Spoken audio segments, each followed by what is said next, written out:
Time has passed about a year since Toriko entered the gourmet world. Today on a beautiful day, a soft candy suddenly fell from the sky and woke Toriko up.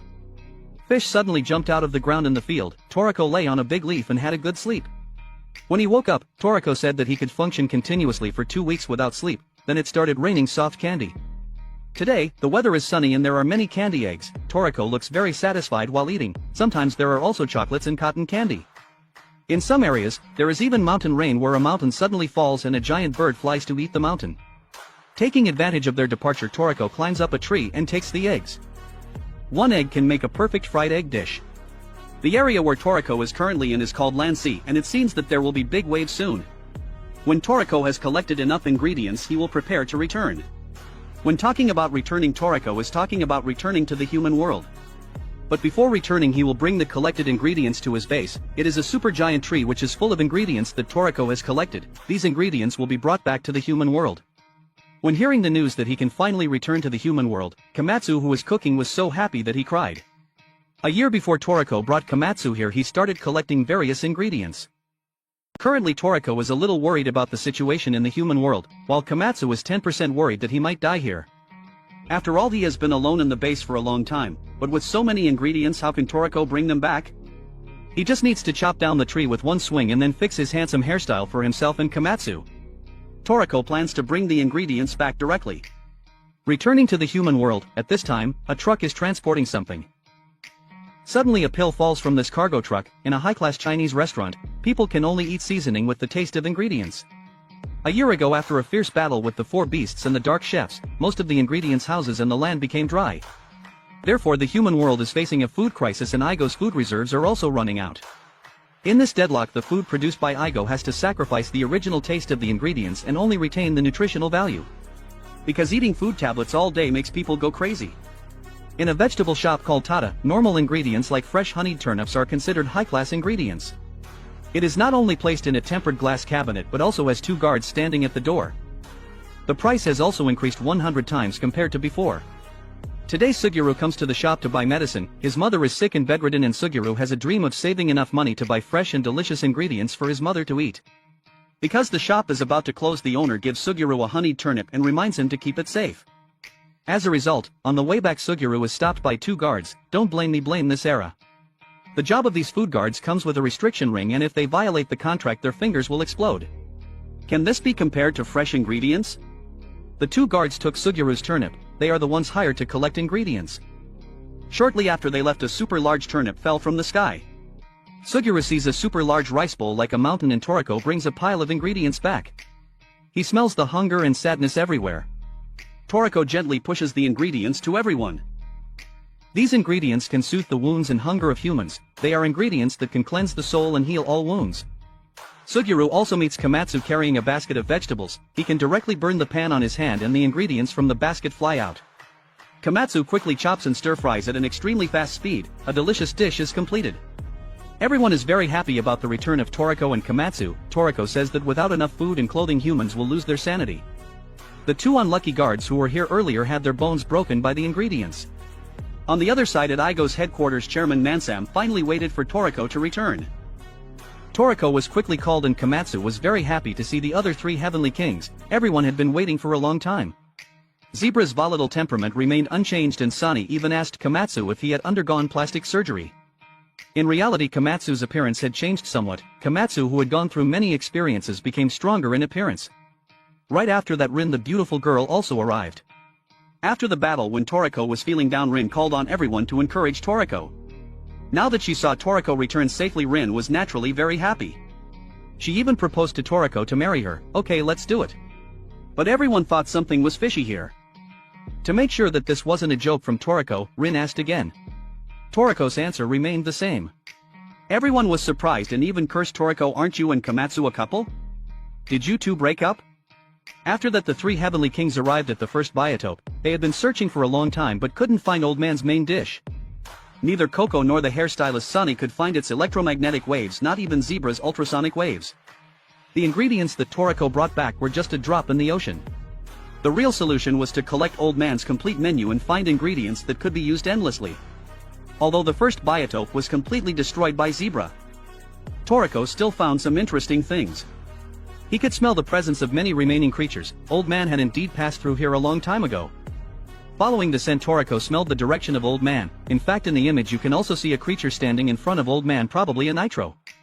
At this moment, Toriko felt his maturity on the path of gourmet hunting. Komatsu revealed that Toriko had relied on his sense of smell to find him all this time. Compared to the normal human world, every place in the gourmet world was dangerous. However, there were also safer places within it. Toriko named those places the break rooms of the gourmet world. It was similar to the invisibility technique of the invisible restaurant. It was a unique ecological environment. For ferocious beasts it was an unseen dark corner, however Toriko could only maintain it for a short time. At this moment, Toriko discovered a similar environment in the first biotope. He speculated that it was an old man's trick. Despite the entire island showing signs of destruction, why leave such an empty area? Inside it couldn't be seen, touched, or heard, but it could be smelled. Indeed, it was a safe area. Beyond the thick air wall there was another world inside. Looking from the inside out, everything was clear. When people first entered they discovered the final treasure chest, Old Man's complete menu. Before leaving, Toriko noticed another creature in the house, which was the nitro he had seen standing in front of the old man. It seemed to be a dried up nitro. After ignoring it, everyone arrived at Area 1 biotope. Seeing that Komatsu was safe, everyone was relieved. Kairu immediately asked about the other kidnapped chefs, but when Toriko found the Bishokukai base, it had been destroyed and only Komatsu was there. The other chefs had been taken elsewhere, but Komatsu believed they were still alive. Moving back to the main story, the chefs had come because they heard the call of the ingredients. Although Livebearer didn't hear the call of the ingredients, he had tasted them through memories. It was the billion bird, also known as the phantasmal bird, from ancient times existing in the gourmet world. Its entire body, including its feathers, could be used. Even more surprising was its reproductive ability. It could lay nearly infinite eggs in any environment with ease. Its lifespan stretched thousands or even billions of years. In the past it was also known as the king of poultry. With it the problems of the human world could be solved. Therefore the next crucial step was to hatch the eggs. Toriko had an idea for this. The old man's entire menu was designed to hatch the eggs. First, sow the seeds of the million tree for the appetizer. The eggs of the billion bird would only hatch when nested on the million tree. Then use broth made from various types of shrimp, jellyfish and other seafood as fertilizer, and the million tree would grow rapidly. Next, sow the princess straw seed for the salad on the tree, accompanied by the Lord Hail as a drink. Now they just needed to patiently wait for the eggs to hatch. The chefs went back to preparing while waiting. During this process, Komatsu asked why the billion bird, if it was so powerful, wasn't noticed. Toriko explained that they were difficult to eat. It was said that the billion bird couldn't fly and had many enemies. To counteract these enemies they evolved an endless reproductive habit when attacked, but their taste was terrible, so the number of predators hunting the billion bird decreased. As the number of billion birds increased, they stopped reproducing endlessly. It was said they became extinct, which left no other choice in the gourmet era. At this moment Komatsu remembered Setsuno's words: a chef does not choose the ingredients choose the chef and the customers. He wondered if the billion bird had chosen them, and he would stay until the day the billion bird was born. Surprisingly, the billion bird was born the next day. Sunny thought the newborn billion bird was ugly, but Komatsu found it quite cute. Next, Toriko would feed the bird the fish dish on the complete menu Mitarashi kelp, so that after eating, the chick would grow quickly. Then, he would feed the meat dish on the full course nihil bud with the dessert dry melaron. After that the nihil bud would become an adult and the billion bird would eat it, and the feathers on the billion bird's head would take the shape of infinitely laying eggs. With this preparation everything was ready. Finally they just needed to startle it and the billion bird would lay infinite eggs, and the eggs it just laid would hatch immediately. This was the old man's full course, the infinite ingredient, the billion bird. With the billion bird as an infinite ingredient, the human world was finally saved, and now it was up to the chefs to create delicious dishes from it. The chefs of the human world were determined to turn the billion bird into a delicacy. Although many considered the billion bird unpalatable, its appearance suggested otherwise. Its dried and ground beak could substitute rice, its claws used as seasoning, and its meat perfect for stewing, simple yet delicious. This proved that the lack of delicious dishes wasn't due to the absence of quality ingredients, but a lack of culinary creativity. Chefs diligently researched various billion bird recipes, from curries to hot pots, each striving to create delicious and filling meals for everyone. In short, the billion bird might not be inherently delicious, but the chefs, with their skills, transformed this disregarded ingredient into culinary delights. Wabutora busied himself with frying chicken, the sizzling sound of oil a comforting melody to his ears. It had been a while since he last heard such a delightful sound. Finally, humanity had escaped the brink of apocalypse and could savor the true taste of ingredients. People ate with tears streaming down their faces, tears of gratitude for their saviors, for their own survival, and for the opportunity to enjoy such delectable meals. Though not the most exquisite dishes, they were not mere medicine, but the aroma of fresh ingredients, the richness of the sauce, and the satisfying feeling of each bite. Everyone was moved. Rediscovering the joy of eating. Toriko, witnessing the sight of people eating and crying, exclaimed, "Chefs are truly amazing. The taste of the billion bird I experienced in the gourmet casino's brain data pales in comparison to what everyone has created. It's remarkable to turn the billion bird into something so delicious." Komatsu disagreed. From the start he never considered the billion bird difficult to eat. On the contrary, he believed it to be an excellent ingredient, making its extinction even more unbelievable. Stroking the billion bird's head, he murmured, "Those monsters had no idea how delicious you are. To live for thousands of years unnoticed, going extinct in silence, I wonder how that feels."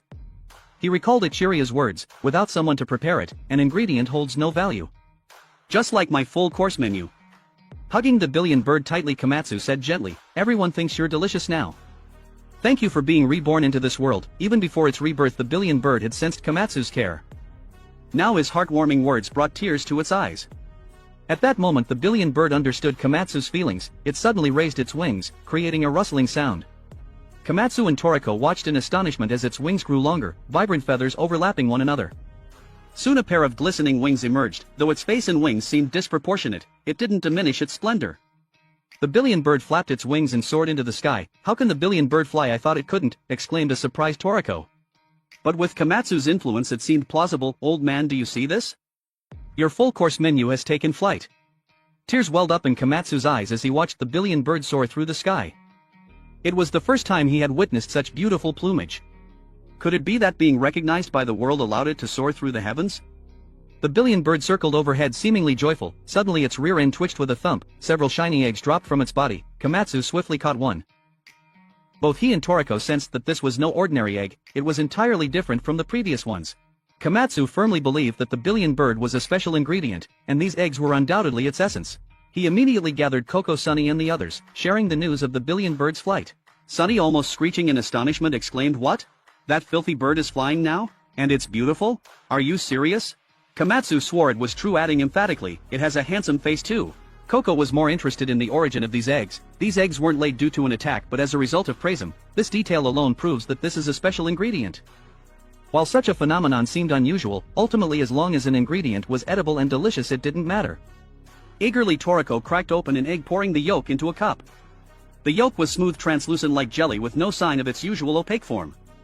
Everyone was amazed by its pudding-like elasticity.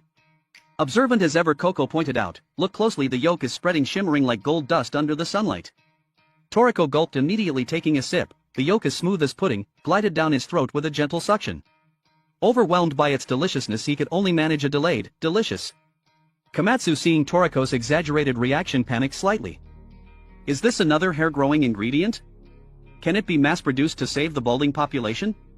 Oblivious, Toriko continued to savor the taste. Only after fully experiencing the exquisite flavor of the billion bird egg did he answer Komatsu's question. "My hair grew longer because it's so incredibly delicious. The rich flavor of the 1,000-year-old billion bird spreads throughout the body, opening up the pores and promoting hair growth." Sunny, gazing at Toriko's long, flowing hair, felt a mix of envy and anticipation. It has such amazing hair-nourishing effects? He then eagerly took a gulp himself. Sunny, already known for his incredibly long hair, found even his eyelashes growing to a startling length after consuming the bird egg, making it difficult for others to look him in the eye. Coco wasn't spared either. His transformation gave him the air of a dashing male lead straight out of a romantic drama.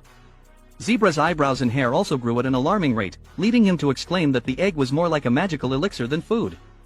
Meanwhile, Komatsu, completely absorbed by everyone else's dramatic changes, remained oblivious to his own incredible transformation. Toriko closed his eyes, taking a moment to process the sensations washing over him. "It's as if my body, down to a genetic level, is being completely revitalized, even the smallest of wounds healing at an accelerated rate," he murmured in awe. He cracked another egg, raising it in a toast to the others. "I've decided," he announced, a newfound confidence in his voice, "these billion bird eggs, they're going on my life menu, under the beverage category." The others responded with smiles and nods of agreement, their faces glowing with delight. Suddenly, Rin came rushing towards them, her face alight with excitement, only to stop short, completely speechless at the sight before her. "What in the world?" she stammered, completely bewildered. "Why do you all look like magical girls?" The Earth's magnetic field was in complete disarray, a massive whirlpool forming in the sky. The cause of this global anomaly, the three animal partners of the four heavenly kings, Terry, Kiss and Quinn, were engaged in a fierce battle. Each clash of their immense power shook the very foundations of the land, the air crackling with energy as their attacks collided.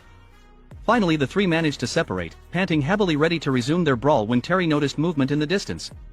It was Toriko, he was back. The fight instantly forgotten, they rushed towards their returning friend. Toriko beamed, running his hand over Terry's soft, luxurious fur. "I'm so sorry for worrying you, buddy," he said, his voice full of warmth. Terry had grown considerably in Toriko's absence, his massive jaws now a tight fit in Toriko's embrace. Looking at his other two companions, Toriko realized that all three were now ready to face the challenges that awaited them in the gourmet world. Suddenly Tom came bounding towards them, a bottle of sake clutched in his hand, yelling Toriko's name. He'd come to celebrate Toriko's return. They exchanged hearty cheers, draining their cups in one gulp. Toriko, sensing his friend's thoughts, smiled warmly. Their time was short. Before leaving, there was one last thing Toriko needed to do: confront the mysterious figure residing in the treehouse. After all, their next journey would be a long and perilous one, and who knew when they'd have the chance to return here again. At the headquarters in Egypt, Mansam received exhilarating news: they've commenced operations in the city. With the land on its way to recovery, other systems would gradually regenerate, breathing life back into the world. In time the human world would be restored to a vibrant and beautiful home. He issued an order for the reconstruction of Area NEO, emphasizing the importance of railway lines. Just then Johannes arrived with a report: the device for measuring capture levels of gourmet world ingredients is essentially complete. Having served diligently for so long, Johannes had finally been promoted to director of NEO's development bureau. Mansam was immensely satisfied with their progress. As expected, the full revival of the gourmet age relied on obtaining ingredients from the gourmet world, and of course the strength of the four heavenly kings. It was remarkable that Toriko had chosen to include this unique ingredient in his full course menu. Taking Toriko in all those years ago was undoubtedly the right decision, he murmured. He vividly remembered the day he and Ichiryu, the former president of the IGO, were on a hunting expedition in the wilderness. They came across a young, emaciated Toriko, weak from hunger and barely able to crawl across the dry earth. Ichiryu was the first to recognize the boy's unique nature. Toriko was a natural-born gourmet cell host. However, Ichiryu walked up to him without a word and handed him a piece of bread. Toriko took the bread and stuffed it into his shirt, then trembled and was about to leave. Ichiryu asked him where he wanted to go. Toriko thanked him and said he wanted to go to the village where everyone was starving. He wanted to bring this bread back to share with everyone. Ichiryu was touched by the boy's heart, although he was so hungry that his stomach growled and he staggered. He always thought of others. As soon as Toriko finished speaking, he fainted. Ichiryu hurriedly caught him and only then discovered that the boy's fingernails were almost gone. This was a sign that the boy had been gnawing on himself.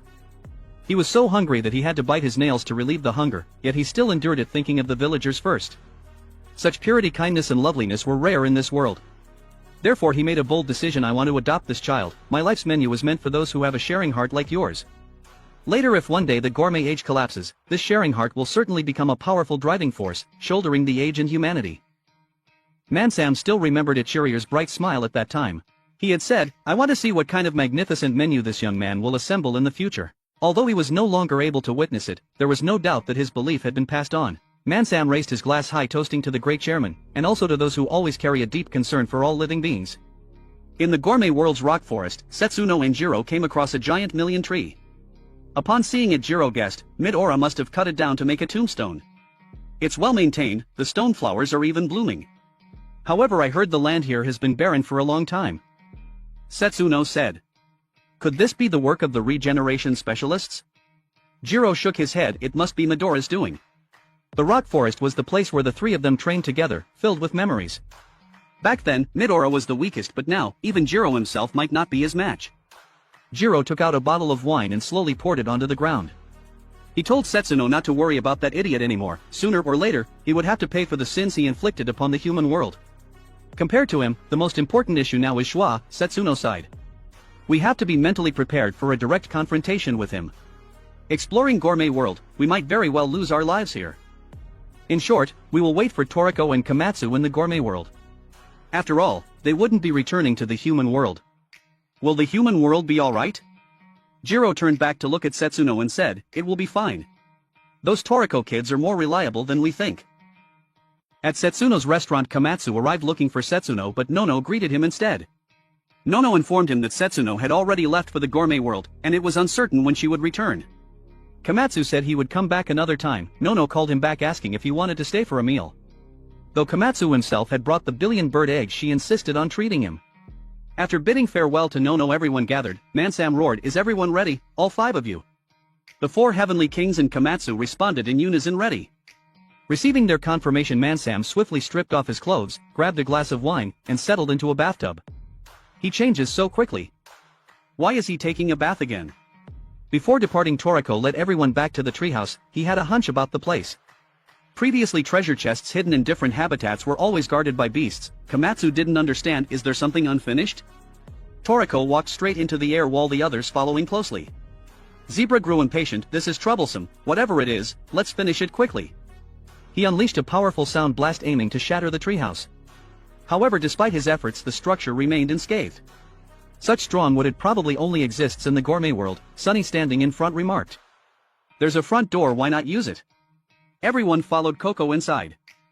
The house was spacious, everything crafted from leaves, even the refrigerator and bookshelves. Moreover, there were many adult books, causing Coco's small face to flush red.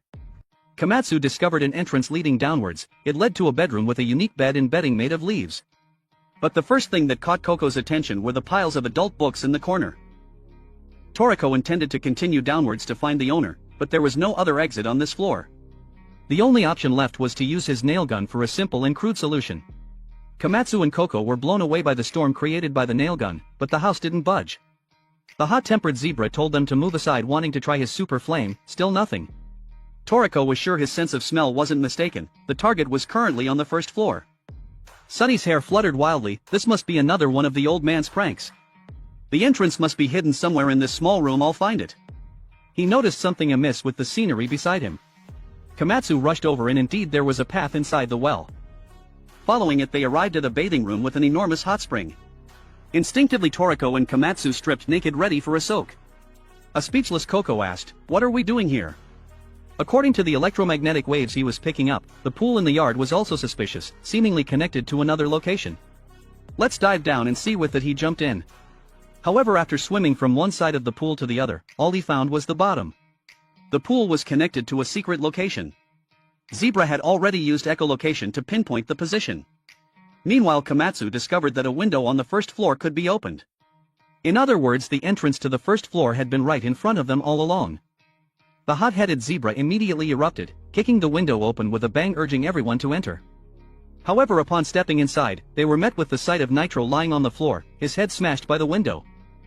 At first, Toriko, Zebra, Sunny, Coco, and Komatsu all thought it was a GT Robo, but upon closer inspection, it turned out to be a living creature. Toriko asserted that it was Nitro and told everyone to bring water to water it. As soon as he finished his sentence, Nitro stood up and slapped him. The whole group was stunned. Before they could regain their composure, Nitro roared, demanding that the five of them greet him properly. He grumbled that they were late and had even hit him on the head with a window. Komatsu hurriedly tried to calm him down and introduce themselves. Nitro became even angrier upon hearing that. He couldn't believe they hadn't heard of him. Komatsu naively replied that they hadn't. Nitro was disappointed, kneeling and pounding the ground in frustration, reproaching them for not greeting him first. He then introduced himself as Chi-Chi, a partner of Ichiryu. The five were dumbfounded, then gasped in astonishment. However, Chi-Chi corrected himself, saying the partner part was just a joke. Chi-Chi began to talk about his relationship with Ichiryu.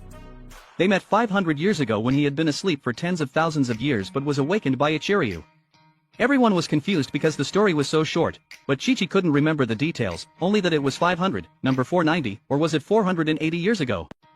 Chi-Chi changed the subject and asked why the group didn't come to see him when they saw him outside earlier. Chi-Chi was furious because he had pretended to be a withered corpse to get their attention, but they just walked away. He said he then planted seeds in the ground, watered them, and they grew into leaf chairs. Toriko awkwardly explained that at that time, he was prioritizing completing the president's full-course menu, so he didn't go in. Besides, his intuition told him that Chi-Chi wasn't a bad person, but very troublesome. Suddenly he noticed Komatsu and asked if he had met a woman before coming here because he smelled like a woman. Chi-Chi excitedly grabbed Komatsu's collar and sniffed him like a pervert. Komatsu hurriedly explained that he had met Nono at Setsuno's restaurant before coming here. Seeing that, Chi-Chi changed his attitude and begged Komatsu to give him his shirt, promising to tell him everything. Although reluctant, Komatsu had to give him his shirt. Chi-Chi was overjoyed when he received the shirt and shouted that he felt 100 million years younger. Everyone was speechless at this bizarre act, not understanding why he liked clothes that smelled of women so much. After getting the shirt, Chi-Chi told everyone to sit down and listen to his story. He said that before they went to the gourmet world, he had something to give them. The group looked around curiously, suddenly the ground shook, and the floor collapsed. They fell into the kitchen, where an apple was displayed on a plate. Although it looked normal, when they saw the apple, their bodies began to react. Although they didn't have time to think, the gourmet demons of the 4 heavenly kings and even Komatsu's appeared. Chi-Chi laughed, but then he changed his expression and punched the gourmet demons in the head. Only Toriko dodged in time. The other 3 were all hit. Chi-Chi happily remarked that these gourmet demons were so cute. Komatsu asked in bewilderment what was going on. Chi-Chi seriously replied that it was one of the dishes in Acacia's full-course menu. The 5 held their breath and waited, but Chi-Chi chuckled and said, sorry, I was just kidding." Toriko and the group immediately frowned. Toriko was about to rush over and give the old man a lesson in joking, but Chi-Chi stopped him and explained that although this apple was just an ordinary apple, it had been placed next to one of the ingredients in Acacia's full-course menu and had it sent. It was just an ordinary apple, yet no one could take their eyes off it. If just a whiff of the ingredient was enough to drive people crazy, how appealing would the actual dish be? Chi-Chi reminded them that the place they were about to go to was a world filled with such ingredients. Toriko wondered why he had been in the gourmet world for so long but had never felt anything like that. Chi-Chi exasperatedly explained that it was because he only hung around safe places. Toriko suddenly understood and became even more eager to taste those amazing ingredients. Just smelling it was already so intoxicating, if he ate it, he would surely go to heaven. Is this the level of ingredients in Acacia's full-course menu? Truly a whole other level. Chi-Chi picked up the apple and asked if everyone wanted to try a piece before they set off. Komatsu volunteered to cook something else. He remembered Chi-Chi calling himself a flavor sage, so was he a chef? If so, why not cook together? However, Chi-Chi refused and told everyone not to underestimate a flavor sage. His mission was only to deliver this apple, everything else was none of his business. Coco was interested in whether Chi-Chi could reveal any more information. But no matter what they asked, Chi-Chi only said that the answer lay in the gourmet world. "I'll help you find more clothes that smell like women." Chi-Chi blushed and asked with a suggestive tone, "Really? Are they warm?" Seeing that Komatsu had found Chi-Chi's weakness, everyone immediately came up with a plan. Toriko bluntly said, "Let me ask Rin if she has any pajamas to throw away, they're guaranteed to be warm." Coco also stammered, I have many female customers who come for fortune-telling, I'll ask if they have anything warm." The psychological warfare tactic worked perfectly. Chi-Chi was so moved that he cried, "You guys are such good people. Life is so wonderful." He then agreed to help everyone cook. The group had an unforgettable night. Chi-Chi leaned on a pile of dishes and said, "The night of the gourmet world is coming. The nocturnal beasts are much more powerful than the daytime ones. If you are ready, let's go," the 5 shouted in unison, "Let's go." As everyone was about to go outside, the ground suddenly shook. Chi-Chi smiled and said, "Just in time." What he was referring to was the mollusk fruit beast that usually resided underground, the watermelon octopus. This monster was at capture level 265, which was nothing to the current 4 heavenly kings. But at this point, fighting wasn't the focus. Chi-Chi explained, "This monster is a camping monster. Before the fruit ripens, it hibernates underground. Now it's awake, we'll use it in place of a tent." Everyone was dumbfounded by Chi-Chi's suggestion. Do they have to crawl inside this octopus to sleep? Wait a minute, this seems to be a watermelon? Chi-Chi shouted, "Don't underestimate this watermelon octopus. With the combined strength of you 4, why couldn't you find my log cabin? Do you think that was a coincidence?" This octopus is also known as the safe monster. Even in the harsh gourmet world, it can turn itself into a safe haven, very difficult for enemies to detect. Even if it's discovered, it's rarely attacked. Although sooner or later, higher level beasts will find it, but for this area at the entrance to the gourmet world, it's more than enough to be your sleeping quarters. Chi-Chi's explanations surprised everyone even more. It turned out that this was the transportation that Ichirio had prepared for them. That master truly cared deeply for his students. Chi-Chi continued, "Anyway, after meeting you guys, I'm somewhat relieved. It's precisely because of you guys that Ichirio can rest assured and entrust everything to you. The torch has been passed, and the ones who will carry it to the finish line are you. Go, everyone is probably waiting for you at the harbor." Komatsu blushed and stepped forward to ask about Chi-Chi's next plan. Chi-Chi folded his arms and pretended to be unconcerned. "Me? I'm going to hang out with some female ants then take a nap." Sunny gritted his teeth and said, "You really are a pervert." Chi-Chi said that he would also go to the gourmet world later but wouldn't go with them. He advised them that although the gourmet world was dangerous, it was also a place full of excitement. Whenever they got lost, they just needed to follow their gourmet demon's compass.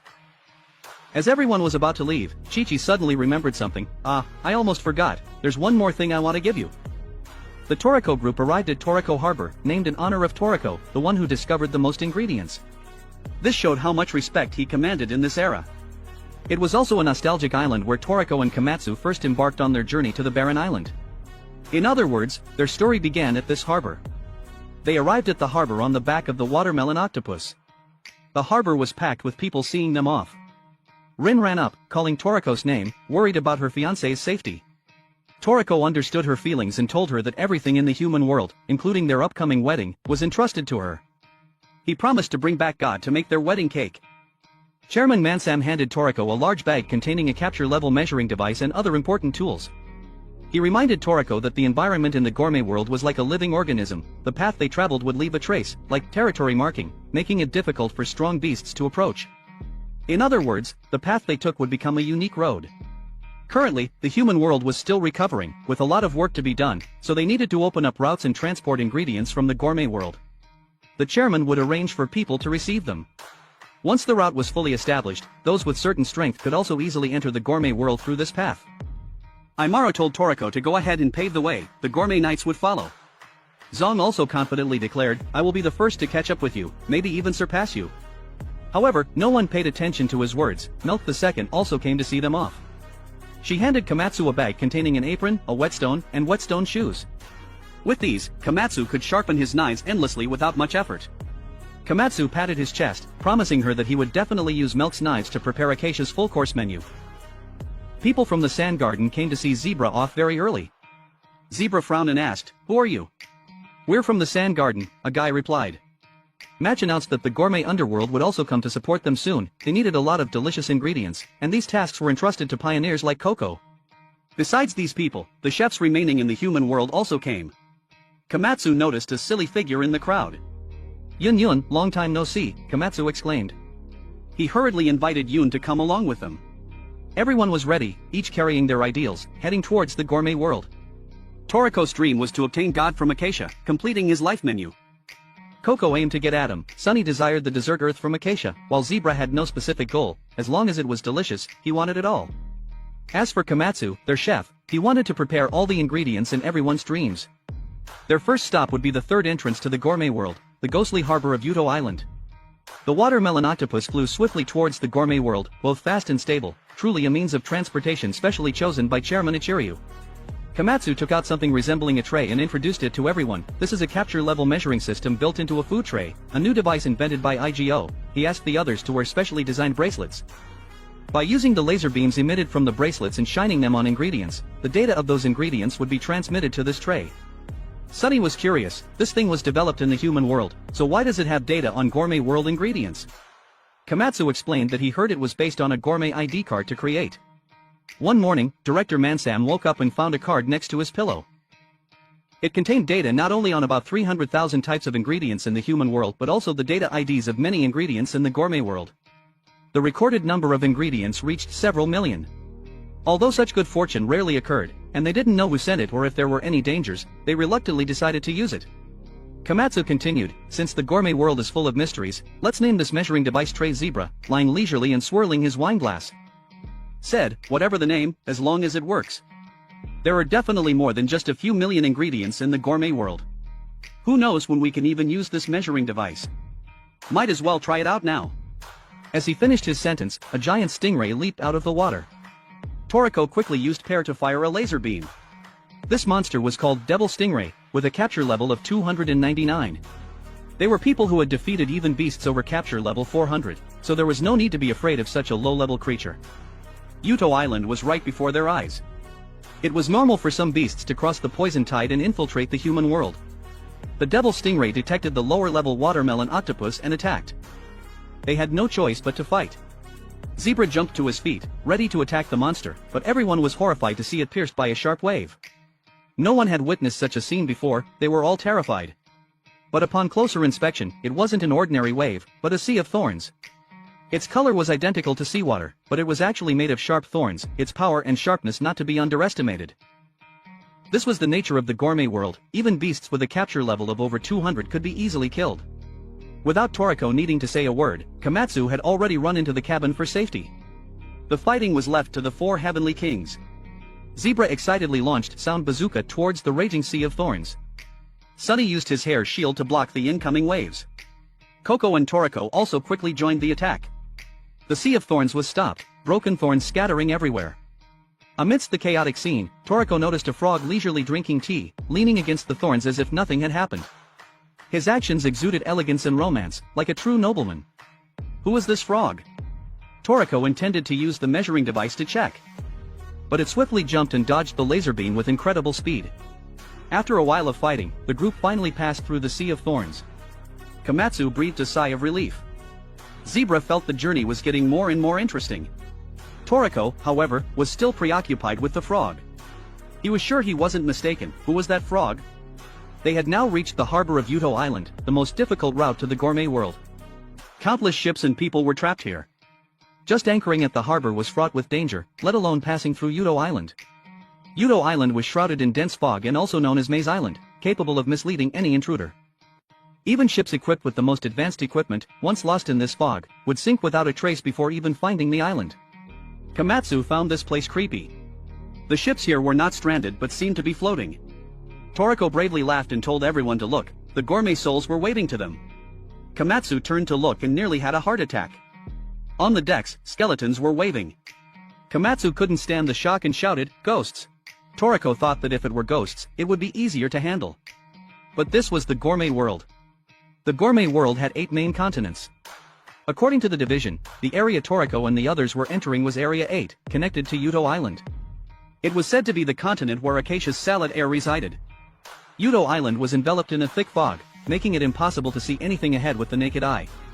Zebra was still enthusiastic as usual. This place is amazing.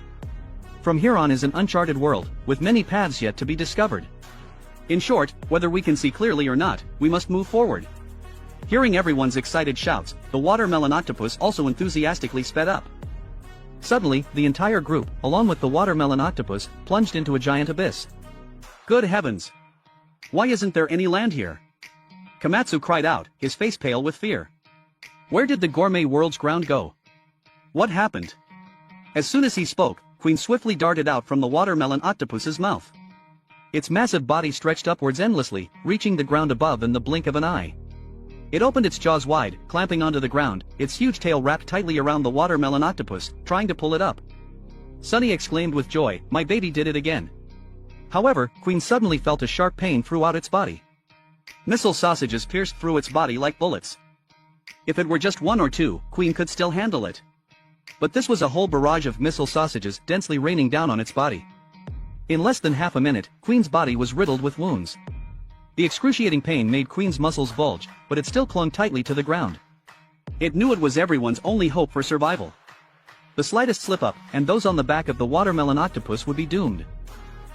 At that moment, Kiss rushed to help. It used its precise attack speed to take down each missile sausage one by one. But it wasn't just a large number of missile sausages, there was also a bird demon with a capture level of 251. In front of this giant monster, the missile sausages were like mere snacks. Yun Yun had to use all his strength to dodge and manage to survive. Kiss quickly turned and charged towards the monster. The two sides were locked in a fierce battle. Komatsu and Yun trembled with fear. However, Zebra appeared quite relaxed. "How boring," he muttered, standing up and walking towards the cabin. "Hurry up and finish them off. I'm going to sleep." So boring. Only then did everyone notice a bizarrely shaped giant monster had appeared nearby. Coco urgently warned everyone, but Toriko and Sunny were already enveloped in fog. In the blink of an eye, they were snatched away by the monster. Komatsu broke out in a cold sweat. Sunny immediately activated his tracking mode. Zebra gathered energy for his sound wave. "Can you entertain me a bit?" he asked, firing continuous sound waves towards the monster floating in midair. While Zebra confronted the monster, Sunny used his hair to track down Toriko and Coco, wanting to pull them back. However, the monster's retreat speed was too fast, surpassing the range of Sunny's hair. Terry gathered strength in his legs, preparing to jump and chase after them. Just then, Toriko's voice rang out, "Terry, don't come over here." "I'm fine. Protect everyone." Terry blinked, seeming to understand. Zebra opened his energy shield and said in an annoyed tone, "What are you yelling for?" "As if I didn't know." Seeing that no one seemed to be planning on rescuing Toriko and Coco, Komatsu anxiously asked, "Aren't we going to save Toriko and Coco?" Zebra immediately retorted, "You fool. Think about the consequences." He continued, "Moving forward requires taking risks, but not risks that would get us all killed." Moreover, he had faith in Toriko and Coco's teamwork. He believed they would be alright. Komatsu's bracelet actually had a communication function, but it couldn't establish contact with Toriko and Coco at the moment. Perhaps this strange fog was interfering with the signal. Zebra's sound bazooka was also useless. He couldn't use echolocation to pinpoint their location. However, Sunny had secretly prepared a tracking method. He was using his meticulously controlled hair to track Toriko and Coco. At this moment, Toriko and Coco were drifting through the thick fog. The white mist prevented them from seeing the ground clearly. "Coco, are you okay?" Hearing Toriko's voice, Coco breathed a sigh of relief. They were both fine for now, but the fog was too thick, and they didn't know where they were. As the two were fumbling for a way out, Coco suddenly felt a strange electromagnetic wave. He called it strange because its appearance was unbelievable. He told Toriko to try and smell it. Toriko inhaled deeply, and then his eyes suddenly sprang open. "The smell of food!" he exclaimed, and then ran like the wind toward the source of the scent. "It can't be anything else, it's the smell of food." Coco hurriedly chased after him. Breaking through the dense fog, the two arrived at an unexpected sight, a town. The ancient streets were lined with countless food stalls. The aroma of food wafted through the air, stimulating every cell in Toriko and Coco's bodies and awakening their primal desire to eat. Toriko swallowed hard. Why is there a food street in the gourmet world? It looks so normal and cozy. Coco was equally surprised. He looked at the tables and the restaurants. The place was quiet with food but no vendors. However, the food was all real and steaming hot as if it had just been cooked. Not far from them sat a frog leisurely enjoying wine. It was the same frog Toriko had met before. Noticing their gazes, it slowly spoke, "This is the real mist. It's not about real or fake, it's about whether you believe or not. In the gourmet world, that's all that matters, only those who believe." At that moment, Sunny, who was secretly following behind and preparing to rescue them, had a bad feeling. At this moment, both Toriko and Coco had been captivated by the food and began to devour it. The frog leisurely raised its glass, its words laced with hidden meaning, "As long as you believe, I can treat you." Toriko had completely fallen for the food eating non-stop. "I can't believe I can enjoy restaurant-quality food in the gourmet world. I haven't found a place like this in the past year and a half." Coco, looking at the steaming bowl of soup, pondered. "I wish Komatsu and the others were here. This soup doesn't seem poisonous." The frog, still holding its glass, explained to Toriko with a knowing look, "The fog has cleared a bit, but it has nothing to do with the weather. In the gourmet world, every day is a sunny day perfect for enjoying delicious food." This made Toriko even happier, and he shared that he also enjoyed eating this way in the human world. However, he was more curious about the frog's name. The frog turned its head and explained, "The gourmet world has far surpassed human intelligence. It will shatter all the limits we've come to know. New knowledge is constantly being discovered. Simply put, in the gourmet world, what you can imagine, and even what you can't imagine, can appear. From the appearance, the aroma, to the taste, everything. The old palate will disappear in the blink of an eye, and a whole new sense of taste will awaken." "You mean after coming to the gourmet world, the knowledge accumulated in the human world might be overturned?" Coco asked. "The real mist is just a type of weather phenomenon in the gourmet world, but it contains endless possibilities. It's a miracle of nature and could be the source of completely new and delicious ingredients." He suddenly remembered something. "Oh right, there's something I haven't told you. Back at the thorny sea, I accidentally pointed my laser at you." "It's no big deal, don't worry about it." Toriko grinned mischievously. "Then why didn't you dodge at that time?" The frog blinked, looking a little bewildered. Taking advantage of that moment, Toriko shot a laser beam at its chest. However, the frog didn't panic. Toriko guessed that it would soon disappear into thin air. He stared at the frog, waiting for the inevitable. As expected, the frog's body quickly withered, as if all the life had been sucked out of it. Every day in the gourmet world is a sunny day perfect for enjoying delicious food, but also a sunny day for death. Its voice grew fainter as its body shrunk. Finally, its head slumped onto the table with a loud thud. Toriko and Coco jumped back in fear. At that same moment, Komatsu's bracelet received data from Toriko. Sunny closed his eyes, focusing on pinpointing Toriko and Coco's location. "What are those two idiots doing in there? It's not good, they're surrounded." Meanwhile, inside, Toriko and Coco had attracted the attention of another monstrous creature. It opened its maw, revealing rows of sharp teeth. Looking utterly horrifying, "Is the price for the meal blood, and only the blood of that frog is nutritious enough for it?" Coco shuddered. Toriko and Coco hadn't expected other creatures to exist in this place. The monster was incredibly agile. One moment it was in the restaurant, the next it was clinging to the roof, sharp teeth, sharp claws and a sinuous body. It looked like a gigantic lizard. With a single swipe of its tail it flipped the entire restaurant. Toriko and Coco dodged out of the way and stood in the middle of the street. The monster roared angrily, "Are you trying to eat for free? Not a chance." In the blink of an eye, countless other monsters emerged from everywhere, surrounding Toriko and Coco. The lead monster roared, "We won't let you eat for free.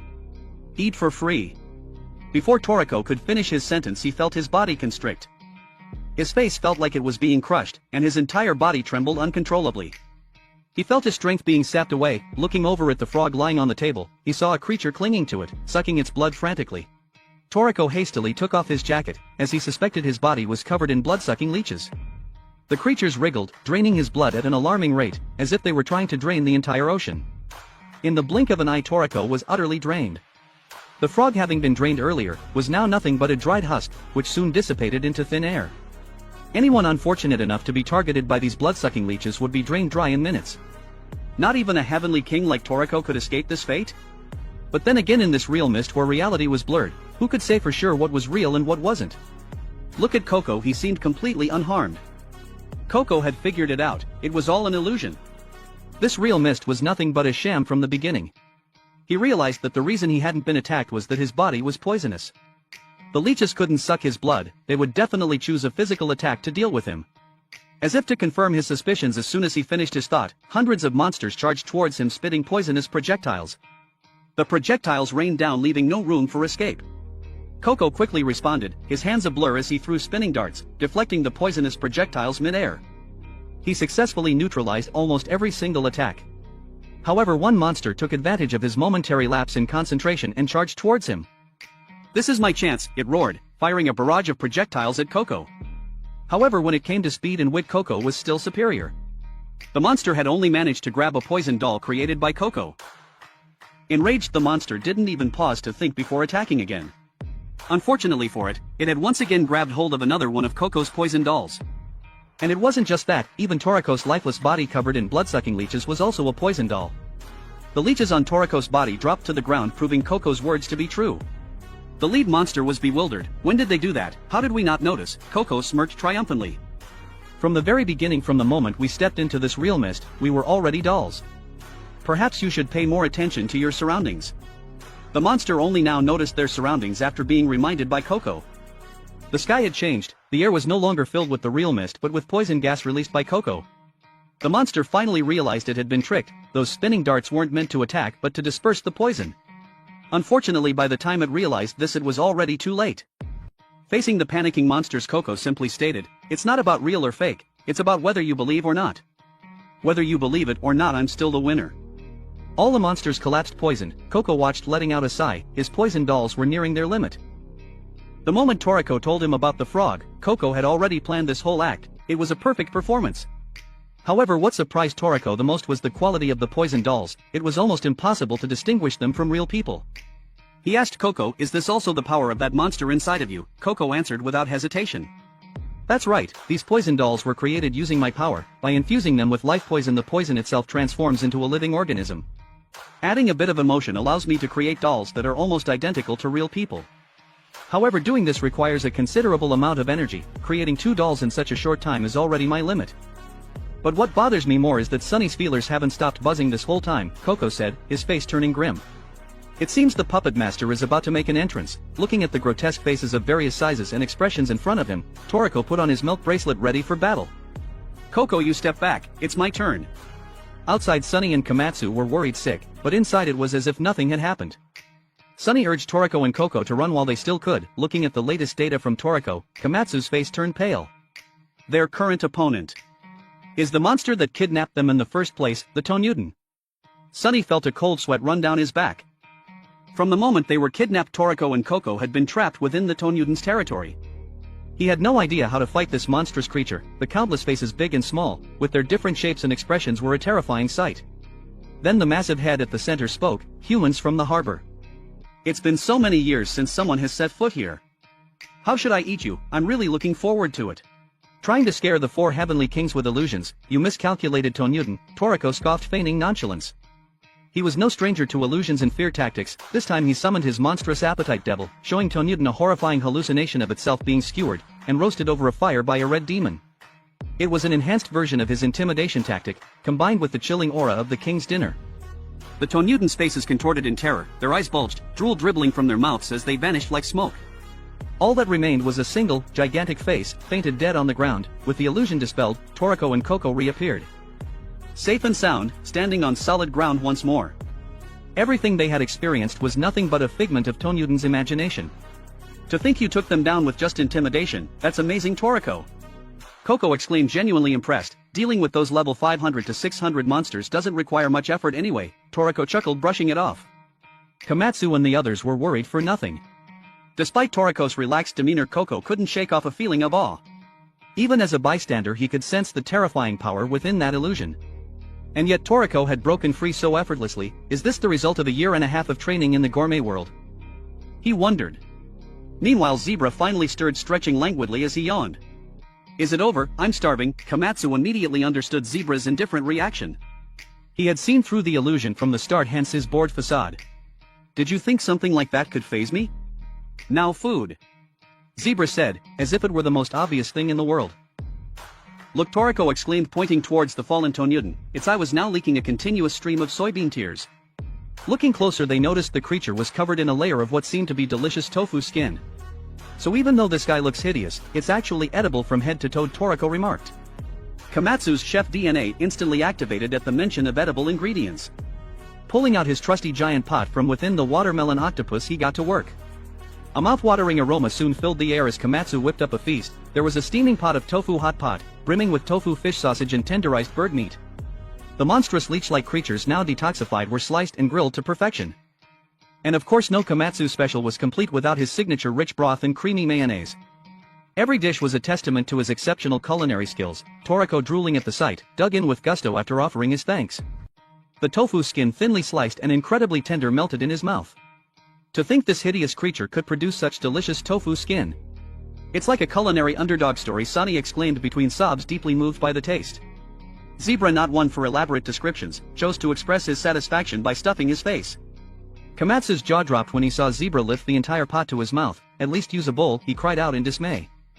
It wasn't just the four heavenly kings and Komatsu who were enjoying the feast. Queen Terikis, June, and even the watermelon octopus were happily digging in. As they ate, Komatsu was overwhelmed with emotion. My dream is to travel the world with everyone sharing meals like this, he confessed, tears welling up in his eyes. Toriko smiled warmly at him, placing a hand on his shoulder. Komatsu, this is all thanks to you. Just then a series of loud croak-croak sounds reached their ears. Turning around, they saw a dapper-looking frog driving towards them in a cute little car. Everyone was taken aback by his peculiar appearance, a comical blend of fashionable and tacky. The frog, sporting a pair of sunglasses, greeted them with a cool demeanor. Unfortunately, he spoke in frog language, leaving everyone clueless. The frog tilted its head in confusion when everyone continued to stare blankly. Croak croak, what is that thing? Sunny and Komatsu blurted out in unison. The frog finally realized he had been speaking in frog language and quickly apologized in human tongue. Toriko's jaw dropped. It's you, the frog we met at the Thorny Sea. Indeed, the name's Croak Croak in your tongue. You can call me Mappy, the frog replied with a slight bow. Mappy introduced himself as an explorer from the bewitching food world, his trusty steed a 455 level beast Sararu. He was sent by the esteemed Daruma hermit to escort them. What does that old geezer Daruma want with us? Zebra questioned. Don't tell me he's found some delicious ingredients for us. Komatsu suddenly recalled seeing Daruma hermit's tribute on Zebra's menu. He also remembered Zebra borrowing the hermit's mount. According to Mappy, the Daruma hermit was their village chief.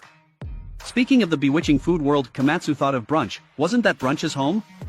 I'm sure Brunch is looking forward to seeing you all again, Mappy chirped. I have no interest in seeing that idiot, Zebra scoffed. Komatsu, however, was determined to visit this bewitching food world, but since he went through the trouble of sending for us, we should accept his invitation, right? Besides, we'll get to experience the delicacies of the bewitching food world, he said, his voice laced with excitement. Sunny, on the other hand, had reservations. The ingredients in the bewitching food world are quite bizarre. Who knows if they're even edible, let alone delicious, he pointed out. But Toriko didn't seem to care. For him, as long as it was edible, it was good enough. Besides, didn't Chichi say to follow our gourmet compass when we're lost, he reminded them. Zebra rolled his eyes. We're not lost. Toriko ignored him and turned to Mappy. Lead the way. Sunny leaned in towards Toriko, whispering, are you sure about this? He's a frog. It seems awfully suspicious to just follow him blindly. Don't worry, I don't smell any danger on him, it's fine, Toriko assured him. Sunny frowned, unconvinced by Toriko's reasoning, so because he doesn't smell bad it means he's trustworthy, but he's so ugly. Alright everyone, get on board, we're about to depart. Mappy announced, gesturing toward his car. Initially everyone was eager, however as soon as Soraro sped up they were left in the dust. Wait up, they shouted, urging the watermelon octopus to chase after Mappy's vehicle at full speed. They soon arrived at what seemed like a giant maze, surrounded by towering white rock formations.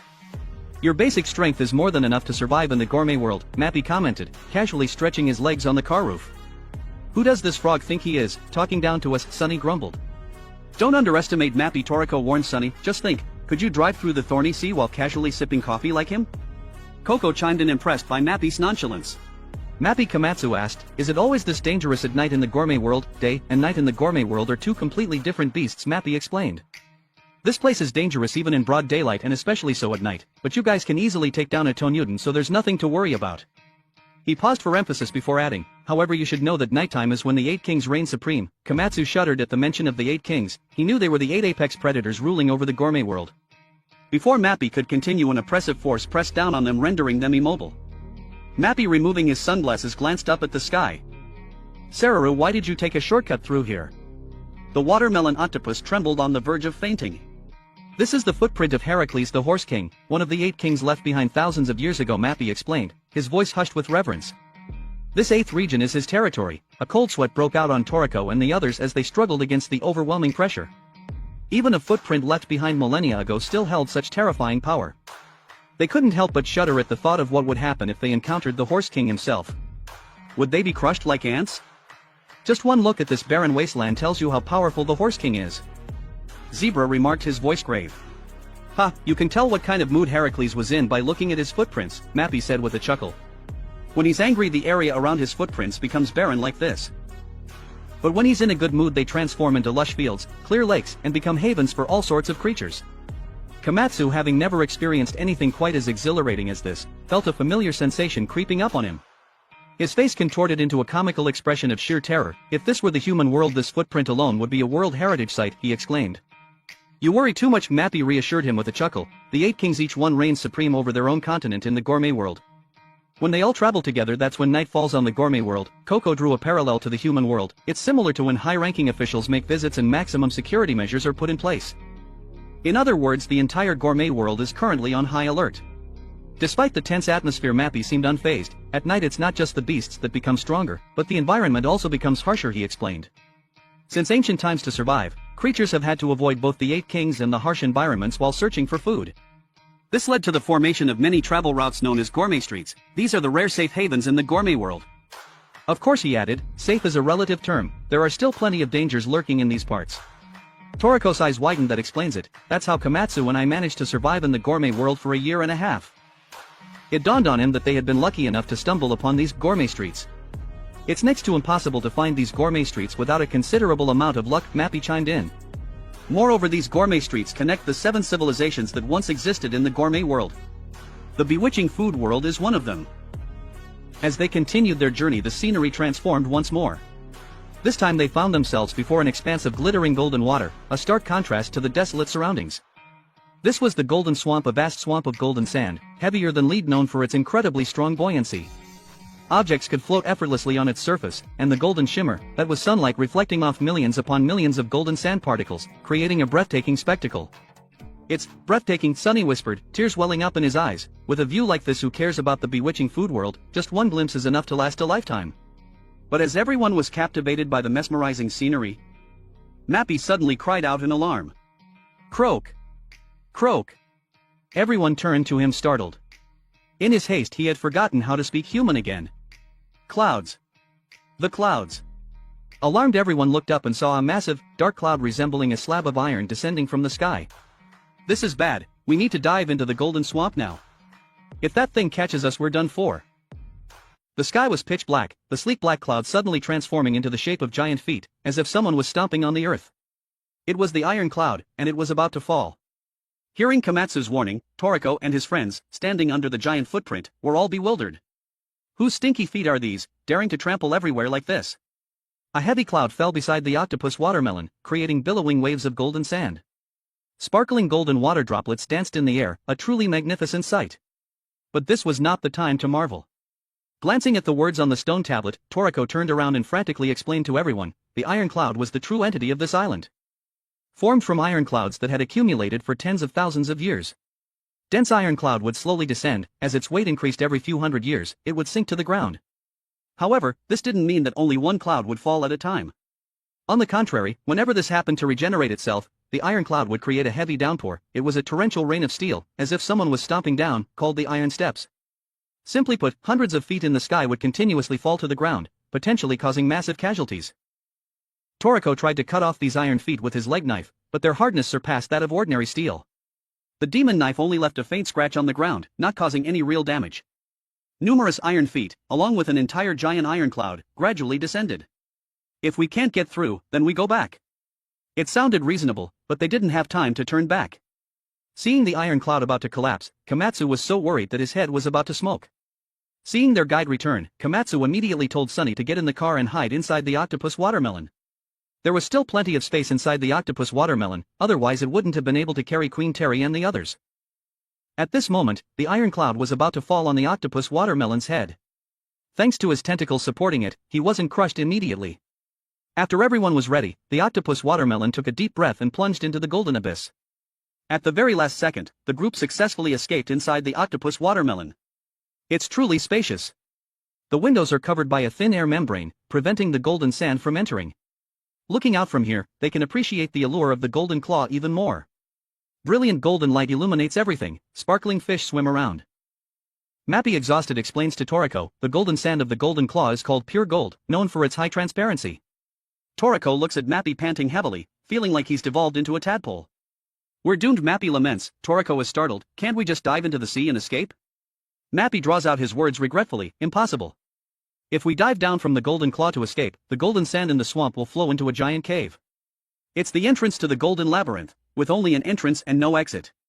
No one has ever escaped this labyrinth, we can't go down. So can we wait for the iron cloud to rise again? No, the iron cloud won't rise for at least a few years, moreover the golden sand is constantly shifting. The octopus watermelon can't withstand its flow. Seeing the glowing cave close by, Toriko hurriedly instructed the octopus watermelon to turn around, but it was already too late. In diving mode, the octopus watermelon was not skilled at swimming, and its memory was pulled into the cave by the golden sands. There was no turning back. Coco was puzzled. No matter how formidable the golden claw is, it shouldn't have made things so dire for him, who could leisurely drink coffee amidst the golden waves. The highly skilled frog had shrunk back, regressing into a weak tadpole. What exactly happened to Mappy? Mappy was in terrible shape, as if he were about to draw his last breath at any moment. The golden labyrinth isn't something one can navigate through sheer power alone. Those who reach the exit aren't the strongest but the ones blessed with luck. In essence, it's all about fortune. Hearing this word, they all felt reassured. Isn't that precisely what describes Komatsu? It's your turn to shine, Komatsu. Everyone turned to look at Komatsu, who, startled, looked as frightened as a gorilla. The group then split up to search the octopus watermelon's insides. The rooms within were well equipped, though the bathroom and toilet seemed a bit far from the bedroom. The warehouse kitchen and dining area were unusually spacious, indicating a group of food lovers once lived there. They found a manual control room with detailed operation instructions posted outside. Since they were relying on Komatsu's fortune to escape, they put him in the driver's seat and handed him full control. Toriko had confidence in Komatsu's abilities. He was certain that their smooth entry into the gourmet street was thanks to Komatsu. Komatsu would use his sense of smell to assist, while Zebra and the others would support with their own specialized patrol skills. Zebra's Echo's ability made the situation inside the cave crystal clear. The problem arose as soon as they set out. They faced a split path, with only a left or right choice. Sunny and Toriko had differing opinions. Toriko insisted on going left, but Coco was undecided. Zebra deemed the left path more feasible. However, the wildly shifting golden sands left them no time for discussion. They were about to crash into the rock wall in the center when Komatsu grabbed the control and made the octopus exhale sharply, stopping their momentum.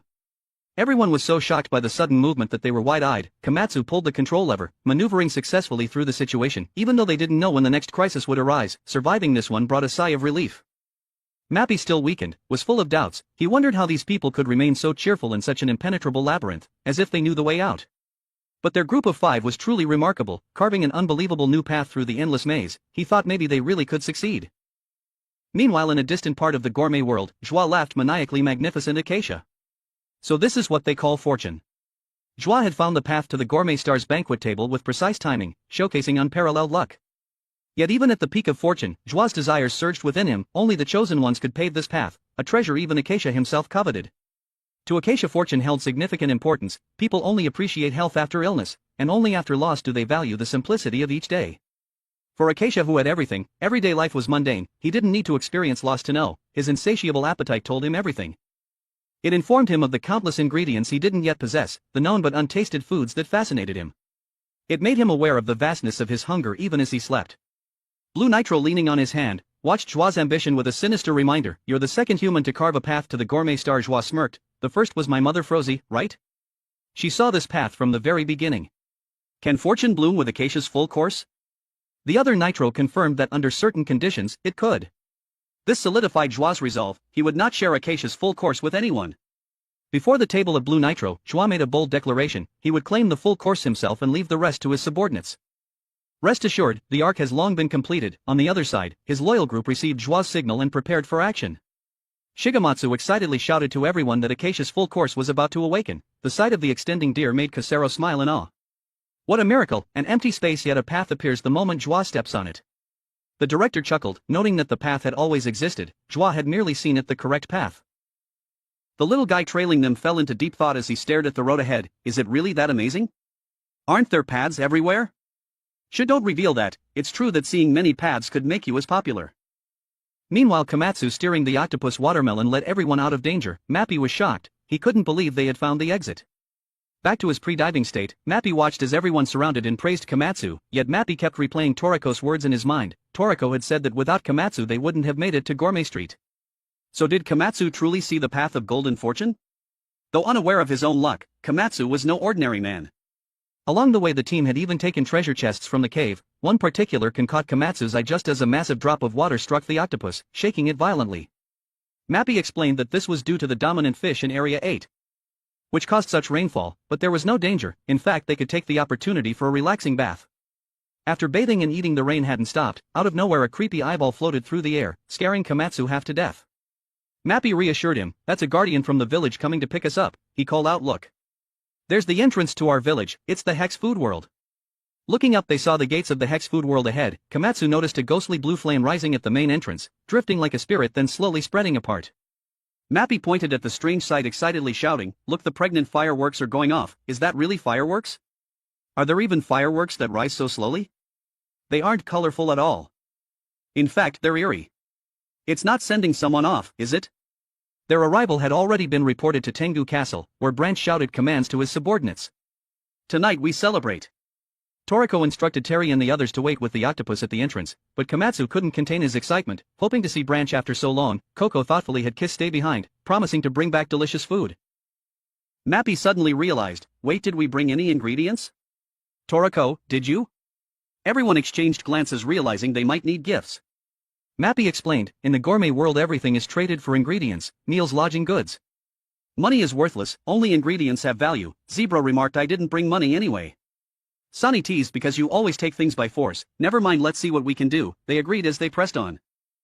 Komatsu followed behind Mappy with eager anticipation as they approached the main entrance. Suddenly many small eyes popped out from the ground, their heads wobbling. While their fluffy appearance might have been endearing, the black, oily sludge covering their bodies was somewhat revolting. Sunny was startled and almost fainted when a creature called Mooney popped its head up. He couldn't understand why he always encountered such gross things. Komatsu was also so scared he kept shouting. The scariest moment came from Zebra. His booming voice commanded, "Disappear." The Mooney creatures froze in place, eyes nearly popping out from their sockets. Thanks to Zebra's intimidation, they saw no more Mooney creatures on their way into the village. Passing through the entrance, the village's overall scenery unfolded. Winding streets were lined with all sorts of stalls, bustling and lively. The crowd and curious gazes greeted them warmly as they walked in. Mappy, delighted to be home, ran up to greet them. The villagers, though friendly, all had bizarre appearances. By comparison, someone like Brunch would probably be considered the village's heartthrob.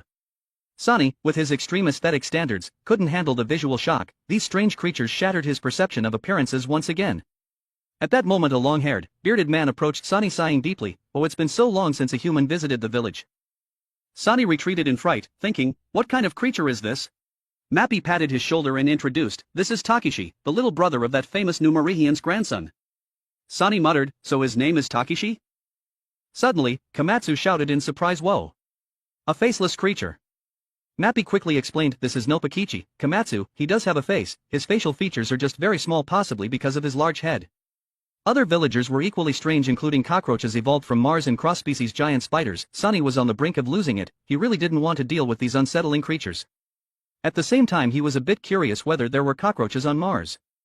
Toriko meanwhile was focused on finding delicious food, catching a whiff of an unusually fragrant takoyaki. Hearing about food, Komatsu excitedly followed, while Coco, feeling a bit unsatisfied, said, "You're gonna eat already? I haven't finished exploring yet."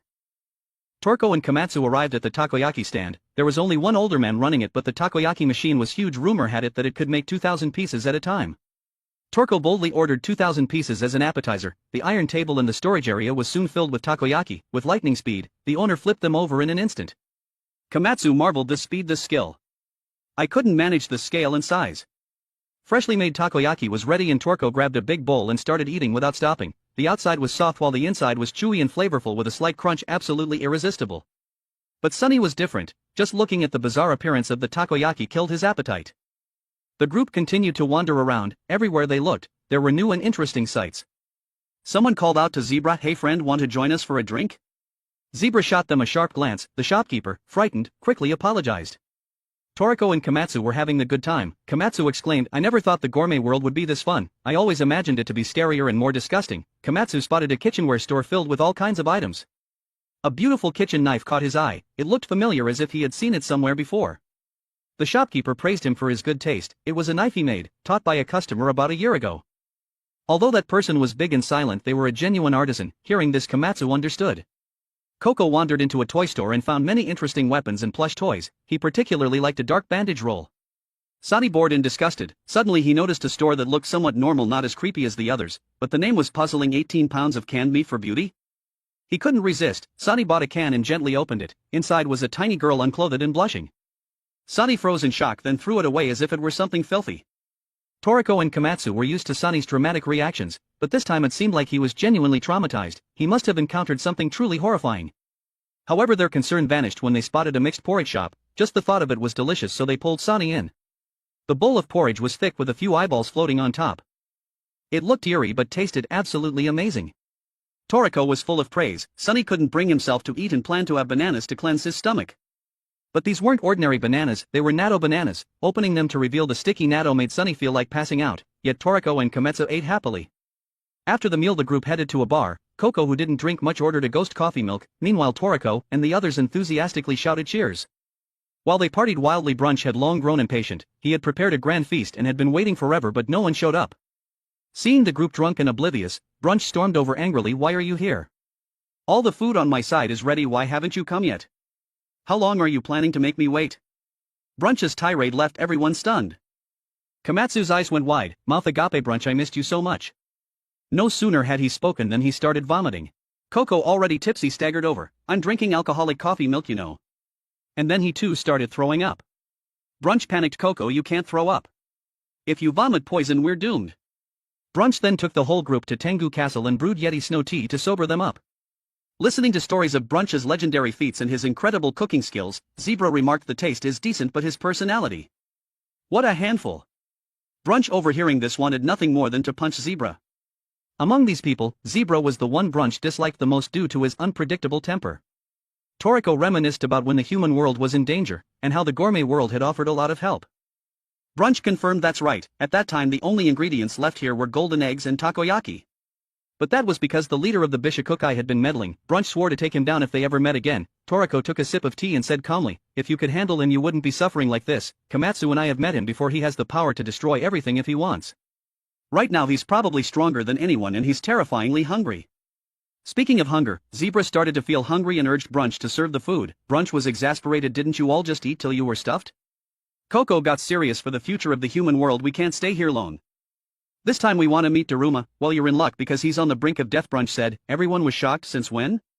Brunch continued. "He's at the therapeutic hot spring now. There's a doctor from the human world treating him, so he should be fine." Just then Mappy rushed in breathless. "It's bad, Daruma's condition."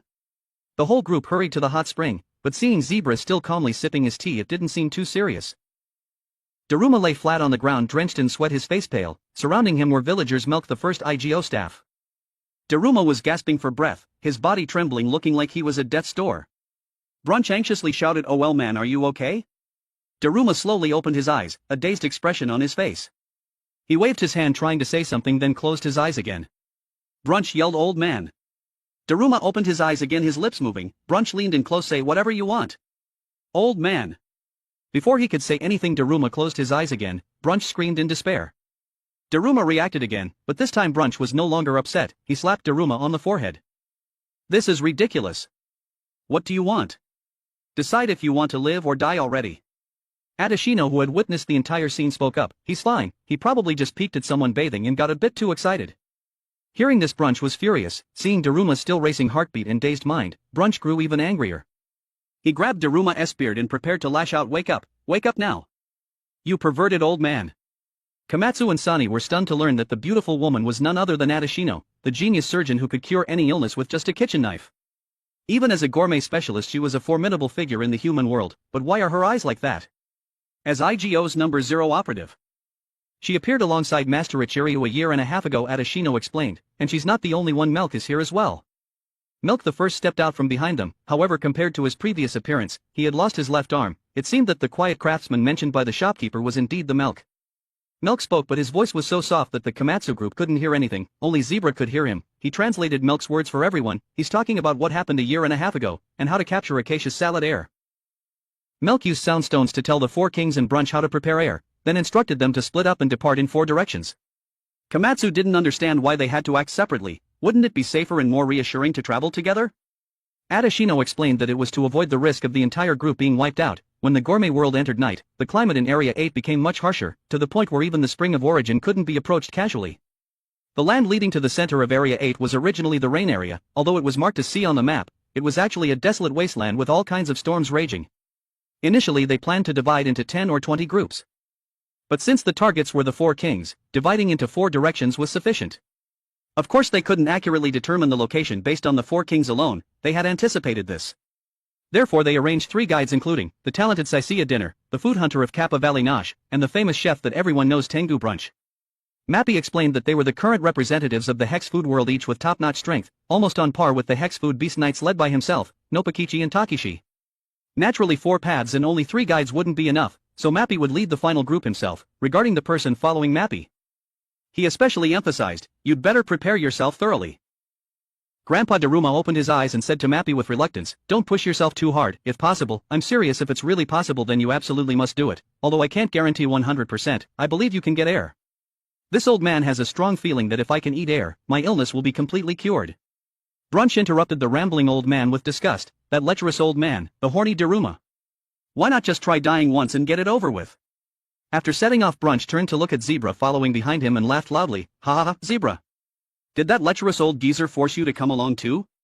Zebra replied with a blank face, "That old man asked me to help eavesdrop on some things. Consider it the price for exchanging for cooking ingredients, but could it be that all the guys with titles like hermit are horny old men?" Brunch wasn't sure either. Maybe all hermits are like that. But there was no time to think because the group had arrived at Stardust Hill, where countless large and small meteorites rained down like crazy. Each impact with the ground created a small explosion. Crossing this place was no different than going through a heavy artillery battlefield. Zebra on the other hand found this place quite interesting. Compared to Bomber Fire, this place is much cuter. But then he wondered, why do I have to team up with that Tengu guy? Barely provoked by him and was close to fighting on the spot. Sani was paired with Nash, who yelled, "Hurry up mommy. You're kinda slow, let's get air." Sani almost lost it. "It's not mommy, it's Sani. How can you get both syllables wrong when there are only 2? Then Sani suddenly remembered, wait, weren't we supposed to visit Daruma? How did it turn into fetching air for him? And why do I have to team up with this weird Kappa guy? And this hideous outfit, it's so tacky and has absolutely no style." Sensing Sani's impending meltdown, Nash explained, "This is a demon feather cloak, made from the feathers of the mysterious Noko demon bird. It has top-tier defense in the monster world." Sani really couldn't stand Nash's choppy staccato way of speaking. He was just about to walk away when a scorching laser beam swept past him from behind. They were in the plains of the bee's nest, where laser rain fell from the sky. The only way to get through this was to use nimble footwork to constantly dodge. And dodging everything by reflex in such a dense laser rain was truly playing with your life. But this was reality, they had no other way to pass. Meanwhile, Dinner was moving with Coco. He was curious whether Coco had really been on the list of dangerous creatures. Coco didn't dodge the question, admitting frankly, "And I'm even more dangerous now than I was then." Then Coco asked Dinner, of the 7 civilizations that once flourished in the gourmet world, aside from the hex food world, are there any others left? Dinner confessed that he didn't know for sure, in fact he wasn't even sure how prosperous those places had been.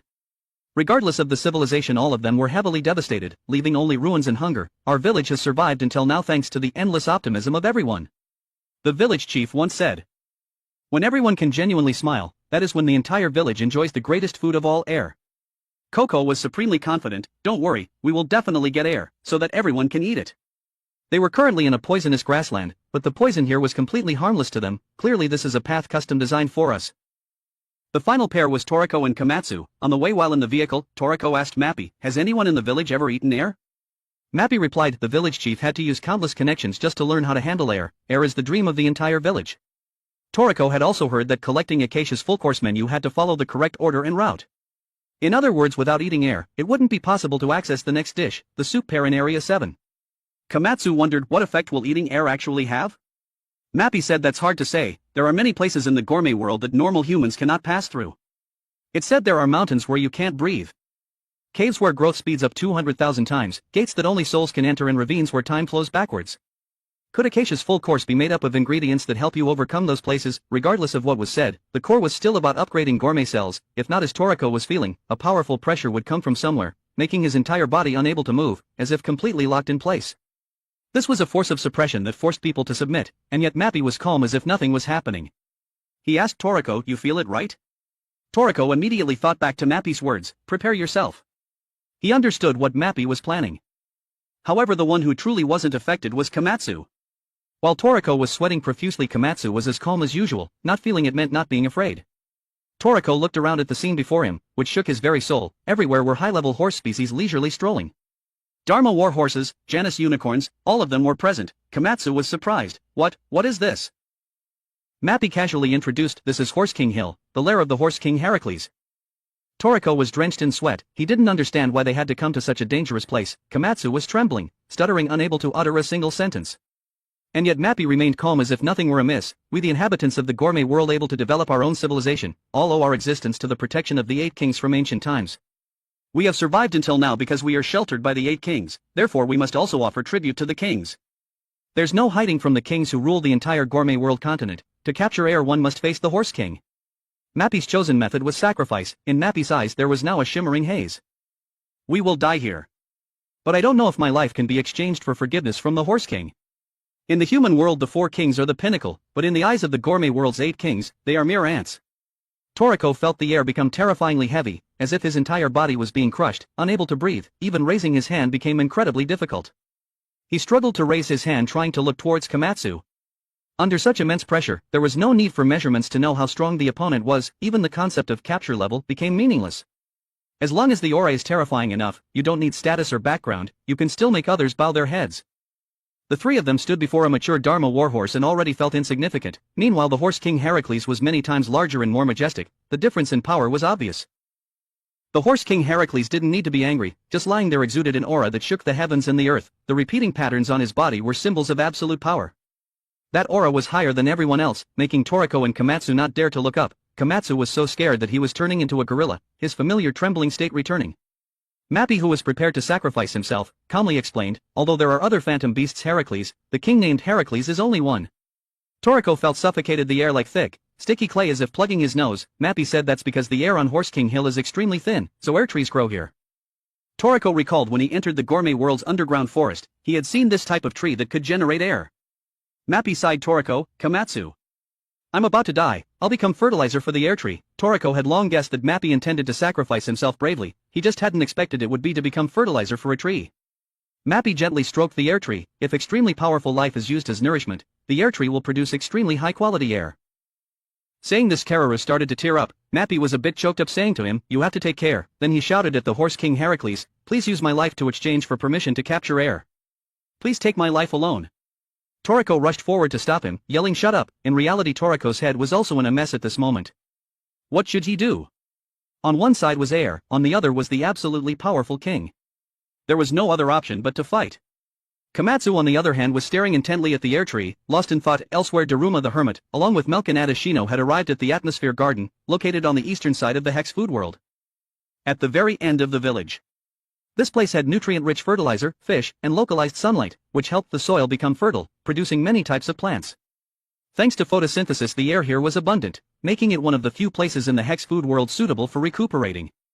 Only by coming here could Daruma the hermit's illness be alleviated. Milk saw the Heracles foal inside. They have inherited the bloodline of the Horse King, Adashino added. There are also Daruma demon horses, and juvenile Janus unicorns. Daruma looked at the fertile fields and couldn't help but exclaim, there are horses that eat grass and horses that eat meat. But all the war horses living in the Horse King Hill area are air-eating horses. Although they sometimes ate grass, meat, or nibbled on fruit, they mostly preferred to eat air. For them, breathing was the source of life. Every time the Horse King Heracles breathed, he could maintain a breath-holding state for about a month. In other words, with just one breath, even without eating anything, he could continuously exert his full power for a whole month. Conversely, if he did nothing at all, just lay still, one breath would be enough to live comfortably for a whole year. The Horse King, one of the 8 kings, only needs to breathe once to sustain life for a year, and a normal human? One breath is only enough to exert full power for about 8 seconds. Even if they do nothing, just holding their breath, they can only last a few minutes, for the Horse King air is the source of energy. Milk exclaimed, perhaps this is why the Horse King is called an immortal, ageless warhorse. Daruma the hermit sighed, if you compare the breathing of the Horse King to humans, it's blatant cheating. Because the lung capacity and quality of inhaled and exhaled air between the two are unimaginably different, each time the Horse King Heracles breathes, it can absorb about 5.6 trillion liters of air. Converted into volume, that's equivalent to about 300 million cubic kilometers, almost the entire volume of seawater in the Atlantic Ocean. But Heracles only exhales about 10% of the air it inhales, therefore Area 8 is always in a state of severe oxygen deficiency. The air it exhales, commonly called waste, is full of toxins. Under the influence of convection currents, this toxic air transforms into various types of rain that fall to the ground. This is why Area 8 is called the continent of rain. In fact, Heracles' one breath per year is almost equal to the total amount of air that the gourmet world's animals, plants, and microorganisms need to survive. However, when Heracles reproduces, the situation is completely different. At that time it needs 100 times more fresh air than usual. And only one thing can provide enough air in one breath, the fruit air, which grows on the air tree. Air, the king of all gourmet ingredients, it can be said that Heracles' breath created the strange climate of this land. Normally it's fine, but when it's the Horse King's breeding season, it needs 100,000 air fruits. It is said that, the moment an air fruit ripens and falls to the ground, the amount of air released is enough to dispel all the clouds in Area 8. The ground will then be illuminated by sunlight, and a rainbow with 100 different colors will appear. Only in that instant can this continent, always covered by thick clouds, link with the other continents along with water, air, light. Saying 100 colors of the rainbow is no exaggeration. Compared to air, even a normal rainbow is nothing. Just one air fruit, crystallized over hundreds of years, contains enough air to cover the entire atmosphere of a planet. At that time, the Horse King Heracles usually gives birth to a new generation of offspring. It rushes onto the rainbow, then roars across the sky, flying over the continents. In ancient times, this roaring action was called the Herrick reaction. Today it gives birth to a new life that shakes the continent. Tomorrow it will display its power to the entire world. Because of this, the Horse King Heracles has become a symbol revered by all of humanity. However, Milk noticed another important detail. The Horse King's offspring, though seemingly normal, are actually premature. Adashino explained, if they are born before fully absorbing enough air, then they are indeed premature. And in the tens of thousands of years that have passed, no descendant of the Horse King has ever crossed the rainbow. Daruma the hermit added, when air ripens, the blue nitro always steal it first. They don't have special handling techniques, but they steal that technology from others. But because they can't defeat the blue nitro, they also can't harvest air. If Heracles personally approaches the tree, the air fruit will immediately spoil due to hypersensitivity. After all, without air, the Horse King's bloodline will weaken, and if one of the 8 kings, the Horse King, declines, this entire continent will also collapse. Daruma looked up at the sky where rain was falling lightly inside. At this time, what we can do is only to become fertilizer for the air tree, to become food for the Horse King. Although the effect is not great, our abilities are only so much. Milk approached and comforted him. Don't be too pessimistic, sir.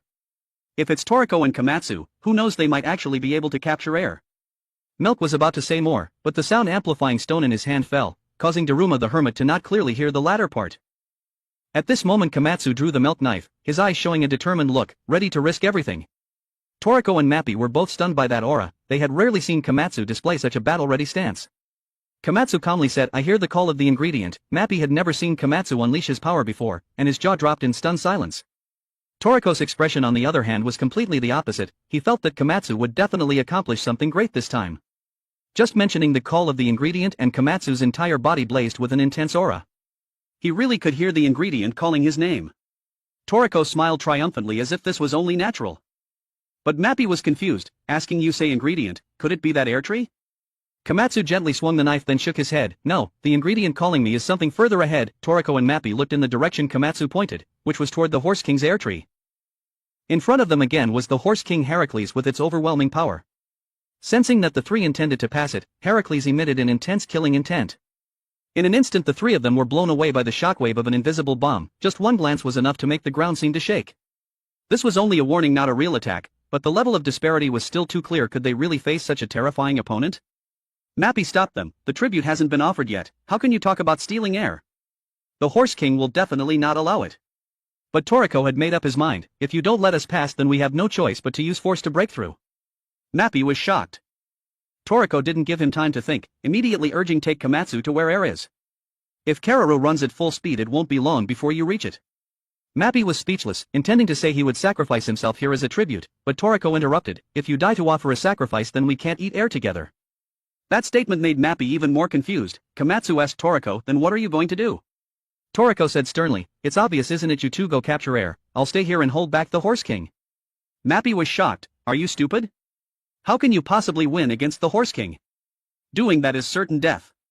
Toriko remained steadfast. If it's certain death, then I must die after completing my mission. He looked at Komatsu, his eyes full of trust. Komatsu, you are the one who will prepare air. Air is calling you. Let the Horse King witness your skill. Rest assured your dish will be protected by me to the end. With those words, Komatsu was immediately reassured. He pulled along the still hesitating Mappi and got into the vehicle. Kararu understood the intentions of Toriko and Komatsu, activated acceleration mode and sped straight toward the air area. But what awaited them wasn't just the Horse King. A Dharma demon horse suddenly charged from the side, raising its hooves to stomp straight down, almost crushing the entire group. Kararu took a deep breath, switched to high-speed mode and stepped hard on the gas, shooting away like an arrow and escaping by a hair's breadth. As they were frantically escaping, Toriko unleashed a powerful aura, shaking the entire land. The Horse King and the surrounding warhorses immediately turned to look at him. Toriko began throwing punches, continuously pounding the ground, creating tremors that resonated deep within the earth. The warhorses had murderous expressions, but Toriko wasn't afraid at all, yelling, Heracles. Got some time? Wanna fight?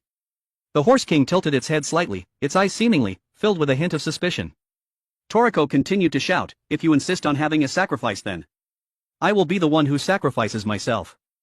But only if you can kill me with your own hands. Toriko's eyes were bloodshot, filled with red veins, and the power from his entire body erupted without concealment. The Horse King Heracles' face darkened, and it slowly stood up, its oppressive force like the sky collapsing. Although Toriko's words sounded full of momentum, in reality he was worried to death. Am I really about to fight one of the 8 kings? Can I hold him back for even a little while? 10 minutes or even less? Sweat flowed down, his body constantly and instinctively reacting to the undeniable fear of a powerful opponent. Mappi, Komatsu, you two have to hurry. The red Oni inside Toriko roared, baring its fangs ready to fight. Come on, Horse King Heracles. While Toriko was using his life to buy time, Zebra and Brunch were traversing the Stardust Hill area, amidst the frantic meteor rain.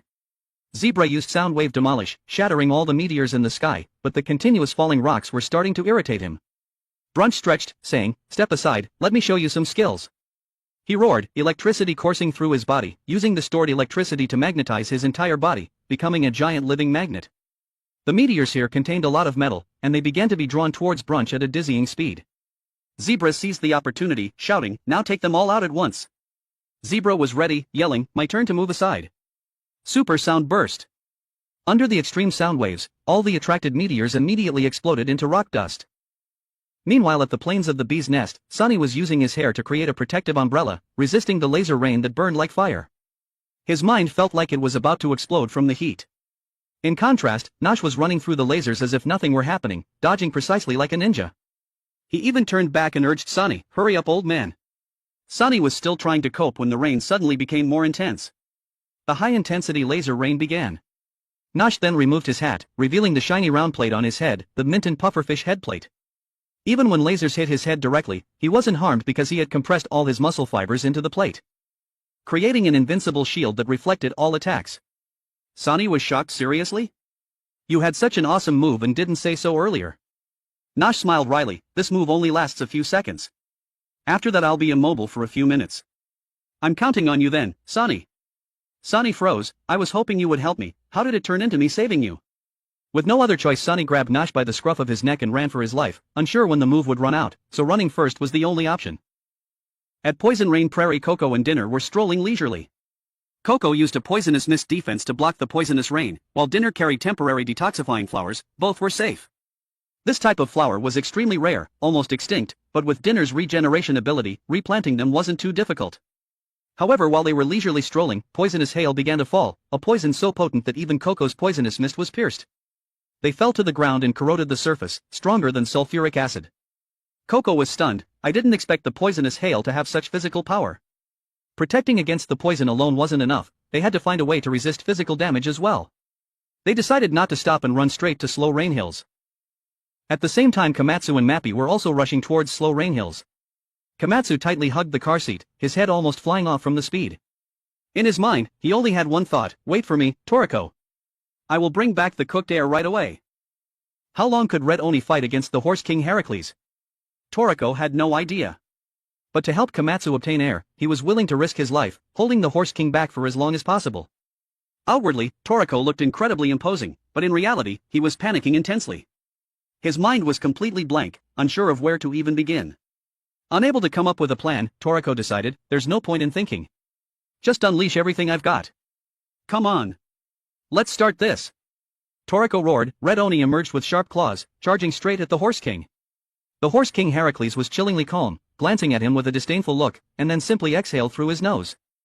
With just one breath, the battle was over. The ground in front of Toriko was carved into a bottomless pit. Everything in the path of that breath was blown away, including half of Toriko's body. Toriko had thought, since I'm the main character, I should be able to exchange a few blows with the 8 kings. The result? Before he could even land a hit, he was cut in half by a single breath. As Toriko realized this, strawberry syrup began to squirt out from his severed body. He collapsed to the ground, powerless to resist. Heracles merely glanced at him, then turned away as if he had just swatted a noisy mosquito, putting on a show. Ultimately, that's all you were. The sound of hooves faded into the distance. Toriko lay there, his eyes gradually dimming, losing all their luster. But Toriko wasn't dead. Would the main character die that easily? Remember back at the treehouse, Chi-Chi had said there was something important she wanted to give them. It was holy water from the gourmet world. The miraculous medicine Chi-Chi mentioned, capable of activating gourmet cells to the extreme, was a powerful restorative item. Even though they each only had a single bottle, Chi-Chi believed that once you get to the gourmet world, the holy water will definitely come in handy. Toriko only having half his head left, would that count as a minor injury? But when he received the potion from Chi-Chi, Chi-Chi had also asked, is Toriko's blue hair natural? Toriko thought back and remembered his hair seemed to be black when he was a child. Sunny chimed in, only his hair is blue. What color are the other parts? Chi-Chi subtly hinted, what resides within you isn't just Red Oni, it could be something even more terrifying. If you don't use it in time, it will be too late. Toriko was still immobile, but the holy water was being absorbed by his body little by little. The gourmet cells inside him began to divide fiercely, in the blink of an eye regenerating new tissue and organs. His consciousness gradually returned. At that moment the Horse King Heracles suddenly felt uneasy, halting his steps. But it wasn't because Toriko had revived, but rather an air tree nearby began to subtly change. The tree started to emit a larger amount of air than usual, and release an intoxicating aroma, constantly stimulating Heracles' appetite. This tree, there's something strange about it, Heracles thought. Inside a dark room, Red Oni pushed the door open, stepping inside to find Blue Oni, the lazy one, lying idly. Before Red Oni could say anything, Blue Oni opened his mouth. Rare to see you. What brings you here? Red Oni, I don't want to, but if the host body dies, it's all over. Blue Oni chuckled sarcastically, you troublesome dim-witted red cell. Red Oni said worriedly, I'm still no match for Heracles. He looked at the Blue Oni who was larger than him, hoping the other could come up with something. Blue Oni raised his claw, striking out, causing Red Oni to break out in a cold sweat. Blue Oni smirked, if I unleash my power, can that body handle it? Red Oni stammered, thanks to the holy water, the injuries have recovered. If we could eat that ingredient, we might be able to hold on for a few minutes. Blue Oni laughed, interrupting, then let's play a game, although I have no interest in eating that immortal horse, but it's fine for entertainment. At this time the air tree was being infused with life, constantly growing, bustling with air fruits budding. Heracles finally realized that human from before cooked it. In the blink of an eye that air tree had been cooked into an edible fruit, the fruit began to continuously grow and fall. At that very moment Blue Oni reached out from inside Toriko's body, grabbing an air fruit about to touch the ground and devoured it immediately. Delicious to the point of madness, Toriko's saliva poured out non-stop, his eyes wide as he chewed furiously.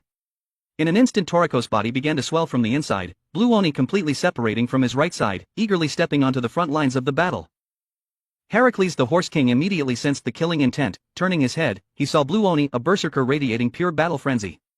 He swung his arm like a windmill, spinning round and round with ever-increasing speed. With clear intention, Blue Oni focused all his power into a single, heaven-shattering punch aimed directly at the Horse King. Boom! The punch landed squarely on Heracles' face, nearly knocking even the Horse King's tongue out. Despite Heracles' massive size, Blue Oni exuded immense energy, completely disregarding the size difference. After the exhilarating punch, he grinned triumphantly. Not a bad flavor, this punch is enough to brag about for the rest of my life. I punched the Horse King Heracles in the face. How many people can say they've done that? The Horse King wouldn't let it stand. Enraged, he raised his two hind legs to unleash his ultimate move, Heracles' kick. His killing intent spread across the entire continent, causing the creatures of the forest to flee in panic. Birds took flight and wild animals stampeded away, as if a natural disaster was about to strike. All the animals on the continent were fleeing, even the slowest species were sprinting at top speed. In the atmosphere, garden hermit Daruma and Milk also felt the tremor. Daruma trembled. The Horse King is fighting? Mappy didn't finish the ceremony? What have Toriko and the others done? Milk's expression was grave. He clearly understood what was happening, but now all he could do was believe in Toriko. At the entrance to the food space, Terry, Kiss and the other beasts also sensed the terrifying aura. From the body of the watermelon octopus, 3 small adorable creatures emerged, climbing towards the cave entrance. It was their time to join the fray. As the Horse King unleashed his kick, the rushing air swirled into a vortex, engulfing the sky. Within that vortex, Blue Oni was at the peak of his excitement. If that punch had landed perfectly, who knows, I might have been able to fly straight into space for a joyride. He looked at Toriko. Try to survive, okay? Even though Red Oni and I are different, we are both parts of the appetite inside you. Toriko slowly stood up. His black hair fluttered in the wind. His sharp eyes and demeanor even more intense than his previous blue hair, resembling Star June. At the same time, Komatsu and Mappy raced towards Slow Rain Hills. Only one thought occupied Komatsu's mind: I have to cook air as soon as possible. He tried to jump out of the vehicle, but even the slightest movement felt like his body was being crushed, making movement incredibly difficult. Mappy explained air is close by, but due to the influence of the air fruit, the air here is incredibly dense, making it feel like you're walking underwater. A familiar voice chimed in, spot on. Moving around here feels just like swimming. Komatsu turned around, it was Zebra. Zebra said Brunch went to get the knife. A chef is useless without a knife. Only the specially crafted knife of the first milk can handle air. Komatsu said anxiously, Toriko is fighting the Horse King, we have to cook air right away. Zebra remained calm, muttering sound travels faster in liquid than in air. A supersonic shot from here should definitely reach him. Embracing Komatsu with one arm and pulling Mappy with the other, Zebra activated his sonic speed, arriving in front of air in a flash. On the other side, Brunch also drew his 40-meter knife, exclaiming in surprise, this knife is so big, it could split the entire continent in half. Compared to the knife Komatsu used, this one was a true heaven-cleaving greatsword. On the way, he encountered Sani, who was using his hair for super speed movement. With hundreds of long strands of hair constantly pulling and jerking, he improved his speed and maneuverability, overcoming his previous weaknesses. Sani shouted, Nosh, do something too. Nosh, hugging a huge bundle of food, replied, don't rush me. I am doing something. This is a load of ingredients I just gathered. Brunch thought, these two really aren't in sync at all. From a distance, Kararu rushed towards them. Wait, wasn't Kararu carrying Komatsu? No, on the vehicle were Coco and Dinner. Coco used his poison body to create a Kararu clone for convenient high-speed transportation. Better than sheltering from the rain with an umbrella like before. Brunch chuckled, this bunch, each of them is a monster. If they continued at this pace, everyone would converge at air immediately. Brunch unleashed electricity, rushing towards air. Komatsu stared in awe at the hovering, ripe red air fruit. This is the king of all ingredients, air? But it wasn't yet time, he said to Mappy, air isn't fully ripe yet. Cooking it now isn't the right time. Mappy was shocked, what? You called me here and the fruit isn't even ripe yet? Komatsu pondered, his expression worried, not ripe, can't be cooked. They had finally found air, but it wasn't ripe. What was happening? Just then, Coco, Sunny, and Brunch arrived. Coco exclaimed in amazement, this is the food king? It looks to be 500 meters wide. But the important thing wasn't its size, it was why the fruit wasn't ripe. What were they to do? Komatsu continued to explain, based on what the first milk had said, if we follow his exact cooking method, we can indeed handle this air fruit. But the deliciousness will only reach about 70%. To unlock the true flavor, we have to wait until the fruit is fully ripe and just touching the ground. The instant it touches the ground, that's the best time to cook it. Dinner asked, why wait for the moment it touches the ground? Is there any proof? Zebra looked annoyed. Why should we believe that guy? Brunch spoke up. Komatsu can hear the voice of the ingredients. Then Komatsu explained further, if we can cook air right when it falls to the ground, the deliciousness will increase from 70 to 100%. Coco suddenly realized, so, the Nitro's cooking method isn't perfect? Sunny laughed, well then, serves them right. Even if they steal air, if they don't know how to prepare it properly, they can't enjoy its true flavor. See? That's why having a professional in the team is so important. Nosh then asked, if we have to wait until it's ripe, are we just going to stand here and stare? Toriko can't wait any longer. Everyone immediately fell into thought, searching for a solution. Brunch came up with a hypothesis, because the slow rain hills region has an extremely high air density, not only does the rain slow down, but everything slows down. Maybe that's what's making air ripen slower. The whole group was stunned, no one had ever considered this. To prove it, Brunch pulled out the knife crafted by the first milk, the blade so sharp it could cut through air itself. Komatsu felt his whole body lighten, all the pressure vanishing. Brunch declared, I'll cut through the air surrounding air, helping it ripen faster. Komatsu was still uneasy, that's not enough, we need to provide more nutrients. Zebra took out a pile of food, these are the things that fell with the meteor shower at Stardust Hill. Nosh brought a bunch of snails and insects he had caught at the plains of the bee's nest. Dinner also had some fruit gathered at Poison Rain Prairie. Sunny frowned, collecting stuff while running away? These things look horrifying. Komatsu was delighted. Ugly is fine as long as it's nutritious. The problem was there were still too few ingredients. Dinner confidently took on the task, leave it to me, I'm a regeneration specialist, I'll multiply the quantity. Nosh then said, I'll prevent air from touching the ground before cooking. To avoid any shocks. The others followed Komatsu to prepare the kitchen. Everyone worked together for an air fruit that reached 100% deliciousness. Mappy teared up at the sight. Komatsu scolded gently, don't just stand there getting emotional. Hurry up and help me. Mappy wiped away his tears and nodded, now's not the time to cry. We have to seize every second and bring air back to Toriko as soon as possible. While Komatsu's group was preparing to cook air, Toriko and Blue Oni were still trying to buy time in their battle against the Horse King Heracles. Ever since Blue Oni appeared, Toriko's hair had reverted to its original black color. Now he understood why Chi-Chi had asked about his hair color. Blue Oni appeared with a leisurely smile, not taking the battle seriously. He scoffed, you're really reckless. Pushing yourself to protect something, turns out it's because you're pregnant? Even though it only took a single blow, and not a direct hit, Heracles was forced to use her true power, a rare occurrence that happened only once every 10,000 years. Because of the child in her belly. This time she would fight for real. She took a deep breath, and in that instant, Blue Oni felt as if he was being pierced. The terrifying power of a creature that was both a queen of beasts and driven by parental instinct had reached an incredible level. Blue Oni was crushed by the pressure, his eyes bulged out and all the air around him was sucked away. Even though it was only 1/10 of a normal breath, the surrounding space became a vacuum. Toriko was also being crushed under the pressure. He reached out to save Blue Oni. His hair changed from black to blue. Red Oni and Blue Oni were joining forces. Toriko struggled to breathe, trying to buy just a few precious seconds. He realized that for the Horse King Heracles, most creatures in the world aren't worthy as opponents. Even though they were using all their strength, neither Toriko nor the two demons inside him were a match. Heracles had once unleashed Gourmet Breath, wiping all living things from the world, except for herself, with a single inhale, and now she was using that move on Toriko. Meanwhile, on the other side, Komatsu's group was sprinting to finish cooking air. Brunch was flying into the air, slashing at the air around air to reduce the pressure. What seemed like a simple act of cutting air actually required incredible skill. If he accidentally cut the fruit, all their efforts would be in vain. Dinner was using his medicines to clone the ingredients and fertilize the roots of the air tree. The air-cutting method of ripening the fruit began to take effect. Now it was Komatsu's turn to perform. He drew the knife of the first milk and began to follow the instructions he had been taught. However, a major problem arose. Inside the air fruit was a large amount of air. Due to the pressure difference with the outside, the air was swirling inside the fruit, causing the skin to swell and leak air. Zebra quickly plugged the leaks with ultrasonic plugs. Komatsu exclaimed, a fruit with a diameter of more than 500 meters, filled with delicious air inside. If we follow the traditional method, we would have to release it slowly, leading to a 30% loss of flavor. The solution was, keep the fruit in its original shape, wait for the exact moment it falls, and then release all the air accurately. If we can do that, even if the air escapes, the deliciousness will still remain inside. Sunny was surprised, isn't the flavor in the air? Wouldn't releasing it all mean losing everything? Komatsu smiled, if the fruit exploded, then yes, we'd lose it all. But if we keep the skin intact, we won't. He asked Sunny to use his hair to tie around the air fruit to maintain its shape. Sunny panicked, easier said than done. This fruit is as big as a planet, how can I tie it? Zebra reported, I've plugged all the leaks. Komatsu thanked him and then asked Coco to release some toxins, applying pressure to the fruit to precisely control the ripening point. Komatsu slowly peeled away the outer skin and then continued to dig deeper into the flesh of the fruit.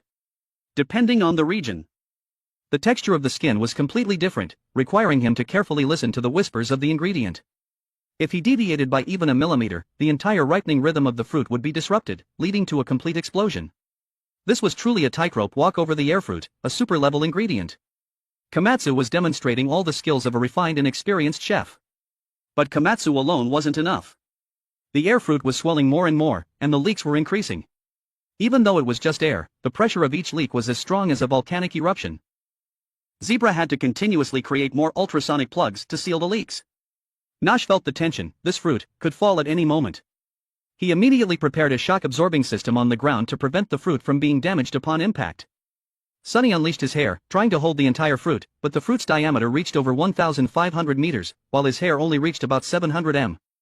Fortunately, he had the technique of remote hair control, compensating for the lack of length. Coco, next to him, released toxins as Komatsu requested. At this moment, the poison demon emerged from Coco's body, a sign that the deliciousness within the air fruit was overstimulating him. Coco tried to remain calm, but the aroma kept spreading, tormenting everyone. Not only humans. Creatures outside were also lured in by the scent. A diamond inferno beast, level 500, was drooling greedily, circling around the air fruit. Mappy stepped forward with a stern face. "Leave these to me. I'll show them what 3-beast style is all about." Everyone was doing their best to complete their assigned tasks. The moment seemed to stretch on endlessly, feeling like it would never end. But in reality, less than 10 minutes had passed. Suddenly, a cracking sound echoed. The entire fruit shook violently. The stem was about to break. Komatsu was startled. "It's about to fall. Air is about to fall. And we're still a little short. I haven't finished processing it." Everyone held their breath, looking towards Komatsu. Komatsu shouted, "I need more time. Give me 2 minutes." "No, just 1 minute is enough." It's too late. The stem broke, and the air fruit fell straight to the ground. Sunny yelled, "Nosh!" Nosh roared and used all his strength to create a giant, cushioned head, catching the enormous air fruit. The fruit was so large that Nosh's head turned red from congestion. He gritted his teeth. "This is really too much." Just as the giant air fruit was about to fall to the ground, Nosh used his head to prop it up, but his small body couldn't withstand its terrifying weight. Sunny's hair tendrils wrapped tightly around the air, just in time to help keep it from falling. However, even with high power mode activated, it was very difficult for his hair tendrils to hold the fruit. Komatsu was sweating profusely with worry, his hands working tirelessly. Sunny and Nosh were about to give out. Nosh strained his head to hold the fruit, his whole body about to be crushed. He couldn't hold on any longer. In the midst of the tension, Komatsu suddenly sped up his movements significantly. Wasn't this the ultimate skill that Frozy used? It seemed like the gourmet demon within Komatsu had also awakened. After a series of operations, he finally carved a small hole to release the air in one go. The fragrant air swelled from the small hole as if a volcano was erupting, a truly magnificent sight.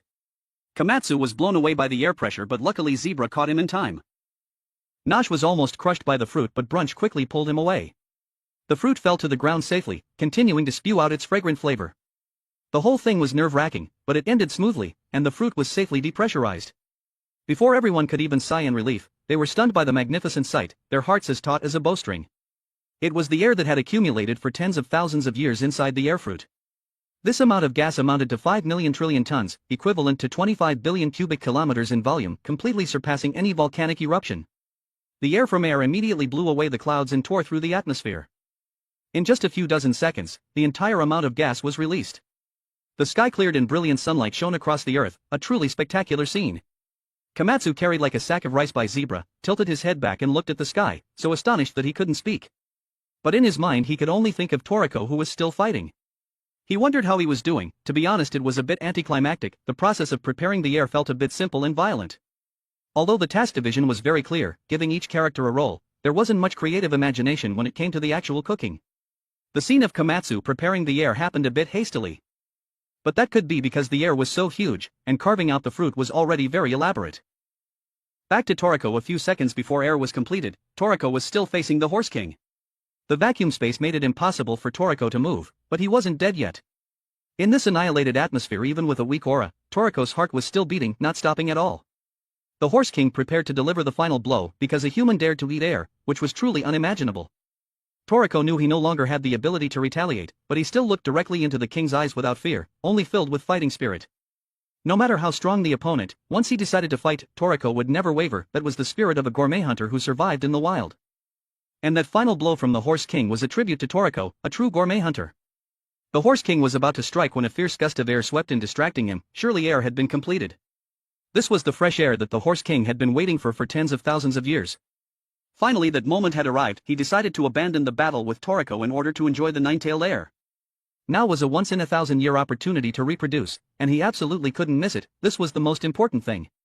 As for the battle with humanity, he would deal with it after the new king was born. The Horse King took a deep breath of air that was many times greater than previous reproductions. Now he no longer had to breathe sparingly, nor was he worried about giving birth to a premature child. In the area that had just been sucked into a vacuum by the breath of destruction, a great storm suddenly broke out. It was the wind of hope, the first wind at the Horse King's fall after tens of thousands of years, and also the bell that ended the battle. The excess air from air swept across the land. In the fierce storm, Toriko, who had been abandoned by the Horse King, heard the sound of trumpets of victory. Komatsu and everyone had succeeded. Air had been processed. The entire continent, which had been covered in dark clouds, was now illuminated brightly through the layers of clouds. The villagers of the Jewel Realm were all stunned with their mouths agape. Brilliant golden light was scattered across the ground. Seeing this, the hermit Daruma sweated profusely with worry. Air has fallen. Could it be that Mappy has failed? Was it impossible to process air? But as the light shone everywhere, First Milk took hold of the sound-amplifying stone and said in a confident voice, "No, they succeeded. Surely they used a method that we have never known to cook air." The hermit Daruma asked, trembling, "Really? How do you know?" First Milk smiled gently, "I heard the sound of the knife. The knife I forged said that second has completed the air dish." At this time Komatsu was still unconscious. Zebra shouted loudly, "Hey kid! Wake up!" The spotlights on, Coco, Sunny and everyone else surrounded Komatsu and praised him. Komatsu woke up with a start, shouting as soon as he opened his eyes, feeling a pounding headache, unable to stand. As soon as Zebra let go, Komatsu collapsed to the ground. When he heard everyone say that they had succeeded, he finally breathed a sigh of relief, weakly saying, "Thank goodness, I thought we had failed." Quickly tell Toriko this good news." Zebra said, "Don't worry, with this kind of world-shaking event, Toriko and the Horse King must already know." Mappy's eyes welled up with tears. No one was looking forward to this moment more than the Horse King. Sunny suddenly pointed to the sky and shouted, "Look, a rainbow!" A colorful rainbow spanned the sky, its shimmering bands of color as if with a life of their own, flashing brilliantly amidst the land filled with fresh air. But the residents of Slow Rain Hills closed their eyes in silence, quietly waiting. Toriko was also waiting. At that moment he noticed several figures running towards them from the hill across. It was Terry and the others. They had come to witness the birth of the future destined rival, the new Horse King. Despite his small stature, the new Horse King's spirit was in no way inferior to the previous Horse King. Under the light of the seven-colored rainbow, the old Horse King looked more gentle and benevolent than ever before. The sacred neighing of the new Horse King echoed throughout the world. With light footsteps, he ran quickly on the seven-colored bridge, a bridge that had not resonated for tens of thousands of years. This neigh was a declaration: the new Horse King was born. The news that air had been processed and the new Horse King had been born immediately spread throughout the world, a sacred, beautiful, mysterious reply from Heracles, its incredible power yet unknown. The 8 kings of the other continents naturally sensed it. The powerful warriors operating in the night in the gourmet world also heard it. Even in the human world, people who were looking forward to the revival of the gourmet era heard it. Ippon felt a surge saying, something happened in the gourmet world. Rin was even more excited. Toriko succeeded. Milk the second shouted happily, I heard it too. I even heard Komatsu's knife. Toriko's fiancé was both happy and moved. My husband is truly amazing. Everyone was happy. Only Zong, who was still picking his nose and missed the opportunity to be in the picture. President Mansam smiled brightly. Alright, it's time to open the path. Let's open the infrastructure line into the gourmet world.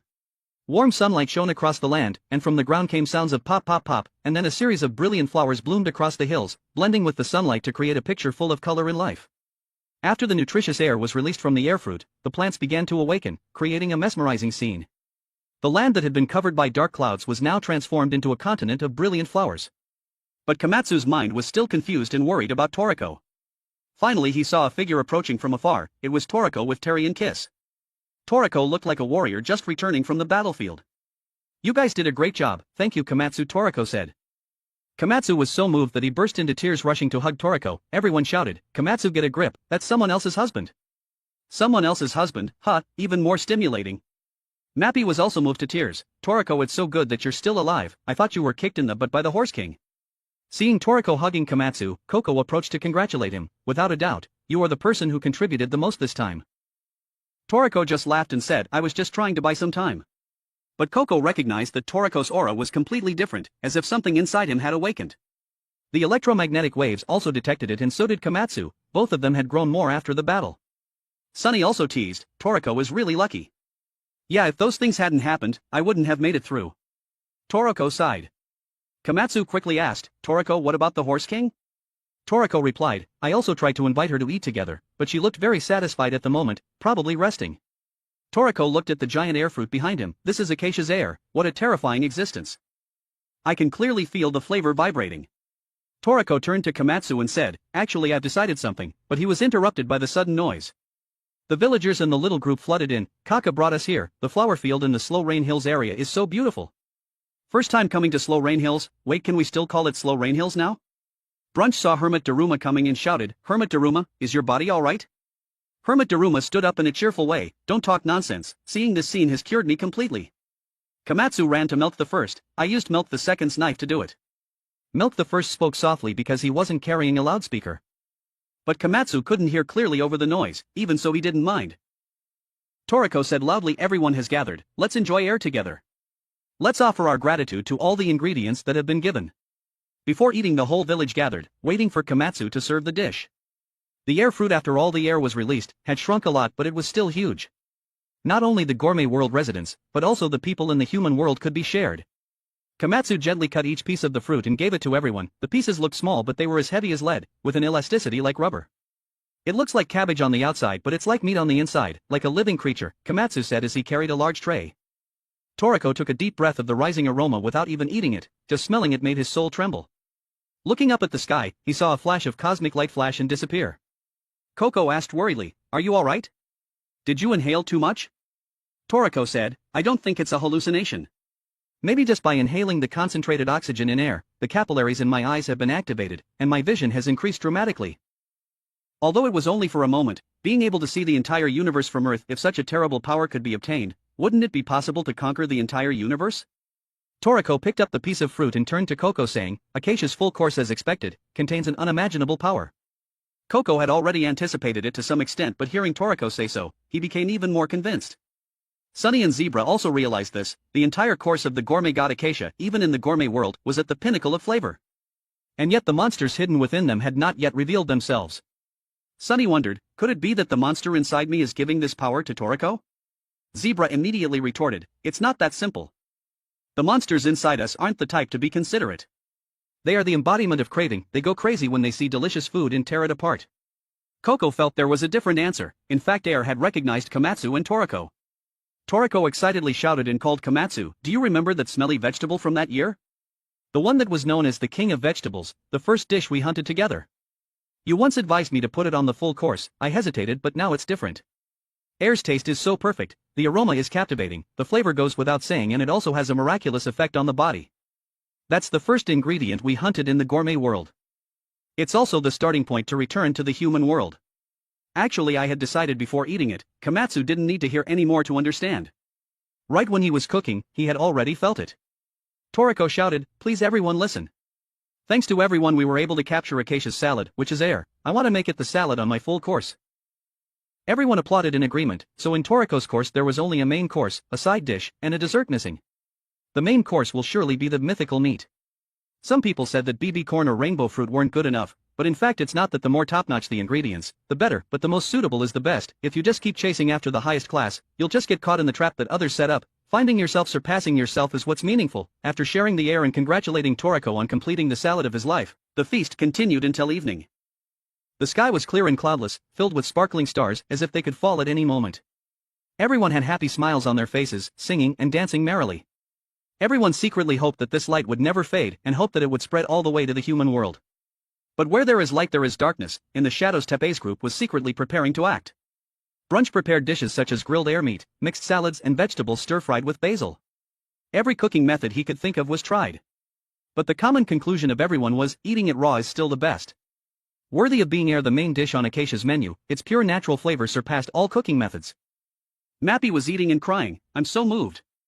If it weren't for Toriko, I wouldn't have been able to see this peaceful and happy scene now. Wah! This is our dream and hope, to live and eat together with the whole village, it's really too wonderful. Hermit Daruma also swayed emotionally, that's right, that's right. For this day I have suffered so much. But it's true, eating it raw is still more delicious, he said with a smile as he chewed. Brunch put his hands on his hips and said, "Hey old man, weren't you sick?" Komatsu wasn't surprised, it's easy to understand. Because no one has ever eaten air before, we have to study from the beginning. But I really like the feeling of thinking about how to make this air dish the most amazing salad for Toriko's menu. However, Coco reminded, everyone is easily fascinated by the flavor and forgets the true value of air. Eating this legendary air is not only simply delicious but also has the ability to cure all diseases. Due to the surge in oxygen intake through respiration, blood circulation also increases and metabolism is strongly activated. All bodily functions are increased many times over. After one breath, light scratches disappear. After 2 breaths, cuts close. After 3 breaths, even deep wounds begin to heal. If you maintain continuous breathing, fractures and severe burns can also be healed. Not only that, after eating air, it doesn't matter if you don't breathe for a long time, you can even dive for hours underwater or live for days in a place with absolutely no oxygen. Coco's thoughts were interrupted by Sunny's question, "Coco, what's wrong with your hand?" Coco looked back and realized that without him noticing, his hand had turned into the hand of Poison Devil. Sunny also noticed that there was something different about his hand. It looked disgusting. The devils in their gourmet cells had all manifested. But Zebra said calmly, "It's not that it ran out, but it has actually become a part of our bodies." He raised his arm that looked like a piece of black charcoal. "Now it can move according to my will." That meant that they had begun to control the monsters inside their gourmet cells. Although it was only one arm now, sooner or later the whole body would be integrated. This is the greatest effect of Acacia's full course. After hearing Zebra's words, Sunny not only didn't feel relieved but instead became even more worried. Sooner or later I'll become a glowing-haired monster like that? That's so gross. No way, no way. Zebra looked confused. No way to what? Seeing that his arm had returned to normal, Sunny finally breathed a sigh of relief. Toriko silently looked at his hand, lost in thought. Hermit Daruma spoke up to remind him, not everyone possesses that talent. Those who have gourmet cell devils residing in their bodies, even in this village of mine, there are only a few. The rest are descendants of those who were lucky enough to survive after being eroded by the cells.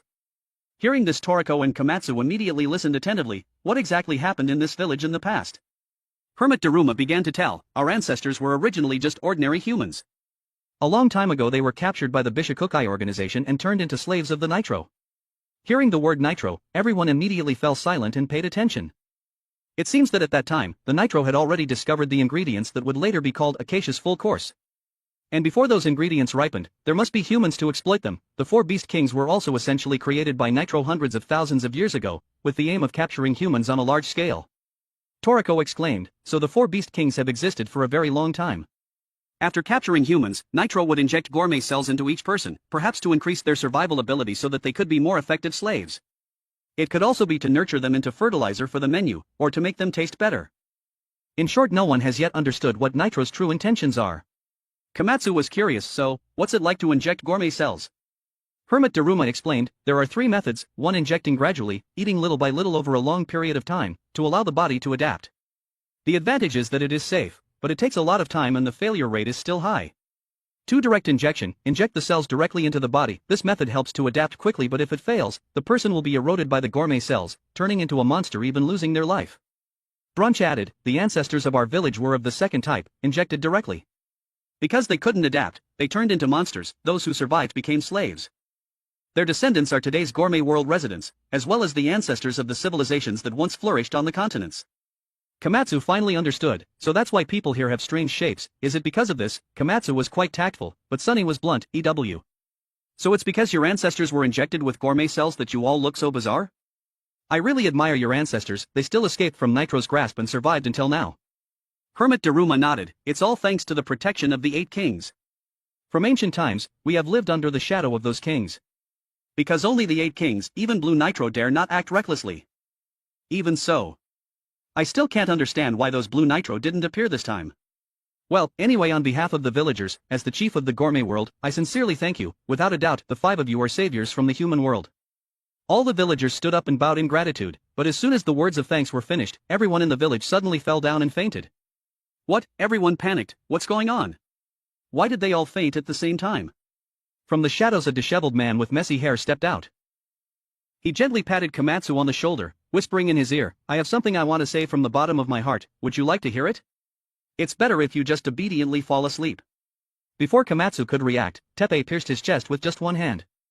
The first to react was Toriko, but it was too late. As soon as he turned his head, he saw Komatsu's heart being pulled out, then crushed by Teppei on the spot. Komatsu immediately spat out blood, his eyes filled with horror and pain. Toriko's face was splattered with hot blood, and he couldn't believe that this nightmare had come so quickly. Filled with worry and anger, he screamed in pain, "Komatsu!" But don't worry too much, because according to the protagonist's logic, Komatsu will surely awaken his devil soon, and reforming his body is only a matter of time. At this moment a familiar scene of a door opening appeared again, carrying the ominous sign as always. A grey mist swirled through and Blue Oni pushed the door open and stepped inside. The space inside looked very large, with countless tables and chairs. And among those empty tables and chairs, there was someone wearing a napkin, already sitting down. Blue Oni walked behind him and asked, "So delicious you've gone crazy?" Red Oni smiled, "It's really an amazing flavor. A part of my body has awakened, it's all thanks to you." Blue Oni looked annoyed, "If I ever meet that horse again, I won't play around anymore. I'll just kill it." Red Oni raised his glass, his eyes deep, "It seems the world out there excites you." Blue Oni grinned, "What else is fun for us besides eating? I also want to eat quickly, eat until I can't swallow anymore." Red Oni could only sigh, "There's no way around it now. A different world." Blue Oni smiled mysteriously, "That arm will have a chance to show itself soon, let me see how strong you are." Toriko's shout also awakened the other 3 members of the 4 heavenly kings. When they saw Komatsu being pierced through the chest, the group immediately took out holy water of recovery to save his life. But before they could do anything, a vine like a whip stretched out from Teppei's arm, smashing all the bottles of holy water. The other people in the village, those who had not been defeated by the poisonous snake, also began to appear. Shigematsu smiled faintly, "Breath of eternal sleep, it should have been enough to stop the heart with just one breath. I didn't expect there were still so many people who could sense the instability and survive until now." He glanced at Milk the First, Adashino and the others, intending to talk nicely with them. "After all, they were about to go to heaven, we are Neo and we came to get air, you don't need to care about anything."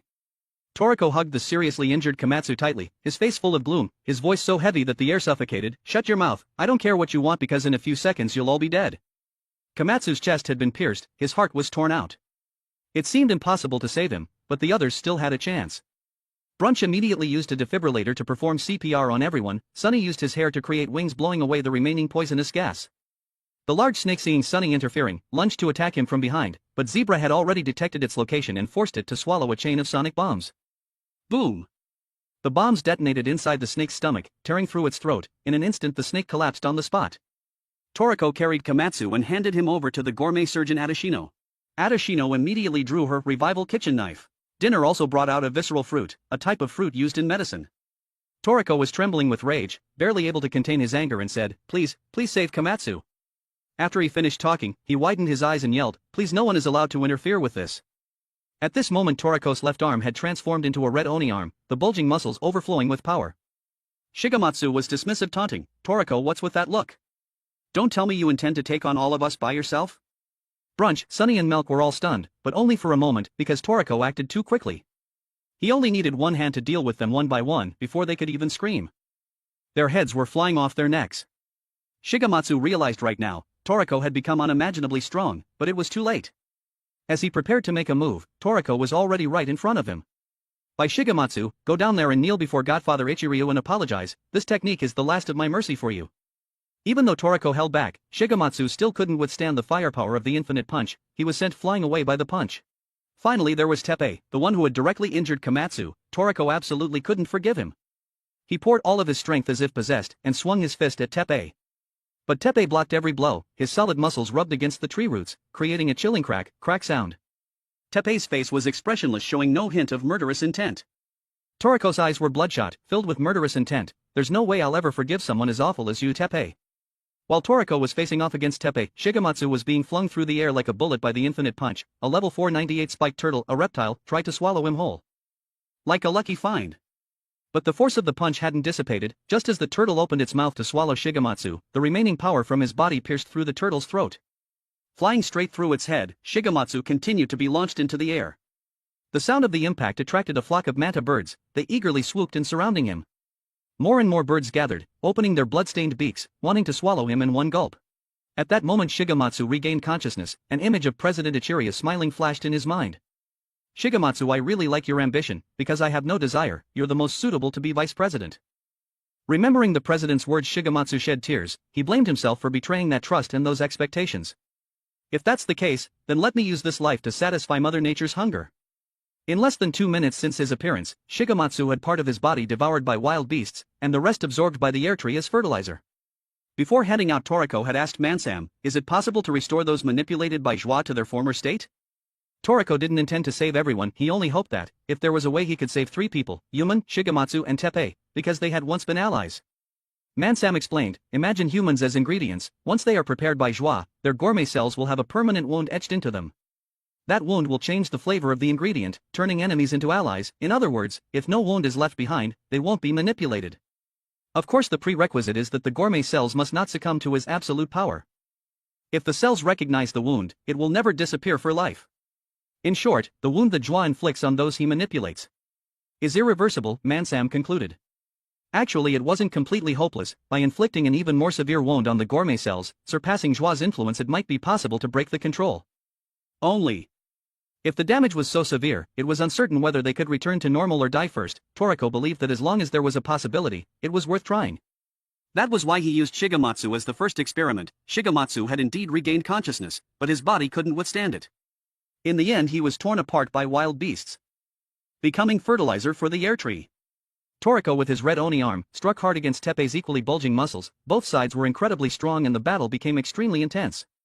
Toriko steadily gained the upper hand, forcing Teppei to retreat. Toriko first retracted his muscles and then in one breath, unleashed an extremely powerful recoil punch. Teppei reacted quickly, immediately leaning back to avoid the fatal blow, but Toriko's nail punch pierced through the clouds, punching straight out of the Earth's atmosphere. Teppei turned and used his root-like thorns to wrap around Toriko's arm, but with a single muscle contraction Toriko tore apart that control technique. Ordinary people couldn't breathe through their skin, but gourmet cells could operate all respiratory functions at 100% through the skin. Air was sucked in and expelled like a jet engine. The air between them gradually became turbulent. Their muscles grew larger and larger, accumulating even more force than the previous attack. Toriko unleashed a new recoil nail punch. Teppei didn't fall behind either. His arm and root-like thorns also continuously swelled. A hissing friction sound rang out. The two fists collided violently, stirring up tornadoes. Neither side would yield. Toriko roared, continuously hammering straight into Teppei's arm. Teppei couldn't withstand the storm-like destructive force. The root-like thorns were severed in an instant. It was clear Toriko had become much stronger than before. Teppei immediately realized he had to report back to Joie. This attempt to take air has failed. Zebra blocked his path. You think you can escape, despite being surrounded by powerful fighters? Teppei showed no fear, gathering this many strong people. Yeah, it probably won't be easy to escape next time. With that, a cloud of dust rose from his location. Teppei's entire body disappeared as if evaporating from the world, right before everyone's eyes. Indeed, Teppei's skills were not to be trifled with. Coco and Toriko, unable to react in time, witnessed the strange scene. Coco was bewildered. Without touching Zebra's sonic positioning, or Sunny's battle kitchen, he completely disappeared. The naked eye couldn't keep up. Even faint electromagnetic waves left no trace. Just how did he do it? Toriko bent down and sniffed the ground. There was a lingering scent, but he couldn't determine the direction it came from, nor the direction it left. The origin of this scent could not be identified. He appeared here, then disappeared from this space. Hermit Daruma sighed, this is troublesome. I didn't expect someone to be able to pass through the back channel. This isn't good. It could implicate Komatsu. What's the back channel? How's Komatsu? Hearing the old man mention Komatsu, Toriko and the others turned to look. At that moment, Adashino and Dinner were operating on Komatsu, but the situation was extremely dire. Adashino couldn't access the right angle. Damaged tissue couldn't be treated with medicine. Dinner was also incredibly tense. Komatsu's condition, more accurately, wasn't that his organs couldn't be regenerated, but that the entire chest area where his heart used to be had been torn apart and taken away along with the space. Hermit Daruma spoke slowly, his heart has been taken away. To save him you must find a new heart to replace it. By eating an ingredient called pear, you can graft a new heart onto Komatsu and help him recover. Hermit Daruma's words left the entire room silent. Even he didn't know if it was coincidence or fate. But for the time being, this was the only way to save Komatsu. Pear was currently sleeping peacefully in Area 7, the next region. It was a type of soup known as pure water droplet from the inside out. However, it was located inside a stone fortress in a mountainous continent. Having found a solution, Toriko's group immediately set out. They were seen off by Hermit Daruma and the others to Area 8, and from there headed southeast on the path to Area 7. Komatsu's life was a matter of minutes and seconds. There was no time to delay. His hollowed-out chest was connected to a temporary artificial organ, enough to maintain blood circulation, along with an artificial respirator keeping his lungs functioning, helping him absorb a small amount of oxygen. But all of this was only a temporary measure. Komatsu was now on the border between life and death. He was completely unaware of what was happening, so the possibility of complications could not be ruled out. Brunch had packed all the necessary items. Toriko intended to have the watermelon octopus transport air and the prepared ingredients at Area 8 back to the human world. The 10 bridges connecting the human world and the gourmet world were now fully open. The human world would also begin sending aid in return. The first Milk stepped forward to announce he, along with Adashino, the Hex Food World warriors and riding the watermelon octopus, would escort Air to a safe location. Brunch wearing a huge backpack approached Toriko and asked, "Am I really allowed to take this?" Toriko replied seriously, "This is the mission I'm entrusting to you." "Only you can transport it, I'm counting on you." Brunch, knowing the seriousness of the situation, Brunch didn't ask any further questions. At that moment a monster suddenly appeared. Toriko turned to look and was astonished. Isn't that the great electric shark? It tore through the waves full of vigor. It was clearly the hot-tempered type, leaping from the sea. It revealed a tail dozens of meters long, yet it was an electric train? What the hell is this? An electric train crawling up from under the sea?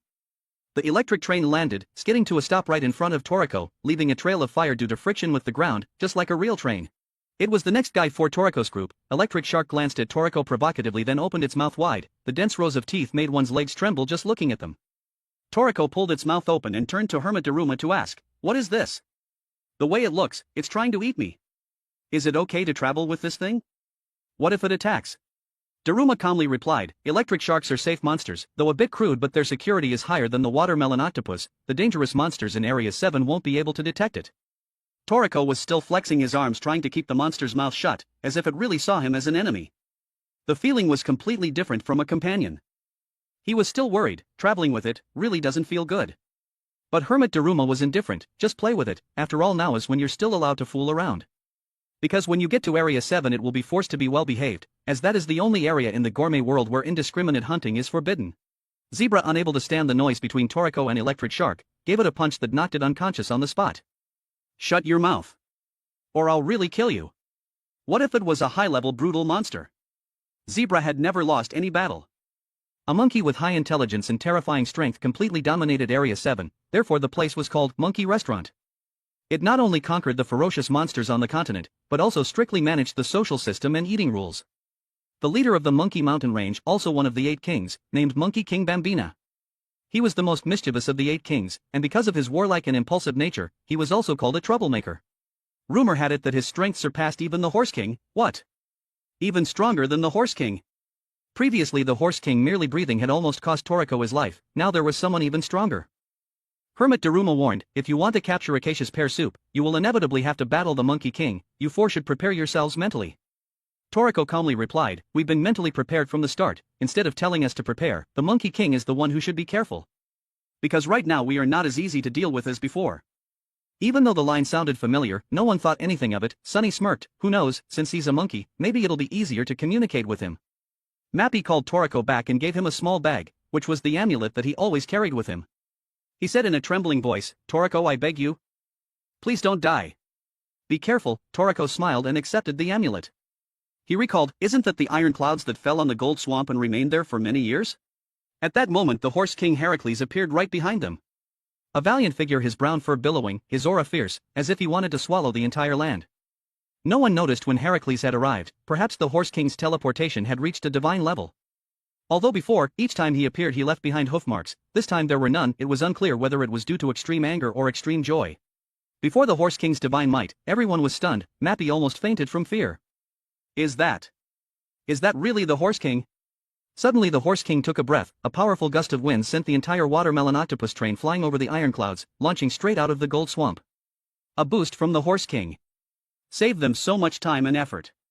Heracles turned his head and glanced at Toriko, his expression proud but his eyes warm as if to say, "I'm helping you. But don't think I'm approachable." Hermit Daruma exclaimed in surprise, "Could it be the Horse King has taken notice of Toriko?" At that moment a rainbow appeared in the sky, a sparkling bridge called the Rainbow of Hope, leading to Future Island. Only those recognized by the Horse King could walk on it. Toriko shouted, "Thanks Heracles." The Horse King proudly turned his head away, saying nothing. Toriko smiled faintly. The electric shark, the monster and transportation vehicle which Zebra had punched unconscious, now lay obediently waiting for departure. Toriko climbed into the carriage, turned his head and shouted, "Let's go. Pear, wait for us in Area 7. And so Toriko's group, with burning determination, began their journey to the land of the Monkey King Bambina. In Toriko's heart there was only one prayer, Kamatsu. You must live. The electric shark sped along the Rainbow of Hope. The clanging sound rang rhythmically between the vast sea and sky. Sunny raised a glass of red wine, frowning as he asked, "What exactly is this so-called pure water droplet from the inside out, Pear? Can it really heal Komatsu's wounds? Coco pondered, it sounds absurd. But in this gourmet world, anything can happen, we'll only know if we try. The electric shark's speed was extremely impressive. If they maintained this velocity, they would reach Area 7 very quickly. Toriko went to the first carriage, looking at Komatsu lying still and unconscious. For the time being his condition was stable, there were no signs of deterioration. Komatsu was protected by Zebra's ultrasonic armor, Sunny's hair protecting from afar and Coco's poison barrier surrounding him. No matter where the enemy came from, for now, nothing could threaten him. The electric shark was over 2,000 meters long, and Komatsu was in the first carriage, the safest place. The last carriage was a huge cargo car where Terry, Kiss and Queen were sitting. Queen even stuck her head out, seeming to find the carriage a bit cramped. Coco thought to himself, who knows, maybe some beast even more dangerous than the electric shark will discover us. As soon as he finished speaking, the train began to shake violently. Could it be a beast after all? They looked up to see a swarm of giant sea urchins falling from the sky like rain. Sunny reassured the group, calm down, be careful, let me use my measuring device to check what they are. But Zebra, known for his hot temper, couldn't hold back. He immediately opened fire, ultrasonic bullets continuously exploding in mid-air. The air immediately filled with fragments and dust, creating a haze. The electric shark, its nose tickled by the smell and dust, sneezed loudly. Toriko felt that something was wrong. He bent down to sniff the sea urchins falling into the sea and exclaimed in surprise, these aren't living creatures. They're pollen. Sunny couldn't believe it. What kind of pollen is that big? At that moment gigantic fresh leaves descended from the high cloud layer. This was the seventh continent, Area 7, a vast land with no end in sight. Coco recalled past data. Even in the gourmet world, Area 7's area was second only to Area 4. The total actual area reaches 8.4 billion square kilometers. The Earth we live on is only 510 million square kilometers, meaning this continent could swallow the entire Earth. Area 7 was truly a continent beyond imagination. Not only did it have high mountains, dense forests, rivers and grasslands, but also strange and diverse species of plants, ranking among the top in the world. The electric shark sped across the rainbow and landed safely. As soon as it stopped, they were surrounded by the native inhabitants. The animals and plants here were strangely enormous. The train carrying Terry and Kiss was so big, yet it was smaller than the teeth of those beasts. Sunny shouted anxiously, these monsters all have capture levels above 600. This is outrageous, are we going to fight? Coco quickly stopped him, telling him to remain calm. Unexpectedly the monsters just looked around and left out of boredom. To them the 2,000-meter-long train looked like a tiny earthworm. Sunny still insisted, they definitely detected us. Coco explained, Area 7 doesn't allow free hunting. If you want to attack, you must get permission from above. Toriko added, I never thought a place like this would exist in the wilderness, a land run by monkeys with strict rules and a magnificent ecosystem. Even the butterflies here are many times bigger than the electric shark. Zebra grumbled, this place is so troublesome. As the electric shark began to move again, a figure lurked in the bushes nearby. The group had entered a fairy tale world. Everything was impossibly large, from leaves to insects. Before departing, Hermit Daruma had instructed them on the route. After arriving in Area 7, the first thing they had to do was find the origin tree, said to have the third tallest canopy in the world. There they might find clues related to the pear soup. Or even find pear right on the spot. Sunny wondered, does this Area 7 not have any civilization like the Hex food world? Regarding that, Hermit Daruma had never mentioned it. If there were any important clues, he certainly wouldn't have left them out. It was possible that the civilization of Area 7 had died out long ago. Suddenly a small figure lightly leaped onto the moving train. Zebra was the first to notice its presence. The group immediately opened the carriage door to investigate. They saw only a small monkey standing a few carriages ahead with a blank expression. It had a small body but didn't look cute at all. It slowly took steps towards Toriko's group. While walking, drool dripped down, then it opened its mouth, revealing sharp teeth. It was clearly ready to fight. Sunny panicked, don't tell me the hunting permit has been issued. The permit to eat us. Zebra, however, wasn't the least bit afraid. He was even eager to fight immediately. If that's the case, then we can also take action, right? He laughed loudly, accumulating energy in his mouth, preparing to unleash his attack. Sunny intended to stop him, but before he could open his mouth, Zebra fired an ultrasonic laser. The powerful laser exploded right inside the carriage, shaking the entire compartment. Poor electric shark, who knew what it had done to offend him, was bombarded right in the face. The light faded and the dust gradually settled. The small monkey lay sprawled on the ground motionless. Judging by its posture, it probably wouldn't live much longer, but Zebra had no intention of letting it off the hook. Pretty tough, you stinky monkey, he said, then lifted the monkey's head, roaring angrily, listen here, you brat. I don't care what the rules are in this place, but don't even think about riding over me and acting recklessly. I am the law, everyone has to adapt to me. The monkey, though covered in blood, half of its body paralyzed, had a strange smile in its eyes. It let out a scream. Zebra, still angry, followed up with another ultrasonic blast, sending it on its way. Sunny angrily cursed, "You idiot, you killed it." That scream was to call its comrades. "The monkey horde is about to swarm us." As predicted, after the monkey's scream, a horde of giant monkeys began to appear, surrounding the train. From the towering grass strange rustling sounds and pressure emanated. These were the ferocious monkeys that dominated Area 7, they should be avoided if possible. Coco looked out the window and shouted to Electric Shark, "Electric Shark! Quickly retreat from here." But as soon as he finished speaking, several gigantic apes appeared from the grass, they growled, their eyes bloodshot, full of murderous intent, staring intently at the train. These were the species known as Devil Apes level 688. However, at this moment, strength levels didn't mean much, the most important thing was, the group had been completely surrounded by a horde of giant apes. Electric Shark began to sweat with fear, was it really about to be a big battle again? Zebra had indeed caused trouble for his comrades countless times, and this instance was no exception. Sunny, cursing Zebra as a game-ruining teammate, roared, "Now what? We're surrounded." The sheer number of monkeys here was terrifying. What were they going to do now? Zebra truly lived up to his reputation as the greatest troublemaker among the 4 heavenly kings. As soon as he opened his mouth, he wanted to fight to kill. He summoned his gourmet demon, his ferocious aura was such that even if a monkey was defiant and wanted to duel, Zebra was ready. Disregarding Toriko and the group's advice, Zebra leaped from the vehicle. Seeing a monkey charge, before it could even make a move, he immediately unleashed a hand chop as massive as a mallet, sending the monkey's head flying. Blood gushed from its carotid artery. Zebra calmly wiped his hand and said, "A stubborn bunch, why don't you obediently follow the god of death to the afterlife?" Coco had warned earlier not to kill under the Monkey King's rule, but Zebra paid no heed.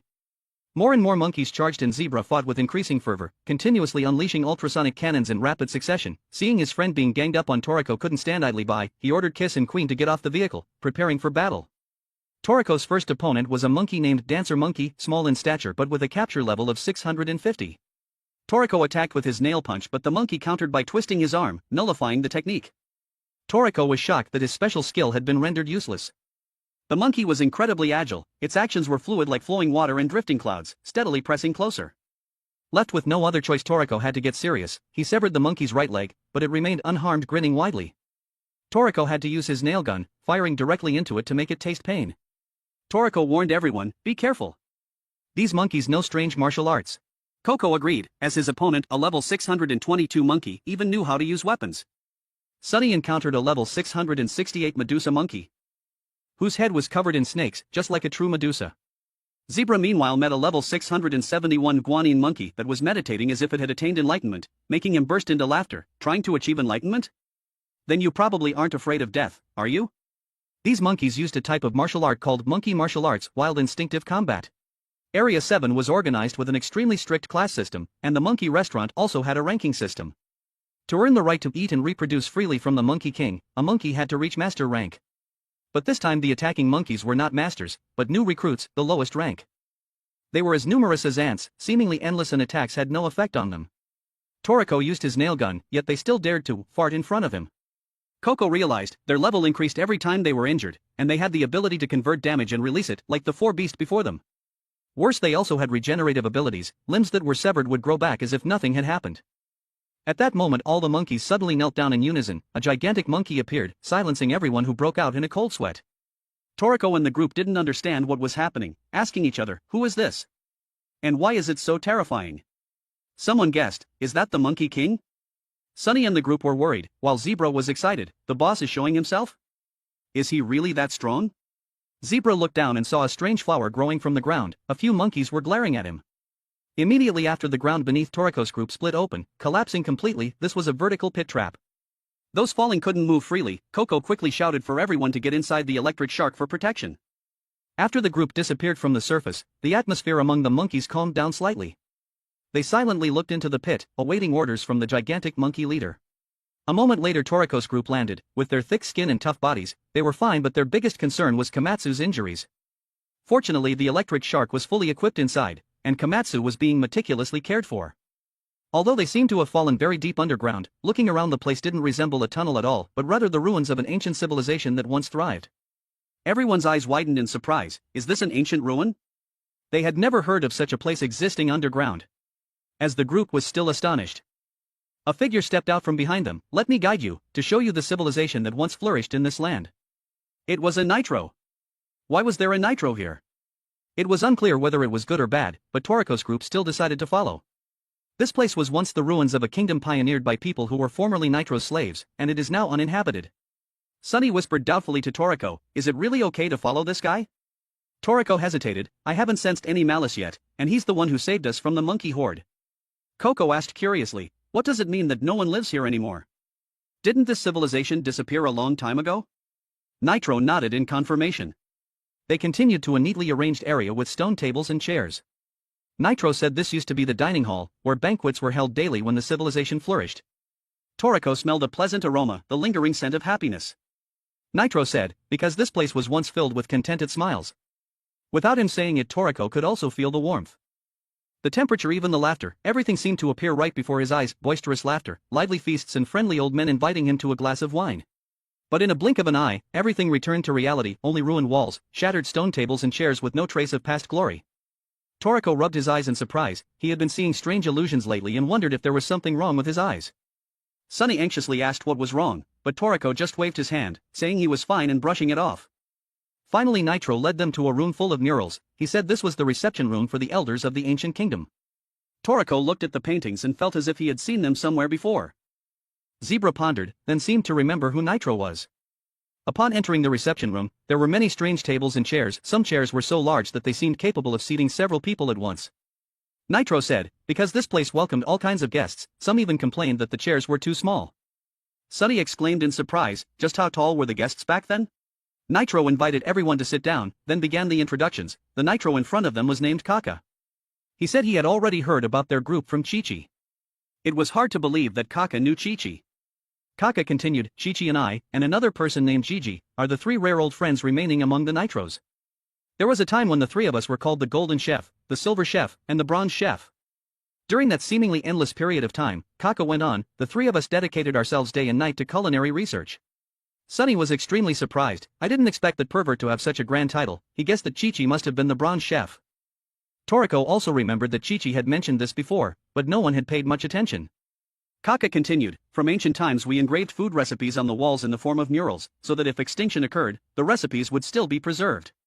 Especially the methods for preparing special cooking ingredients. Hearing that, Toriko suddenly remembered something. I've seen those murals before in the Gourmet Pyramid. The book Komatsu got was from that place too, right? Zebra, when asked, immediately said, I don't remember. I only remember that one Nitro escaped from that pyramid. Kaka didn't hide it. Yes, that was me. At that time it was Komatsu who awakened me from my hibernation state. We Nitros can enter hibernation, but we cannot wake ourselves up. There were some Nitros who couldn't wake up in time because the Earth's conditions changed during their sleep. In other words, hibernation is a gamble with one's life. Komatsu is my savior. When I just woke up, I hurried off to regain my strength and get to where I needed to be, so I didn't have time to thank him. Everyone began to feel confused. Coco curiously asked, this used to be a kingdom built by humans who were once slaves of the Nitros after escaping oppression. So why would a Nitro appear and leave behind formulas? Kaka replied, because among the Nitros, there were also those who were once slaves of the blue Nitros, for example the red Nitros whose vocal cords were destroyed and were enhanced only to collect ingredients.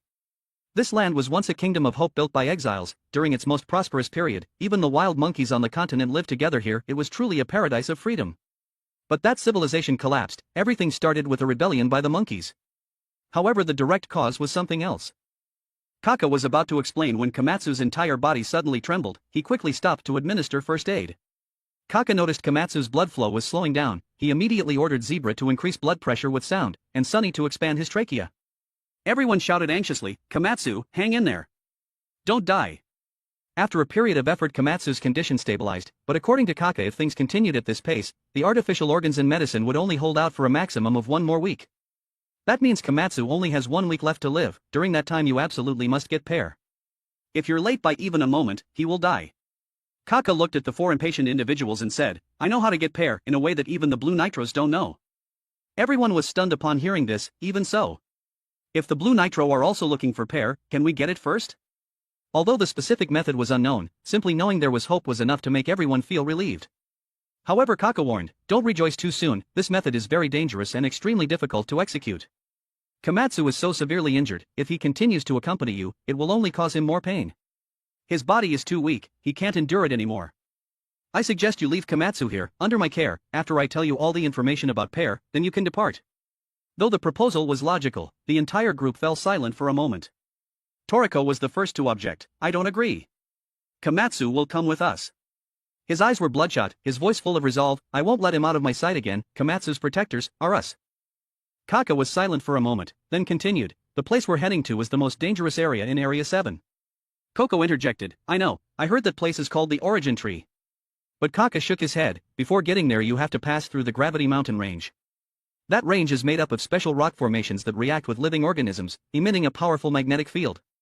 The higher you go the greater the gravity, 100 times that of the surface. Furthermore at that altitude, the air is so thin it's impossible to breathe. That place is collectively known as Mount Nowhere. Once you step foot in it, there's no turning back. Even in the gourmet world this is one of the most dangerous places. Hearing this the group remembered the moment they first arrived in this land, feeling as if some force was pressing down on their bodies. It turned out to be due to the magnetic field in this mountain range. Kaka emphasized, and yet you still intend to bring a severely injured person like Komatsu along? What if he dies along the way? Toriko didn't back down. From the very beginning when we stepped into the gourmet world, we prepared ourselves to face any challenge. We will not. Kaka cut him off. Do you know the one living on that mountain is one of the 8 kings, the Monkey King Bambina? And the ingredient pear is a part of the Monkey King's body. The whole group went silent. What? A part of the Monkey King's body? No way. Then there's no avoiding it anymore. Kaka asked again, even so, do you still want to bring Komatsu along? Toriko growled, of course. We'll show that beast the power of super hunters. The strange rules of this continent. I also want to have a talk with him. Toriko raised his fist full of vigor. If the target is set then let's go immediately. We only have 1 week. This will probably be the biggest challenge since entering the gourmet world. Let's go brothers. To Gravity Mountain, where the Monkey King resides. Seeing Toriko's determination Kaka said no more, only silently pressed a brick on the wall. A secret door slowly opened. They hadn't expected the underground labyrinth to have such an intricate design. Toriko suddenly remembered, there was a similar mechanism in the gourmet pyramid before. Kaka explained, this underground kingdom is very vast, so there are many passages leading to the surface, but this exit is the closest to the continent. When Kaka urged the group to hurry, Toriko pointed to a flower Kaka was holding. What is that flower? They had seen this type of flower before falling into the underground kingdom. In the gourmet world one should absolutely not touch strange plants or flowers out of curiosity. Kaka said, that's a Sandorico flower. This flower is essential for the upcoming journey. It's not for decoration but because, it's a trump card that will help protect everyone's lives. Toriko was skeptical, just a small flower like this? Toriko expressed doubt, but Kaka replied seriously, don't let curiosity harm you, this flower is extremely dangerous. If used incorrectly, I'm afraid you might also lose your lives. To quell the group's curiosity while climbing the stairs in the tunnel, Kaka began to explain, this vast Area 7 has experienced many mass extinctions. And this flower more precisely, its pollen, is the main cause. On this continent, any creature is terribly affected by this type of pollen. As the electric shark reached the end of the tunnel, the story of the Sandorico flower paused. The electric shark suddenly burst out of the ground, breaking through the soil and soaring upwards. Its appearance startled a nearby capture level 702 sapphire ant. The gigantic beast turned its head, staring intently at the strange little bug that had just emerged. Seeing the 4 preparing to act, Kaka hurriedly stopped them and held up the Sandorico flower. If you don't believe how terrifying this flower is, then witness it with your own eyes. The Sandorico faced the sapphire ant, a tiny flower confronting a giant beast. The sapphire ant, as soon as it recognized the flower, immediately turned and fled, vanishing in an instant. It fled just from seeing the flower? The group was astonished, but Zebra found it perfectly logical. The monkeys from earlier had also cast panicked glances their way. It turned out to be because of this flower. The pollen of the Sandorico is the strongest allergenic antigen. Any living creature that inhales it will immediately suffer from pollen allergy. Toriko couldn't believe it. Is there really a way to cause species extinction like this in the world? It's too unbelievable. Kaka shook his head. This is no ordinary allergy. When Sunny was about to touch the Sandorico, Kaka immediately shouted to stop him, but it was too late. The pollen flew straight into Toriko's face. Immediately Toriko's entire body seemed to transform into a faucet. Fluids gushed out everywhere, tears, snot, sweat all ceaselessly pouring out. The other 3 were no exception. Water flowed from them like springs. They screamed miserably, if this continues our bodies will dehydrate. Zebra, usually the calmest, also began to panic. What the hell is this? Is this the power of pollen? Toriko felt the amount of water in his body rapidly decreasing. His body began to weaken, and he collapsed like an open water pipe. Water gushed from their bodies to the point of overflowing the entire electric shark carriage. Fortunately Kaka was with them this time. He brought a type of sea cucumber containing 300 liters of water, distributing it for everyone to drink to rehydrate, and also gave them an allergy antidote. If I hadn't brought the medicine this time, I'm afraid Toriko's story would have ended here. After drinking all 300 liters of water, the 4 heavenly kings finally recovered their full strength. That was dangerous. Toriko almost died. Toriko still felt a chill as he stood up. Zebra couldn't help but want to fight Sunny. Normally I'm the one causing trouble, are you joining the club now? Sunny retorted bitterly, I didn't know the pollen was that strong. Kaka felt somewhat relieved. After this experience you must surely understand the horror of Sandorico. In just a few seconds, it can drain all the water from a living creature's body, regardless of size. The original Sandorico in nature has a 100% mortality rate. The one I brought has been improved to reduce its toxicity. 100% mortality rate? The group was stunned. No wonder even the sapphire ant fled just from seeing it. Kaka reminded them, the antidote also has its limits. Don't think that just because you have medicine, you can do whatever you want. Everyone shuddered. A single slip with this thing means instant death. Coco was still wondering, a 100% mortality rate is beyond imagination. Is this also a part of the training in the gourmet world? Kaka replied, it's only to prevent fighting, because in the DNA of the creatures on this continent, the fear of that flower is deeply etched. Now even the 4 heavenly kings had that fear imprinted in their DNA. After continuing their journey, the group crossed a land filled with giant dandelions, but this time they weren't traveling by electric shark, instead they rode on dandelion seeds to move. The idea was truly incredibly unconventional. As the group floated along on the soft dandelion silk, everyone was surprised and amazed. What shocked them the most was a sight at the peak of a mountain called Hot Pot Mountain, where a layer of transparent soup like lava had accumulated. Toriko remembered, isn't this the soup from Jiru's full course menu? Coco also nodded in confirmation, that's right, this is the soup called consumption lava.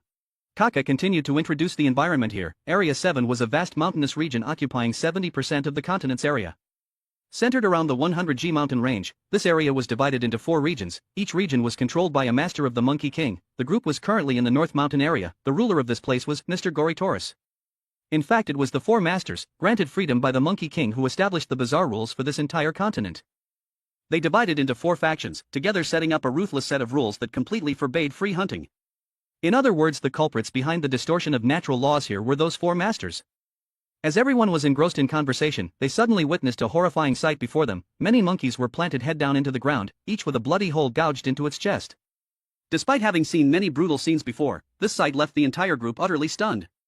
Zebra immediately leaped off the electric shark to investigate further.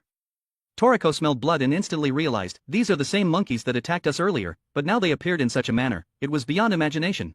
Coco carefully examined the wounds and uncovered an even more brutal truth. They weren't killed, they committed suicide. At this, the entire group became even more dumbfounded. Sunny put forth a hypothesis, perhaps these monkeys, being too hungry, attacked us without permission from their superiors. As a result, when exposed, they chose death before being executed. Toriko was shocked to his very core. His worldview was turned upside down. Is this nature? Has food ceased to be an instinct? At this moment, a small frail monkey, trembling, held a knife and walked towards them. Although clearly frightened, it still tried to appear brave, advancing step by step. It seemed to be under orders from above, commanded to kill them, the survivors. Toriko sternly requested Kaka to hand him the Sandorico flower. When the flower was presented, the little monkey immediately trembled more violently but still couldn't stop. Its mission was to kill them. Toriko carefully took the flower pot. He now understood. What was even more terrifying than the horror etched deep within their genes was the command from above. The moment it came into contact with the pollen, the small monkey immediately suffered an allergic reaction. Tears and snot poured out ceaselessly, like torrential rain that couldn't be stopped. After only 2 seconds, it collapsed to the ground, convulsing painfully, awaiting death. Toriko immediately yelled at Kaka, please give me the antihistamine and the sea cucumber containing water. Kaka instantly understood. Toriko was the punch first, save later type who didn't need to act directly yet could still move his opponents, a commendable kind of wisdom. It's just that. All those flowers and medicines belonged to him. Toriko poured the medicine and sea cucumber water onto the monkey. Sighing, this continent is truly bizarre. Area 7, though vast, is stiflingly narrow like a prison. There's nothing truly wild about it. The small monkey choked on the sea cucumber water, coughed violently and slowly regained consciousness. It cautiously backed away, looking at Toriko warily, but Toriko gently asked, you're hungry, aren't you? Eat as much as you want. Looking at the large piece of meat, the small monkey swallowed its saliva, its eyes welling up with longing and humility. If you want to eat, don't hold back, eat your fill. If you're afraid, then just bow your head and run away quickly.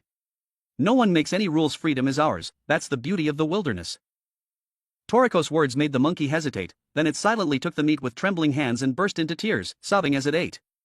It had been a very long time since it had eaten anything so delicious. Toriko ignored his companion's calls, patiently feeding the small monkey. If you want to eat, just eat a lot, no one will stop you, eat your fill. When we get pair and safe Komatsu, if you can also eat that dish with us. And celebrate like the ancient civilization, with the people of this land. Toriko kept talking and the small monkey's eyes were filled with tears. It hugged the food, choking unable to swallow. Hey, those tears of yours. They're not from pollen allergy, are they? Upon hearing that, everyone burst into laughter. Kaka was also moved. He never expected Toriko's group to be such warm-hearted young men. But suddenly he became vigilant. Something was coming. When he turned to look, oh my! A gigantic creature with a terrifying aura entered. It was Master Gourmet, one of the 4 masters of this region, creature capture level 1405, but the number no longer mattered. The small monkey seemed to lose its soul the moment it saw him. Toriko looked at the small monkey, then turned to the other creature, immediately understanding the situation. He boldly declared, I will break the rotten rules of this continent. Sensing the murderous intent from Toriko, Gourmet let out a roaring growl. Zebra smirked, if you're too arrogant, I won't just defeat you, I'll cut your DNA double helix in half. Zebra unleashed his supersonic blade, an upgraded version of the basic sonic blade by adding 40,000 sound vibrations per second, vastly increasing its sharpness. With a single strike, Gourmet was sliced in half. For the first time he clearly felt the sensation of being cut in two. But to fall with just that one blow would be too humiliating for the title of master. Gourmet's 2 halves began to stir, and from within them emerged countless baby monkey heads. Accompanied by a miserable howl, his body began to regenerate. From the monkey brain to the entire lower body, all organs and muscles were gradually regenerating. A terrifying ability, but unfortunately his opponents were the strongest quartet of hunters, the 4 heavenly kings. Zebra was the first to make a cut. Now it was Coco's turn to act. Coco leaned into a cool pose and his hand began to secrete poison. Toriko wielded his fork, coordinating with a deadly barrier technique. The name of the technique sounded rustic, but it was both sharp and extremely toxic, truly a national weapon. The poison seemed to have eyes, darting straight into each growing monkey head, thoroughly destroying each one. In an instant the 2 masses of flesh were completely dissolved in the poison. Gourmet finally revealed its true form, colossal fangs, its bestial nature clearly visible in its gigantic bloody mouth. It turned out that what they had seen before was just a shell. Now enraged, it revealed its entire body from beneath its skin, raising both hands high, preparing to crush the entire group. It opened its mouth and dazzling light accumulated within its throat, clearly gathering energy for a terrifying technique. Toriko immediately ordered the electric shark to retreat. The electric shark quickly spewed water onto the ground, then burrowed into it and hid. First they had to protect Komatsu. As the electric shark retreated, the battle officially began. Terry and Queen could no longer hold back either. Gourmet spat out a ball of light. Sunny was the first to rush forward, shouting, everyone get out of the way, I'll handle this. His hair swung through the air, forming a Demon King's fist of dazzling golden light. Punching straight through the opponent's light ball, creating a fierce sizzling sound from the friction. Toriko wore his fork armor, Coco summoned his poison demon, Zebra wore his ultrasonic armor, and Kaka was also ready to fight. Looking at them, everyone was gritting their teeth. It was clear they wouldn't stop until this monkey was utterly defeated. Even though the Demon King's fist had taken the heaviest blow, it still caused an enormous explosion. The explosive light covered half the sky, and the pressure blew away surrounding earth and rocks, causing the ground to rise into mushroom-shaped columns of smoke. Gourmet thought that blow had taken care of his opponents, but when the smoke cleared, they were still standing firm, completely unharmed. In reality, Coco hadn't even attacked, because he saw that the tremendous energy emanating from Gourmet had been absorbed by Sunny's left arm. Sunny smiled, my left arm doesn't eat much, but whatever it eats is a bonus. Kaka whispered, it's not that simple. Indeed, Sunny swung his left arm, vomiting out all the absorbed energy, transforming it into the Demon King's vomit technique, with a demonic face still visible on Sunny's hair strands. The name of the technique sounded horrifying, completely unsuited to Sunny's dazzling style, but its power was beyond words. That massive vomit struck Gourmet directly, hitting its target perfectly, leaving him unable to resist. The other 3 each summoned their respective animal companions. Zebra had no pet, but he wouldn't be outdone. He used sound teleportation, charging towards Gourmet, raising his fist high into the sky. Try a taste of the death punch. Gourmet immediately understood, if he couldn't block this blow, he would surely die. He immediately used his ultimate technique, round dance, to defend himself. But Zebra was much stronger. His death rhythm easily broke through the opponent's defense. Even so, Gourmet managed to dodge the fatal blow by ducking his head to avoid the punch, but this was a team battle. They couldn't just focus on Zebra. The moment he dodged the punch, Sunny unleashed a demon's blow from behind, striking his neck, causing him to howl miserably. The chain combo rained down on him, giving him no time to react. That wasn't all. Kiss also delivered a precise kick from the side. Coco was also ready to unleash his bacterial gun. Once hit, the bacteria would spread and cause complete destruction, but they had underestimated Gourmet's resistance. His round dance skill allowed him to generate potent poison antibodies extremely quickly. He roared furiously, pounding the ground as if to tear everything around him apart. Toriko quickly dodged that heaven-shattering punch. Well, master, normally I wouldn't say anything, but once you make a move, it's truly terrifying. Toriko leaped into the air, extending his gigantic demon arm, closing in on Gourmet and saying, I can understand you monopolizing food, but just to climb to a higher position, are you perhaps dreaming of the 8 Kings throne? I once fought an 8 King, even tens of thousands of creatures like you wouldn't be equal to one of their breaths. Toriko plunged down like a rocket, punching Gourmet right arm clean off. He didn't just speak, he proved it with action in a single breath. He had once been torn apart by the Horse King. To defeat the Monkey King who was even stronger than the Horse King, and dream of becoming a ruler? That was a long, long way off. Kaka saw Gourmet in a vulnerable state and told Coco to use the Sandarico flower against him. But Coco refused. If we have to use an extinction-level flower just to deal with a master, what will we use when we face the Monkey King? What I'm betting on isn't a 100% mortality rate, but a 100% absolute poison. Kaka remained bewildered upon hearing this. He only saw Coco summon his demon and slowly drip poison into its mouth. The scene wasn't exactly pretty, but the effect was beyond reproach. After being poisoned by the demon, Gourmet immediately deflated. In the blink of an eye everything returned to silence. His eyes were blank, his gaze vacant, looking like he was high on drugs. It truly made one curious, wondering if he was high. Toriko, who had just started, was still full of fighting spirit, extremely energetic. This battle had shattered the rules of the North Mountain region, disrupting the balance of the entire Area 7. Their world began to descend into chaos, and it was also when their way of life began to change. Toriko laughed heartily. We fought well, so we must be hungry, right? How about we eat that hot soup with the monkeys? Gourmet had never been treated so kindly. His expression was a mix of surprise and emotion. Kaka looked at Toriko, who was smiling happily, and wondered, could the gourmet cells in his body defeat even the Monkey King? After the battle, the electric shark resurfaced, confirming Komatsu was safe. The group breathed a sigh of relief. But Kaka still frowned. He felt something very worrying. Because while everything else was still in chaos, the Monkey King Bambina was leisurely standing on the mountain, enjoying the breeze. Fortunately, that was just the Monkey King's initial form, a fluffy coat like toxic porcupine quills. What was the Monkey King doing? Skipping stones on the water. That's right, he was so idle that he loved skipping stones across the water. Every time he saw a stone bounce and splash, he would grin like a child who had been given candy. That innocent grin truly didn't fit the domineering title of 8 King. But the world is vast, and what matters most is having fun. The Monkey King whooshed from one rock to another, the small stone bouncing merrily. He headbutted it once and then let it continue to bounce. Although he was alone, he giggled as if he were at a grand feast. But playing small games gets boring. Now he had spotted a much bigger game in the distance. The Monkey King merely flicked his tail, and a gigantic mountain was instantly sliced in half. He lifted the entire mountain with both hands, running at breakneck speed, then let out a roar and threw the mountain like a ball. That mighty mountain should have fallen heavily, causing a terrifying impact, but with the Monkey King's power, it bounced like a stone-skipping game on a river. It turned out this was the Gourmet world's specialty of bouncing mountains, a mountain over 1,500 meters high that could fly through mountain ranges, dancing across the surface of the sea. During its flight, influenced by wind, temperature, terrain and water bodies, it gradually shrank, circled the earth for about a week, and upon returning, transformed from a mighty mountain into a tiny pebble. To the outside world, this phenomenon was considered a type of celestial event of unknown origin, but in reality it was very simple. It was just the Monkey King's entertainment when he was idle.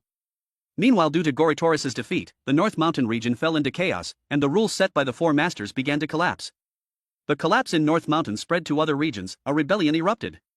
Where there is oppression, there will be resistance. Just one spark and the entire prairie will catch fire.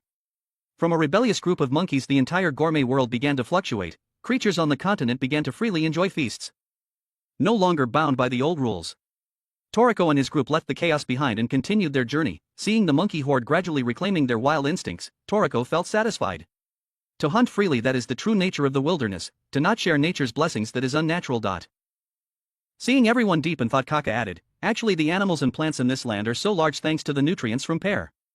The origin of pear is from the Monkey King's body, but most normal pear comes from a place called Origin Tree. It is the flow of pear soup gushing from there that nourishes this entire continent. Because of this abundant nutrition, all creatures here swell up so much. However, after the blue nitro stole pear, the nutrition severely decreased, forcing creatures to find other ways to absorb nutrients. The result is the mutated extinction flower Sandarico. Although Sandarico has killed many creatures, it also curbed the expansion of the blue nitros. And because the remaining amount of pear was too little, the flow of nutrition has begun to trickle back into the continent. Coco deduced, the Sandarico antidote is a creation of the civilization before Kaka's time. Even the blue nitros don't know how to prepare it, and they also don't know how to properly cook pear. Kaka said, if Komatsu dies, it would truly be a great loss. He once obtained the notebook from the Gourmet Pyramid. It's very likely he read its contents. Currently his brain holds the future of cuisine. Toriko mused, then said, we're not keeping Komatsu for that reason. It's just if he dies, we won't be able to eat together anymore, that's all. The other three nodded in agreement. Still, eating together was more important than anything else. Kaka suddenly understood. Perhaps I said something that caused a misunderstanding. I just wanted to thank the benefactor who awakened me. Afterward, he urged everyone to quickly get going. We're almost at the place called Origin Tree. But Coco seemed worried. He stood up, feigning a desire to check on Komatsu, but deep down he always felt something wasn't right. While the electric shark continued to rumble across the plains, a dark conspiracy was slowly spreading. If there was a traitor in their group, things would be very bad. Coco was extremely cautious. After a long night's journey, as dawn was just breaking, Toriko's group finally saw the Origin Tree. Before them was a gigantic tree trunk with dense foliage covering the entire sky. Toriko looked up and asked, "Shouldn't it be nighttime now?"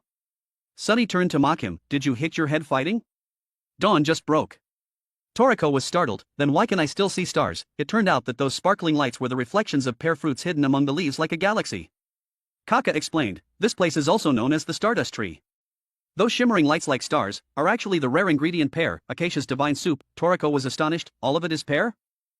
Kaka nodded. "That's right, pear is originally a part of the Monkey King's body, and it's the jewelry the Monkey King uses to flirt with females. Like the peacock's colorful tail feathers," Coco commented.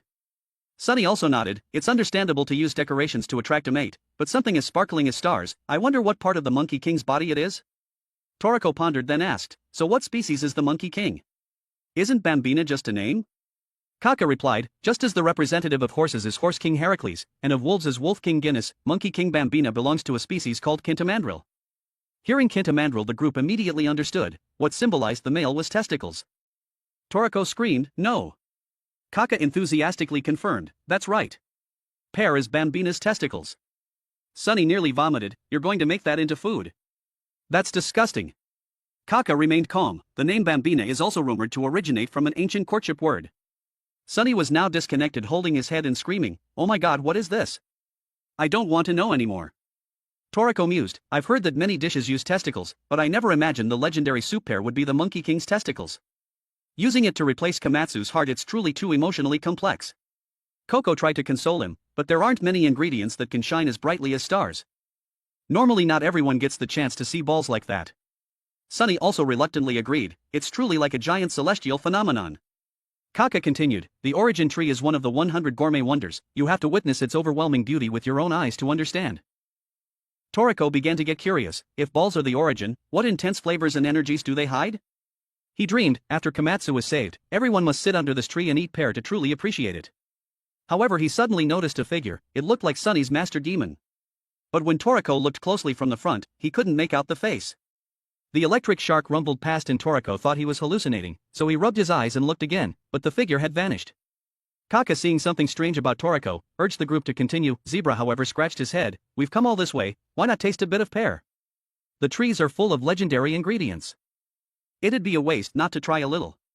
But Kaka quickly poured cold water on the idea. "Sorry, pear isn't that easy to catch, even though there's a lot. It's a special super ingredient, one of the hardest to capture on Acacia's full course menu. We don't have time to catch it right now." Sunny, however, thought differently. Catching it isn't hard, cooking it is the problem. If Komatsu were here, he surely would have eaten it a long time ago. Well, they could just wait for Komatsu to recover and then come back to eat it. Toriko then asked, "Are we going to go and catch the origin of the pear soup now?" Kaka suddenly spoke up, "You all still have the air you got from Area 8, right? Be ready, because next is the Gravity Mountain Range. Don't think that just eating air is enough." The electric shark sped towards the Gravity Mountain Range. Kaka asked Sunny, "Have you fed the electric shark air yet?" Sunny replied confidently, "Of course, don't worry. I even pumped air directly into Komatsu's stomach. He's currently in a special pressure chamber with air, ensuring enough oxygen." Seeing that everyone was well prepared, Kaka solemnly said, "Now is when it truly begins. You must be on high alert, because the danger zone isn't just about the terrain." As soon as Toriko heard this, he looked out the window. "Oh my god. Outside is a giant wild Sandorico forest. Never mind the antidote, even having enough medicine is a problem." Kaka reassured them, now the electric shark has minimized its aura, so it's temporarily safe. But even a slight stimulus and will be instantly annihilated. Entering the spiritual mountain range, in contrast to the chaos below, it was strangely silent inside. From the ruins of the previous civilization until now, they had taken 2 days. During that time, Toriko's group both cared for Komatsu, who was being tormented by spirits, and took the opportunity to replenish their own air. Just the preparation alone took an entire day. They reached Mount Nowhere, an area with almost no signs of life. They only had 4 days left to completely heal Komatsu. Everything was going too smoothly, making the group begin to worry. This was supposed to be a dangerous area, yet they encountered no obstacles, forcing them to be extra vigilant. Everyone secretly tightened their guard. Suddenly Toriko shouted, "Look! There are flying pigs in the sky." Everyone looked indeed, a winged pig was flying. Kaka immediately recognized it. That's a level 705 flying pig. It shouldn't be found in this area. It must have gotten lost and ended up here. Unfortunately ahead was the 100G mountain range. The flying pig couldn't stop in time in the strong gravitational environment. And with a crash, it fell to the ground. Its gigantic body was crushed in an instant. The impact of the fall shook the entire electric shark. Kaka solemnly said, "We've arrived the 100G mountain range, where the Monkey King resides." The group stepped out of the electric shark, only to feel gravity pressing down like a heavy wall. The spot where the pig had just fallen was flattened into a thin wafer. Toriko noticed the fluids from the pig being sucked directly into the ground. Coco pointed down, "All of this is made up of the remains of living creatures." Kaka added, "This 100G mountain range has crushed billions of lives, like a black hole sucking everything in." Toriko didn't care about theories, he wanted to investigate himself. Kaka tried to stop him but Toriko resolutely refused. "If I don't step inside, I won't understand what the 100G mountain range is." The moment he set foot on the ground, Toriko felt a terrifying pressure descend from his head, pressing straight down onto his entire body. The ground beneath his feet sank deep into two large holes. Toriko had trained under gravity 5 times in the snake's cave in the human world, but this place was only the entrance and was already 10 times heavier. Toriko turned to look at Sunny's group, intending to call everyone forward, but he saw the entire group standing still like statues, their eyes wide with surprise, staring at something right beside him. Sunny's surprised reaction was understandable, but even Zebra being shocked meant it was definitely no small matter. Toriko tilted his head slightly and felt an irresistible pressure overwhelm him. Right beside him a monkey with a strange smile stood there. Without needing to say much, it could only be the Monkey King Bambina who had appeared in this place. Even so, Toriko wasn't completely sure. The monkey looked at him with eyes as if it had already secured them in its grasp. Toriko was bewildered, not knowing what was happening. It was unclear whether it was due to the pressure from the Monkey King or the gravity of the place, but the entire group couldn't move. Toriko noticed that the monkey was no longer smiling, drool even flowed from the corner of its mouth. He broke out in a cold sweat. The first time he met one of the 8 kings, the Horse King, Toriko didn't even dare to think about measuring its strength. But this time he wanted to confirm clearly, was the monkey in front of him really the Monkey King? Compared to his imagination, this creature was a bit small. Toriko wondered if it was sleeping? He cautiously tried to raise his hand and emit a probing laser beam. Suddenly the monkey let out an earth-shattering roar, leaving Toriko's entire body numb and covered in goosebumps. Sunny immediately understood that the monkey was the Monkey King Bambina. Even at a capture level of 6,000, for a creature at the Monkey King's level, the number no longer mattered. Zebra had entered a battle-ready state, and Coco quickly rushed to support Toriko as if he had anticipated the situation. Sunny had just blinked in 0.1 seconds, but that was a fatal 0.1 seconds. As Star June once said, even a 0.1 second delay in a wild environment can be fatal. And when he opened his eyes again, before him were only severed body parts: Toriko's arm, Zebra's head, Coco's leg, bones, and Coco's poison splattered everywhere like rain. Sunny froze, hot blood was carried by the wind, splashing directly onto his face. And then his entire body was flung far away. What had happened? He screamed in despair, sweat pouring like rain, looking around but seeing no one. And where was the Monkey King? Where were Toriko, Zebra, and Coco? The entire world suddenly became empty. He was all alone. Sunny glared, seeing Zebra's head rolling on the ground. The sight made his heart clench and tears flowed uncontrollably. He fell to his knees, tears and sweat mingling, his emotions shattered in despair. Sunny looked up and saw a small umbrella being held out. It was the little monkey from before.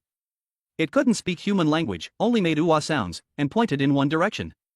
He followed its gaze. Zebra's head was melting. But it wasn't Zebra, it was Coco's poison puppet. Toriko's arm was also there, that meant they might still be alive. Hope flared. Sunny used his Demon King's hair to swallow Toriko's arm, gathering all of Coco's poison. Despite the extremely potent poison, he accepted it all, as long as everything was brought back completely.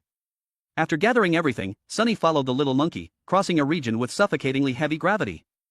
Finally, he found Coco lying motionless. He immediately used his Demon King's soil to return the poison to Coco, helping him recover his body. When Coco regained a little consciousness, Sunny quickly asked, "What happened?" Coco said he wasn't quite sure either. He only knew that before he was hit, he had seen the shadow of death appear on his leg. Although he had immediately created a poison puppet to protect himself, he couldn't remember what actually happened. Sunny looked at the usually calm Coco, who was trembling with fear, and felt a cold sensation surge through him. This fear, he had experienced it all too clearly not long ago. At this moment, the little monkey interrupted the two of them once again, pointing forward. Coco looked and saw electromagnetic signals from Toriko and the others, which meant everyone was still alive. Hearing this, Sunny immediately regained his composure. Hope was ignited, a tiny seed of courage began to sprout from a heart that had been covered in despair. They continued to follow the direction the little monkey pointed, and finally found Toriko and Zebra both using their demon arms to protect themselves. Toriko sighed, compared to this situation. Death might even be more peaceful. A feeling of failure and despair filled him, his self-respect, pride, and confidence they had built up over time crumbled into fine dust. But then the whole group quickly pulled themselves together. They decided to start over from scratch. Everyone gathered and began to analyze what had happened. Kaka explained, everyone was lucky. Even the little monkey leading them was just luck. But what was puzzling was that clearly no real battle had taken place, so why was everyone almost dead? Kaka said sternly, the Monkey King was simply playing games. No one in the group understood. So Kaka began to explain in detail. Initially, the Monkey King was playing hide and seek. He closed his eyes and shouted, asking if everyone had finished hiding. At that time, he was the Oni in the game. When Zebra charged to attack, the Monkey King immediately switched the game to guess which hand and pointed. A whirlwind blew out with that gesture. Result, Zebra's head was twisted to a pulp. If not for Coco having created a poison puppet beforehand, Zebra would have been dead. Coco nodded in confirmation. I told Zebra to prepare beforehand. Fortunately, we had that precaution. Then the group asked, what about Toriko and Sunny? Kaka said, with Coco, the Monkey King played a knee-butting game, and Coco broke his leg. With Toriko, he played arm wrestling, and Toriko's arm was twisted and broken. When he saw Sunny close his eyes, he thought Sunny was playing the Oni in hide and seek, so he hid inside the mountain. As for Kaka, he had secretly released Sandorico pollen into the air. But just as the Monkey King was about to hide, he sneezed. With just one sneeze, the terrain changed, and everyone was blown in different directions. If at that time, Sunny hadn't closed his eyes, and the Monkey King hadn't suddenly left to hide, then all four Heavenly Kings would surely have been annihilated. As for the electric shark, as soon as it saw the Monkey King, it burrowed underground to hide, so Komatsu remained safe and sound. After hearing the whole story, Toriko gently said, among the 8 kings the Monkey King is the most mischievous, he only likes to play. To be precise, we never truly fought, and we never truly lost. To be even more precise, we weren't even qualified to be opponents in the Monkey King's game. Kaka had been mentally prepared beforehand. He seriously asked everyone, he is one of the 8 kings. The Monkey King Bambina. So do you still have the determination to challenge him? Legend says that the Monkey King himself passed down the Enbu technique to the monkeys on this continent. What do you think? Everyone bowed their heads in silence, no one answered. Coco asked, does the Monkey King want as many opponents as possible, which is why he taught them Enbu, right? In other words, if one masters Enbu to the peak, then... Kaka didn't deny it and continued, if you can do that, the possibility of fighting on par with the Monkey King will no longer be 0. I ask again, do you still have that determination? No one responded. Toriko looked up, sadly saying, let's rest today. We need to rebuild everything that just collapsed from scratch. Kaka seemed impatient, reminding them, only 4 days left. But from another perspective, it could also be said, there are still 4 days. To regain their courage they first needed to rest. In fact, this was a time for each person to reflect. The almost completely annihilated battle they just experienced forced them to confront their true strength. Toriko's stomach rumbled. The more he thought about eating, the sadder he became. Just then the penguin panicked and ran out of the electric shark, yelling, something's wrong, Komatsu's condition has worsened. The group no longer had time for sadness, everyone rushed to check on Komatsu's condition. Komatsu was breathing heavily, his face constantly contorted. Fortunately it was just a false alarm. This continent was too harsh and the whole group was worried about Komatsu. While they were heartbroken, suddenly a gurgling sound came from Komatsu's stomach. Toriko was stunned, so he's just hungry. This proved that Komatsu still craved to live. Toriko's tears welled up, he hugged Komatsu. Weeping as he said, I'm sorry Komatsu, you want a really full meal too, right? Both Zebra and Sunny also had red eyes, heartbroken and blaming themselves. Toriko leaned close and whispered, please forgive us. Because we were overwhelmed by the Monkey King's power, we faltered. But from now on we will not fall again, we will definitely, the whole group will reach the place where Pear is to give you a delicious meal. Thinking of Komatsu, Toriko regained his spirit and immediately called Kaka, let's start Enbu training immediately. Kaka was delighted to see them recover their spirits. It seems you have found some remaining courage. Toriko forced a smile. Courage? The only thing burning within me at all times is hunger. The basics of Enbu are evasion skills, but it is not merely a combat technique. You must be able to control every cell in your body. Although gourmet cells all share a strong craving for food, each type of cell has different personalities and abilities. There are intelligent cells, sluggish cells, lazy cells, unruly cells, and even dormant cells. Each person can control their body at will, but not all cells obey the brain. Therefore, before practicing Inbu, you must synchronize the thoughts of all 60 trillion cells in your body, only then can training officially begin. It's time to fight the Monkey King, but now they have to learn a new skill. No matter how they calculate it, there isn't enough time. Coco also couldn't understand why they had to unify the will of their cells before starting to practice the evasion skill. Kaka explained, that's so you can properly control the flow of energy in your body, because if you misinterpret the intention or type of attack, your body won't be able to react accurately. In our bodies there are cells that will be alert when encountering heavy rain, as if they are being attacked. But there are also cells that feel joyful when they feel the cool rainwater. This explains why we don't feel strange during acupuncture or cupping. But we feel pain when acupressure points on our feet are pressed, because there is a difference in perception at the cellular level. If the cells in the body don't act in sync, energy will become stagnant, but if all are united, then energy will flow smoothly, helping to release force effectively. Even gravity will be nothing. And if they can overcome the gravity obstacle, they can operate in the 100G mountain range as flexibly as a dragon flying and a phoenix dancing. Hearing this, everyone understood the problem. Sunny recalled, that little monkey was jumping around as if it was nothing. Even though this area had 10 times the normal gravity, it was still lively. Everyone was stunned. What monkey? Every monkey here is a monkey. Right? Toriko, who was intently studying, was startled. Wait. That monkey isn't a beginner at Inbu, it's just a beginner, but it's already that strong. Kaka seriously introduced, its name is Aichi, a new Inbu practitioner. After that, Kaka continued to lecture. Gravity is actually also a type of natural energy, not inherently malicious, but the way cells perceive it is very different. Some cells resist gravity, treating it as pressure. There are also cells that adapt and release it, so they are not affected. If all cells are united in thought, choosing to release gravity, then gravity will not be able to cling to the body, it will be released instantly. Coco curiously asked, do you mean transforming the body from a water basin to a colander? So absorb and then completely discharge. Kaka nodded, exactly, absorb and then discharge. So that energy flows through the body. Toriko then asked the final question, so how can the body reach that level of cellular force release? Kaka's face was serious as he pulled out a treasure. Only through arduous training can it be achieved. And to train the foundation of Inbu, you must start with this. It was a BB bug. An incredibly shy creature, and the exercise was, catch it with bare hands. It sounds simple, but in reality it's super difficult. In the entire gourmet world, there are few creatures as weak and sensitive as the BB bug. If even slightly startled, they will curl up into a ball for absolute defense or flee at super speed. Sometimes it's heavy as lead, sometimes light as a feather. Able to fly with the wind, sometimes rolling like a race car. In short, it freely adjusts its weight and physical state. During the training process, the catcher must continuously adjust their hand strength and coordinate their entire body to adapt to the unpredictable changes of the BB bug. And this 100G mountain range is full of BB bugs. Kaka even joked, perhaps it's because you guys have good luck, so they gather here. And these bugs are delicious too. Learn skills, increase strength, fill your stomach. It's truly learning while having fun. Toriko still casually said, catching a few bugs is a small matter. Kaka smiled, then let's start with just one.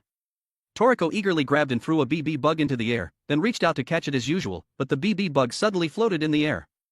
Toriko was dumbfounded. It should fall, shouldn't it? Just as Toriko was distracted, the bug fell extremely hard, hitting the ground and creating a small crater. Toriko panicked. What? How did it fall without warning? Kaka nodded with satisfaction. That's the characteristic of the BB bug, suddenly heavy, light, fast, slow. It can even emit foul odors, or secrete extremely potent poison. If you let go at the wrong moment, even by just 0.1 seconds, your entire hand will be corroded by acid. Not to mention its transformation abilities are truly varied, so the first lesson must begin with precisely controlling the movement of the BB bug when thrown. Zebra seemed uninterested, grumbling, just a game of catching a ball with your hands? It's boring to death, I'm not playing these childish games. Coco snapped, this isn't a game, but Zebra didn't even pay attention, I have my own way. Hearing that everyone knew there was no persuading him, so they let him do as he pleased, the rest of the group began to train. Sunny gently released a BB bug, but the bug floated like a feather, moving extremely erratically. Sunny had to handle it carefully, but the BB bug unexpectedly turned heavy as lead, falling straight to the ground with a thud. Sunny was furious, cursing loudly, I'm one of the 4 heavenly kings, and I'm being toyed with by a bug like this. Coco felt the BB bug in his hand getting lighter and lighter, feeling as if a slight flick would send it flying far away. He then relaxed his hand gently, but at that exact moment, the BB bug suddenly became heavy as a rock, pulling his hand down hard to the ground. BB bugs changed unpredictably. At first glance they seemed to transform randomly, but if one observed carefully, there seemed to be a hidden pattern. The problem was, before the body could react to catch it, it had already changed state. Relying on the brain to receive signals and act was always one step behind. To successfully catch a BB bug, each cell in the body must automatically sense and react. This required complete synchronization of thought among all 60 trillion cells. turning each cell into a thinking organ with a high collective consciousness. Kaka added, Aichi? It started training with BB bugs a long time ago. Now it can throw 3 bugs at once while also playing beanbag toss, after saying that Aichi demonstrated right in front of them. Sunny was gaping in shock. It's just a beginner. How can it be that amazing? Kaka smiled. That's nothing yet. In NBU the number of BB bugs you can control is how your skill level is measured. If you can handle 3 you've mastered the basics and are officially a true rookie. Although there wasn't time to learn the entire NBU technique, if it was just the basic foundation, 2 days of learning would be enough. However, Toriko was impatient, but Komatsu only has 4 days left to live. Now spending 2 days training with these bugs is a waste of time. Komatsu couldn't wait any longer. Kaka understood Toriko's concern but also replied seriously, 2 days is the shortest possible time. I can only say that based on your talent. For others it would take at least several months. He advised, train very seriously, because the goal is not to defeat the Monkey King, but only to be considered by him as an opponent to play with in a game. Because the only goal right now is to obtain the Monkey King's balls. As soon as 2 balls was mentioned, the serious atmosphere immediately collapsed. Sunny still couldn't digest the fact that the whole group had to exert themselves for the Monkey King's 2 balls. But for Komatsu they had no choice but to act. After saying that the sky began to clear. Only 3 days left to achieve the goal, everyone was determined to go all out, seriously beginning their NBU training. Halfway up the 100G mountain range, the Monkey King Bambina was still enthusiastically playing hide-and-seek alone. Why isn't that rainbow-headed guy here yet? Why is he so slow? Doesn't he know how to play? No, I have to wait a little longer. Come find me now. Toriko focused his mind throwing a BB bug forward. According to theory, in martial arts as long as you're fast, you're invincible. If you just quickly snatch it, where can the BB bug hide? But theory is easy, execution is difficult. Toriko wildly swung his hand in the air but couldn't even touch the bug once. Finally the BB bug plopped down onto the ground, leaving a small hole. Toriko suddenly felt like he was being made fun of, his hands still trembling. What the hell is this? I didn't expect it to be this difficult. He began to understand why he had to synchronize his cells. His body now cells everywhere doing their own thing, no one willing to cooperate. Toriko felt like they were squabbling fiercely inside him, like a disorganized army not on the same front. Meanwhile Sunny and Coco struggled no less. This seemingly simple exercise became incredibly difficult. The harder it got, the more stubborn people became, leading to more irritability and frustration. Coco observed the BB bug suspended in mid-air, his eyes seeing the continuous changes in the bug's electromagnetic waves. The transformation was so fast that it made his eyes spin, and he couldn't even predict where it would fall. He took a deep breath trying to feel with his skin, using all the cells in his body to anticipate its next move. But the result was the same, the BB bug's speed exceeded his body's reflexes. While the whole group struggled with training, Aichi was still casually juggling as if nothing was happening. Sunny seeing this was furious. A monkey can do it, but I can't? I can't lose to it. He remembered Demon's intuition training, but this was completely different. Now it's not just about feeling, each cell has to think for itself. How can it be easy? Not only was it difficult, but the training group's teaching methods were also extremely abstract. He didn't even know where to start.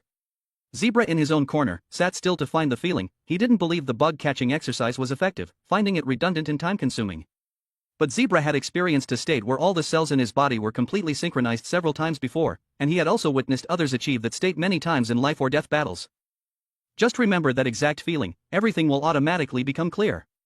Zebra decided, based on the hundreds of life or death battles I've experienced, I will definitely figure out the secret of NBU on my own. When the 4 heavenly kings were busy, their pets also didn't sit still. They sought out giant BB worms and began practicing catching balls, just like Toriko and his comrades, trying to learn how to control their power.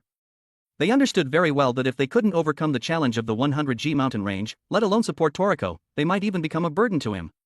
But what worried them most was not wanting to fall behind, compared to a horse that was their future rival. During their training, Toriko asked Kaka, how many BB battle bugs can a master of NBU juggle at once? Kaka thought for a moment and replied, a beginner about 10 to 20, an assistant master about 30, and a true master can control up to 50. Toriko was shocked. What? That monkey can also juggle 50? Unbelievable, so that guy is that strong? Kaka explained, NBU has a secret. How to grasp that secret is the most important thing. You who have survived harsh environments might have touched that feeling a few times already. Kaka's reminder coincided with Zebra's thoughts. Indeed, no matter what one learns, feeling is always the most important factor. The first day of their training ended with no one in the group able to control even one BB battle bug. They sat dazed, filled with regret and disappointment, as if the whole day's training had been in vain. Even so, Coco tried to rally everyone's spirits. Although there are no clear results yet, the time spent thinking was not wasted. Gods only give signals to those who know how to think. we must constantly think so as not to miss that moment. Sunny scoffed, even Coco was starting to believe in divine things? Are you kidding me? Coco immediately ordered him to be silent. Shut up, I feel something coming. Indeed, the whole group felt a terrifying pressure approaching. Even Terry and Kiss felt something very unusual. A wave of murderous aura enveloped the entire mountain range, making Toriko involuntarily relive his entire life in a flash. From his childhood, the moment he met Komatsu, everything appeared like a fast-forwarded movie in his head. It turned out, the reason was that Monkey King Bambina, after hiding meticulously halfway up the mountain all day, waiting for hide-and-seek, discovered no one had come to find him. Angry enough to blow up the entire continent, but then he consoled himself that perhaps he was too good at hiding. So he had won. Thinking so, Bambina happily returned to the mountaintop. But in less than a second after Bambina got angry, his murderous aura enveloped the entire 100G mountain range, making Toriko and the group feel death imminent. In that moment, their lives flashed before their eyes. It was precisely thanks to that overwhelming murderous aura that they for the first time felt the unification between the 60 trillion cells in their bodies, the necessary condition for practicing Inbu. No more internal conflicts, no more cells out of sync, all reacted together, all survived together. Toriko, Coco, Zebra, all realized one thing: the secret of Inbu was the feeling of facing imminent death. Something that even the creatures Zebra had previously annihilated had felt. They vowed to remember that feeling forever, when every cell in their body acted as one. Toriko remained calm, gently threw a BB battle bug and observed intently. After a few tries, he easily caught it. That feeling was truly magical, making Toriko so excited he couldn't hide his enthusiasm. Although his movements seemed stationary, he could see through all the movements of the BB battle bug, not with his eyes, but with every cell in his body. Kaka had known Toriko's personality for a long time, but he hadn't expected that it was precisely thanks to this special opportunity that they had grasped the secret. So congratulations, welcome to the introductory gate of Enbu. However, the fact that Toriko and his comrades were terrified by a slight tantrum from Monkey King Bambina showed how tremendous the difference in their strength was. But every small step forward is also a sign of growth, and there will be a day when they can overcome it. Just now, when throwing the BB battle bug, Toriko didn't need to use his eyes to track it, but used all his cells to feel it. Once his body remembered this feeling, everything became clear. Now, he could easily juggle 30 BB battle bugs. Kaka was astonished. In such a short time, he had reached 30 bugs. Truly, one could not underestimate his power and talent, and he was even doing it with one hand. Toriko actually wanted to use both hands, but currently, he only had one. Sunny also began to grasp the feeling. He could clearly sense when the BB battle bug was light, when it was heavy, when it accelerated, and when it emitted a foul smell. BB battle bugs could emit poisonous gas, and Sunny reacted extremely quickly, letting go in just 0.1 seconds. Kaka was heavily shocked. 50 bugs? He had reached master rank. Although the foul smell thing was probably just a dirty trick by the worm. Not stopping there, Sunny and Coco even played. Juggling with each other, 100 BB battle bugs were almost smashed. This proved that the two of them had completely synchronized their cellular wavelengths, extremely harmonious. Kaka curiously looked towards the person who had previously scoffed at BB battle bug training as child's play. What was Zebra doing? Turning back, he saw Zebra eating BB battle bugs like snacks. While others were passionately training, he only knew how to eat. Kaka was speechless. Zebra turned and shouted loudly, "Kaka, I don't believe that just juggling will scare the Monkey King." He remembered how the Monkey King had only needed to emit a tiny bit of murderous aura to send other monkeys fleeing in panic. Juggling 30 or 50 bugs wouldn't make a difference. Kaka emphasized, juggling is just the basics, applying it in real combat is what true Inbu is all about. He also reminded them, the more times BB battle bugs are trained, the more delicious they become. Zebra quickly thought about it after hearing that. Kaka announced, everyone's training time is only today. From now on they would juggle while climbing the 100G mountain. At that moment the electric shark began to move, its body trembled and then its head fell off. Toriko yelled in panic. Coco realized, this was a self-regeneration technique of lizards. When in danger, they detached their tail to fool predators. This state allowed it to retain all its internal energy and only its head could move, creating a perfect refuge unaffected by gravity or any external factors. Toriko was stunned. He hadn't expected the electric shark to have such an incredible trump card. But Kaka immediately warned, don't rejoice too soon. In this state, Derouse cannot move on its own. If it could move, it would truly be invincible. Coco was incredibly surprised. It was clear the electric shark wasn't attacked, so why would it cut off its own head? Could it be that it wanted to protect Komatsu, and that's why it took such a risk? Kaka reassured them, don't worry, the electric shark's body will regenerate in 2 to 3 days. Coco immediately felt his worry was unnecessary, such a powerful skill with incredibly low risk. Anyway, Komatsu was now also traveling with them. Thinking of that, Toriko beamed with joy. Sunny, please carry the electric shark's head. Sunny nodded in agreement, signaling, I know. And so the group began their journey to conquer the 100G mountain range. It was clearly the same place, but now the feeling was completely different from before. Toriko stomped his foot, surprised that he didn't feel any gravity, whereas before, this area had 10 times normal gravity. But then he realized, it wasn't that gravity was gone, but that it no longer exerted pressure on his body. Before, this place made them unable to lift their feet, as if being pressed down. But now that suffocating feeling had completely disappeared, they walked as lightly as if they were on normal ground.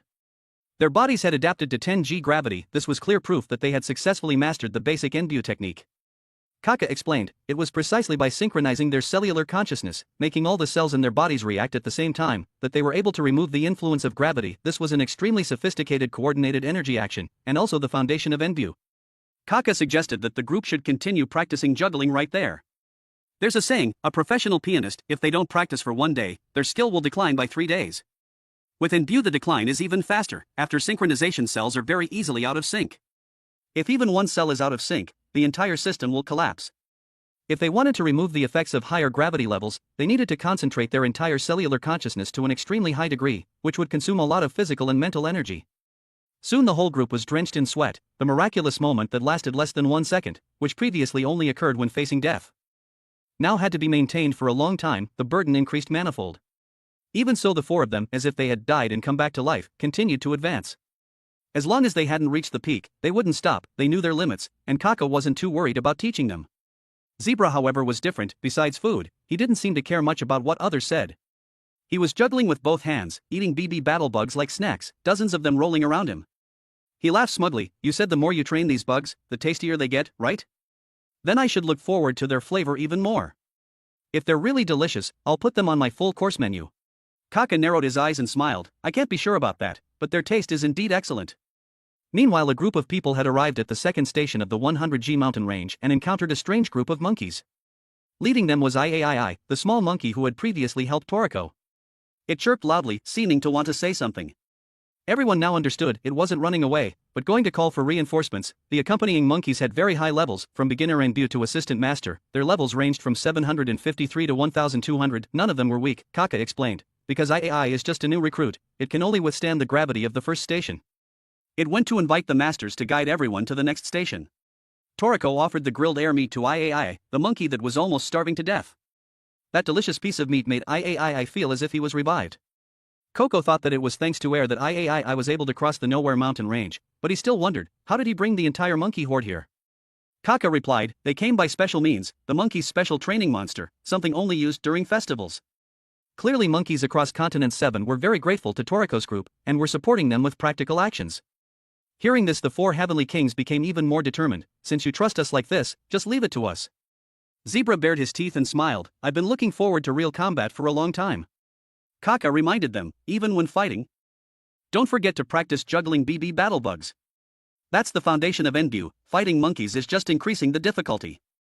The initial stage was to block all attacks from the monkeys and nullify the true power of those blows. This was different from nullifying gravity, as it required much more refined cellular control. The stronger it was, the harder it was to disarm, but if they mastered it, they would lay hands on the supreme secret of Enbu. As soon as it began, the monkey horde charged to attack without holding back. Blows continuously rained down on the 4. Though clumsy at first, compared to just juggling before, they had clearly improved. That evening the group gathered around the campfire, enjoying grilled BB battlebug skewers. Toriko joyfully thought, I've done everything I can to be ready to scare the Monkey King to death. Coco said, we have to beat his pants off. Zebra interjected, forget about scaring him. Toriko frowned, we're not going to scare him, but aim for his 2 precious jewels. Sunny, stuffing food into his mouth, also shouted, don't call them balls anymore. Call them gourmet treasures. Toriko turned to look at Electric Shark thinking, Komatsu, I will definitely heal you. After finishing, they began to advance towards the summit of 100G mountain, where the final battle awaited. The battle plan was simple, use the appetite punch to give the Monkey King a good beating. At the same time, the path connecting the human world and the gourmet world was completely opened. Even while in the human world, people could now enjoy dishes from the gourmet world. Now people gradually got used to strange ingredients like fried eyeball rice from the demon world. The name sounded horrifying, but the taste was excellent, and it was even sold cheaply at roadside stalls. All thanks to transportation teams like the watermelon octopus, constantly traveling between the 2 worlds, bringing food back. Air was also distributed to humanity as Toriko wished. At IGO headquarters, Chairman Mansam was indulging in air. He emotionally said, "I can't believe there's such delicious food in the world. Acacia's air salad makes me feel like the rusted parts inside me have all come back to life." He could feel his cells dancing with every breath. The active elements inside him began to awaken. Mansam thought that, in Toriko's support group to the gourmet world, perhaps someone else had awakened like him. If so, the mission will be much easier. But thinking of them, he remembered someone else, Rin, Toriko's fiancée. She didn't hesitate to abandon her position. Determined to go to the gourmet world, perhaps she had already arrived in the demon gourmet world. Mansam's feeling was not wrong. Rin had arrived at the demon gourmet world, and as soon as she did, she grabbed someone and repeatedly asked, "Which way did Toriko go? How long have they been gone? Tell me specifically." Zong the one asked, widen his eyes, "You ask someone else? I just got here. Why are you asking me?" At that moment, Rin finally realized she had mistaken the person, thinking Zong was a monster. Hermit Daruma, standing nearby, didn't know if he was joking or serious, pointed at Zong and said, "Oh, you really do look like a demon. I didn't expect to find our kind in the human world." Zong furiously roared, "I am not a demon. I am human, the great Zong, remember that clearly." Nono and Milk II, however, weren't so idle. They were only concerned about Komatsu's safety and were urging everyone to depart quickly. But the group was still reeling from the shock of learning that Komatsu was attacked by Teppei. It seemed he was enjoying his promotion within the NEO organization. Everyone was eager to set off, but they couldn't go anywhere without preparing the camp beasts. Dinner said, "There's no other way, I'll prepare the amphibious camp beasts. The land-only types are already ready."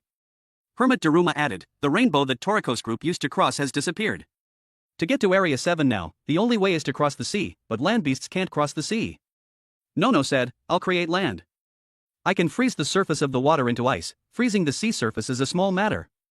With that matter temporarily settled, Chin Chin asked Hermit Daruma, "Has Brunch really departed?" Daruma nodded, "Yes, he's already at the Bishakukai headquarters." At this moment, Brunch was crossing Marine Mountain, a tall mountain in the middle of the ocean in the gourmet world. The path was long and steep. Truly torturous. Brunch was slowly climbing to the summit. Toriko had once entrusted him with a final request. Toriko said only Brunch could do it, which was why Brunch reluctantly accepted. But was it really Midora who asked him? Something felt off. At the peak of Marine Mountain was a gigantic hole. From it echoed whistling winds and rumbling thunder. The sound coming from the deep bottom sent chills down his spine. Was this the current headquarters of the Bishakukai? Yet the Bishakukai chose a terrifying, hellish cave like this as their base. Looking into the pitch-black abyss, Brunch's sweat poured like rain. He had never had any contact with the boss of the Bishakukai before. Brunch's body radiated energy, hovering in mid-air, slowly advancing into the deep cave. That was the strongest man in the world. Would he even survive and make it back out? On the dining planet, Joie had already grasped Toriko's group's actions. Air is now being distributed freely everywhere, getting it is too easy now. News said. Another nodded, "I didn't expect air to be so delicious this time. We've never even known such a complete cooking method for air. Who exactly is that kid?" Even though Komatsu was in danger after his heart surgery, it was clear, to the Nitro group, he was still a serious threat. Joie crossed his arms, his voice sarcastic, "It seems we can no longer just call him a chef, can we?" Although it was unclear if the cooking method for air was in that book, somehow, that kid already knew how to cook it. Even though our people had dealt with him, still. We must act again to seize air to be safe. After careful thought, Joie suggested, "Let me go this time. I am the most suitable." But news intervened, "No need to rush. The solar eclipse is about to happen. Anything we want to steal can wait until then." Another said, "Actually, I'm also curious to know how much of the complete menu's deliciousness those kids can recreate." News glanced at Pear, "You finally returned. I remember years ago, you first met Acacia in Area 7, didn't you? Aren't you curious? How did they get Pear?" Pear leaned against a stone pillar, calmly saying, "I once met those two in the human world. They were indeed a wonderfully compatible pair. But no matter how much they struggled, they couldn't defeat the Monkey King." However, Toriko and his comrades were not amateurs who rushed in empty-handed. 3 days prior, they had gathered full courage, determination, and preparation. The only thing they still lacked was raw power. They still didn't have the most important thing to confront the Monkey King. But what about now? Even resolve, courage, or recklessness were no longer necessary. All that remained was an impending burst of hunger and a slight delusion about their own strength. Toriko roared, like a bugle call to battle, "Monkey King Bambina, we've come to play with you." The moment the group was about to step onto the mountaintop, the ground suddenly cracked open, revealing a gigantic arena. The arena's supporting pillars looked like they were made of terrifying white bones, extremely bizarre. The whole group was stunned. What is this? Is the Monkey King preparing this? The arena fell from nowhere like a meteorite, leaving everyone no time to react. To understand why this arena existed, or what the Monkey King intended to do, one had to understand Bambina's unique daily habits. Whenever it needed to sleep, Bambina would lightly leap, and in less than 1 second, it would shoot straight up to the stratosphere at an altitude of 50 kilometers, sometimes even surpassing the mesosphere. Flying up to the thermosphere at around 90 to 500 kilometers, almost completely out of Earth's atmosphere. Bambina usually slept beneath the stars as if lying on a bed lined with the Milky Way, with a peaceful expression like a deeply sleeping baby, carefree about the world. Not like I worry when no one watches my videos. At this moment, even though the arena was already set up, the Monkey King was still fast asleep, like the dead. Toriko's group was startled. What the heck? An arena on a mountaintop, this is truly a monkey style. Kaka seemed to have anticipated it somewhat. Suddenly, an object from the sky plunged down like a meteor, getting faster and faster. It slammed directly into the ground with a thunderous explosion. Looking closely, it was the Monkey King Bambina, who had just fallen back from space. He lay there, still snoring loudly, fast asleep like the dead. His two large, round orbs between his legs were particularly eye-catching. From the moment they realized it wasn't ordinary, no one dared to look directly at it anymore. Toriko and the group exclaimed in surprise, "Bambina!" Hearing his name, Bambina opened his eyes, sat up with a wide grin. His mood seemed not bad today. Fortunately, he didn't hold grudges. Even though Sunny didn't come to find Bambina last time, he wasn't angry. However, Bambina's smile, in the eyes of the four, was nothing short of a nightmare. And then, he started drooling and snorting again. This foolish expression made people forget how terrifying he was. Toriko immediately warned, "Be careful. Don't blink. He's about to make his move." Having learned from their previous defeat, this time Toriko and his comrades didn't dare to be careless for even 0.1 seconds. Monkey King Bambina's drool slowly dripped, and he was the first to rush towards Zebra, initiating the game of rock-paper-scissors with pointing. Zebra meticulously observed Bambina, this time with his reflexes enhanced by Enbu, he was no longer led on as before. Even though he lost rock-paper-scissors, Zebra reacted incredibly fast, playing many rounds without making a single mistake. Then Bambina switched to Coco and played the knee bump game again. Although Coco didn't break his leg this time, the Monkey King's strength was too great, just a light bump sent him flying. Next was Toriko, and Bambina invited him to an arm wrestle. With sufficient reaction time and high determination, Toriko was ready. This was a battle between Red Oni and Monkey King Bambina. As the two were locked in a test of strength, Sunny suddenly leaped out and shouted, "Found you!" The hide-and-seek game continued. Terry and Kiss also arrived and together surrounded Bambina. The Monkey King began to feel confused. Why am I on the defensive this time? Toriko thought, ordinary humans wouldn't even dare to play with a tiger. Even if the tiger only wants to play, for humans, it's a deadly game. He bowed his head and apologized to Bambina for not being a worthy opponent before. This time, we'll have a real game with you. Those words moved Bambina to the point of almost crying. After all these years, can I finally play that game? At that very moment, enthusiastic singing and shouting echoed from below the mountain. A large horde of gorillas swarmed onto the arena. No, it would be more accurate to say that all the gorillas on the continent had arrived. Drums and gongs reverberated as if a festival were being held. The entire group's faces paled. Kaka thought to himself, this is bad, this arena is truly meant for ceremonial festivals.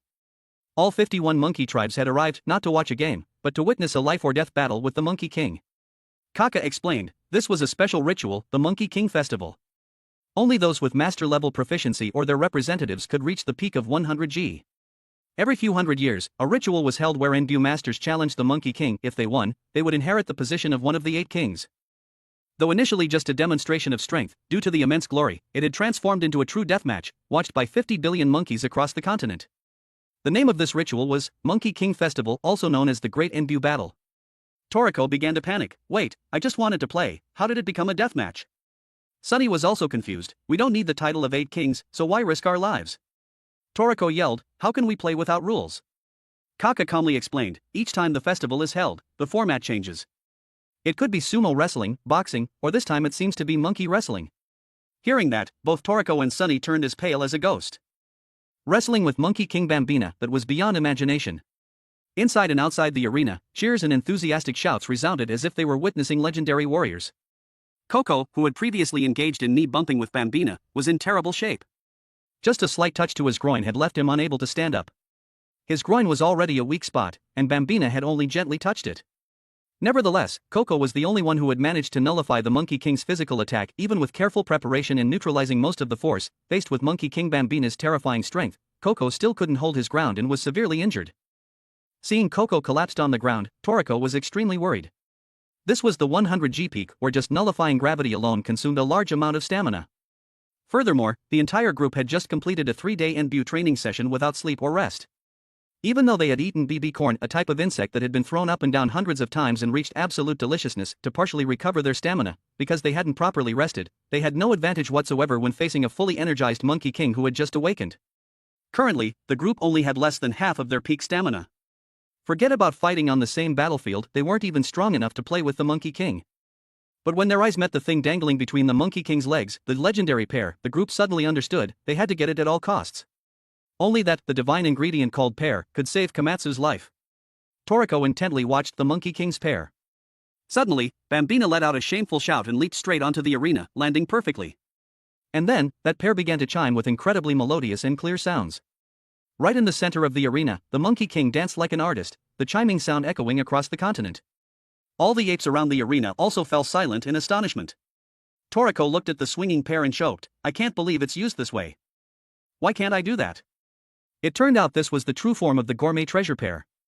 The resounding sound from it not only carried flavor but also diffused a tremendous amount of healing energy.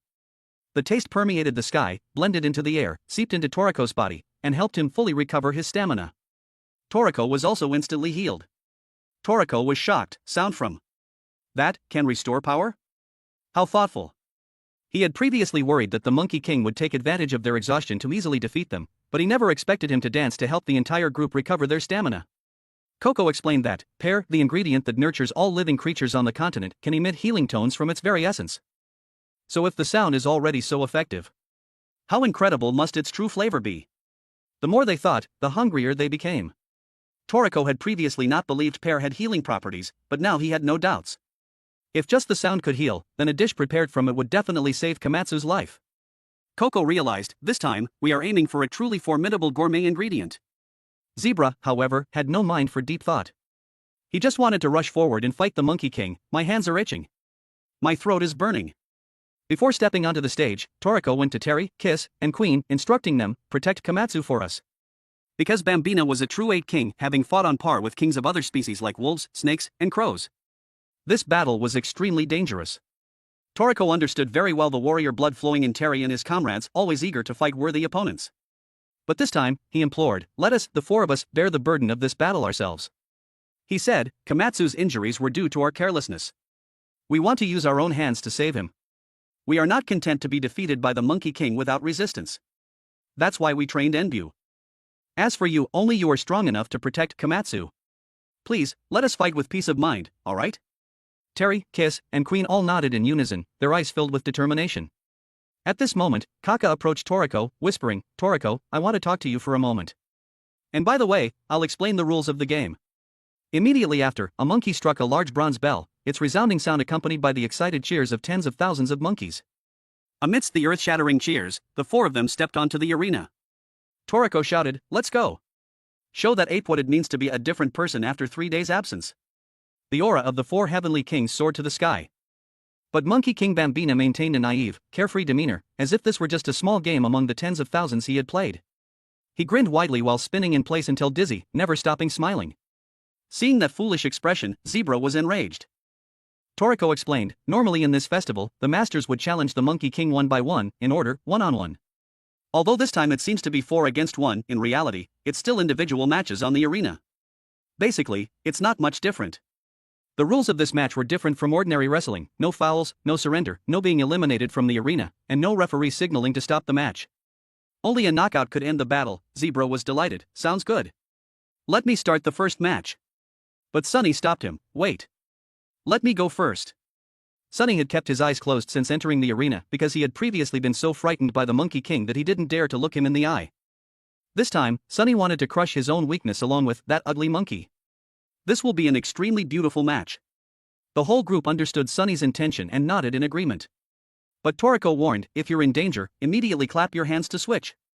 Did Sunny have any chance of defeating the Monkey King? On the arena, Sunny stood alone. The resonating sounds of gongs and drums filled the mountains and forests, thousands of high-level monkeys crowded the mountainside to watch the historic match. This 100G peak was the most bustling place on the continent. As the opening bell rang, a powerful gust of wind suddenly swept through. In an instant, Monkey King Bambina teleported close to Sunny, grabbing his arm. Still with a naive smile, he swung his arm powerfully and threw Sunny flying like a kite with a broken string.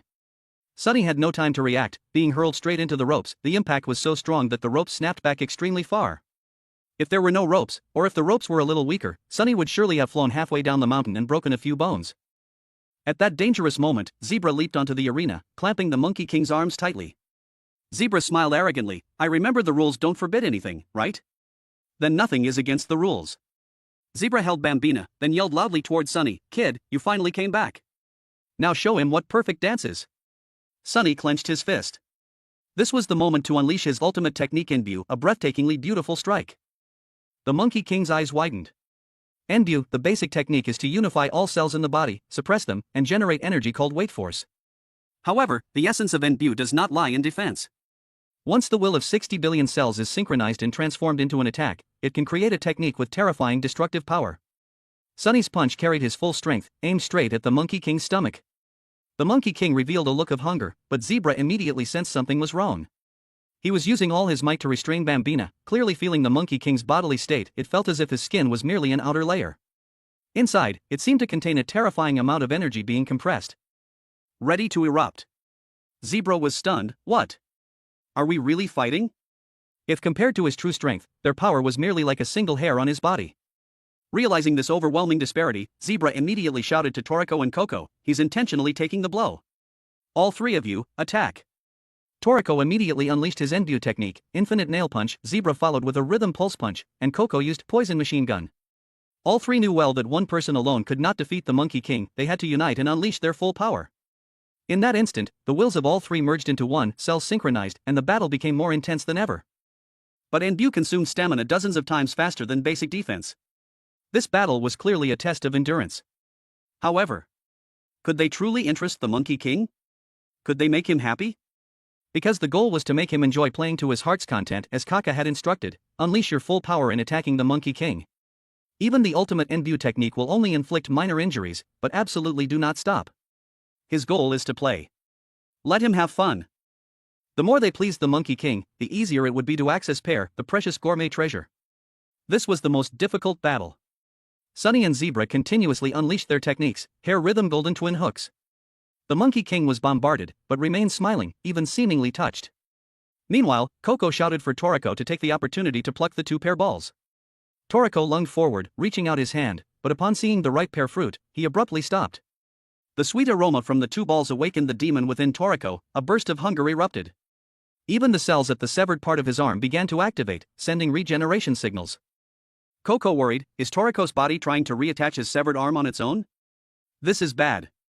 If the cells heal automatically, the synchronization of cellular will collapse. Toriko realized the critical situation. The flavor of pear was disrupting his cellular balance. Just the sound and scent alone had such a terrifying effect, if eaten directly. Their bodies would surely dissipate from overload. Toriko tried to restrain the monster within him. He thought, what would happen if I touched it right now? Kaka frantically shouted, it's too soon. But as soon as the words left his mouth, it was too late. Toriko quickly squeezed the two balls with one hand. The moment he touched them, he felt something incredibly strange, not just the sensation of soft flesh, but a feeling as if his heart had stopped, an intense tension. Everything around him went dark, as if he had just passed through death. He felt as if something was closely watching him in that strange new world. But that sensation quickly vanished, replaced by a thunderous boom. A massive explosion so powerful that it shook the entire space. The immense force of the blast sent Toriko and the surrounding monkeys flying.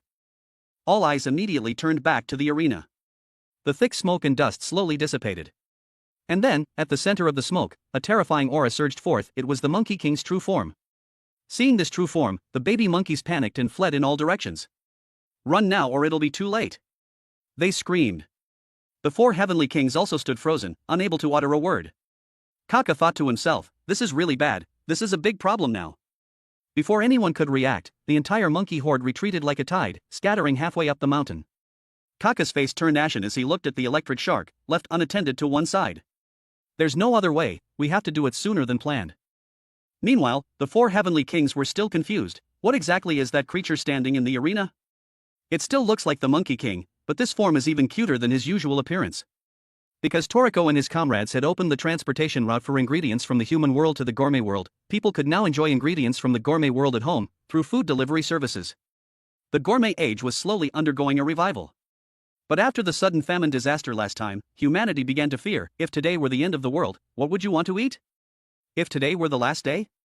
If disaster struck again, there would be no tomorrow. Not only humans, but all creatures on Earth, mammals, birds, fish, even insects, were desperately searching for their favorite food. They devoured it greedily, stuffing themselves as much as possible, fearing that this deliciousness would quickly fade. They just wanted to live each day to the fullest, leaving no regrets. Because they truly felt a shiver of fear of impending apocalypse. And their instincts were not wrong. In the gourmet world, an event with the power to destroy heaven and earth was taking place. The Monkey King's true form had been revealed.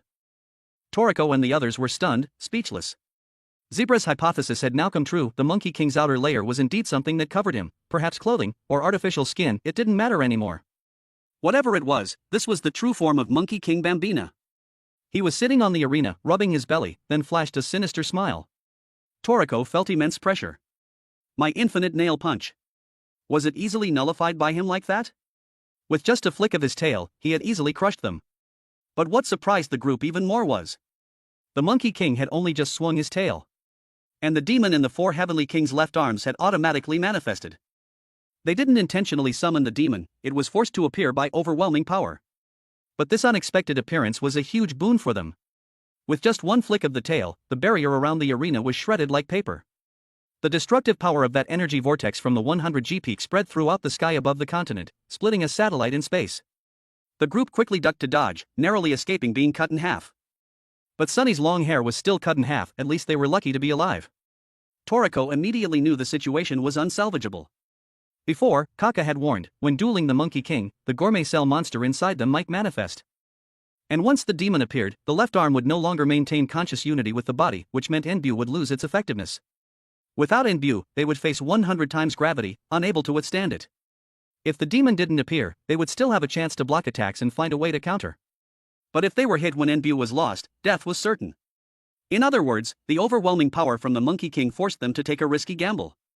The demon was forced to manifest, and now they could only bet on whether they could survive without Enbu's protection. Toriko stood up, looking at the still grinning Monkey King, speechless. He didn't know whether to call this a predicted outcome or an unimaginable defeat. Coco was calm, this was within expectations. Sunny grumbled, anyone whose balls get squeezed would go crazy. He truly understood psychology better than anyone. But understanding was useless. The illusion of a playful Monkey King had completely collapsed. Sunny frowned, not knowing what to do, while Zebra had a fit. Excellent. Brothers, let's go all out. Then he turned and asked, if today were the day we die, what would you want to eat for your last meal? All three looked at each other, then replied decisively, pear. As long as they defeated the Monkey King, they could eat it. As all four were united, unleashing their full life or death fighting spirit against the Monkey King. Elsewhere, Kaka quietly passed through the defense line of the guardian beasts, Kiss, Queen, and Terry. Although all three were still highly vigilant, no one noticed Kaka quietly passing by them. Kaka stepped into the carriage where Komatsu was still sound asleep.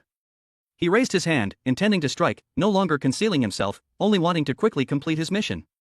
But just as his hand was about to touch, Komatsu, though dying, suddenly woke up. Kaka was startled. What? What the hell is this?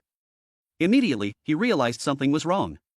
He bared his teeth in a malicious grin, preparing to attack, but Komatsu's body suddenly melted. That wasn't the real Komatsu, it was a poisonous dummy created by Coco. He couldn't believe Coco had pulled such a trick on him. His identity was clearly exposed.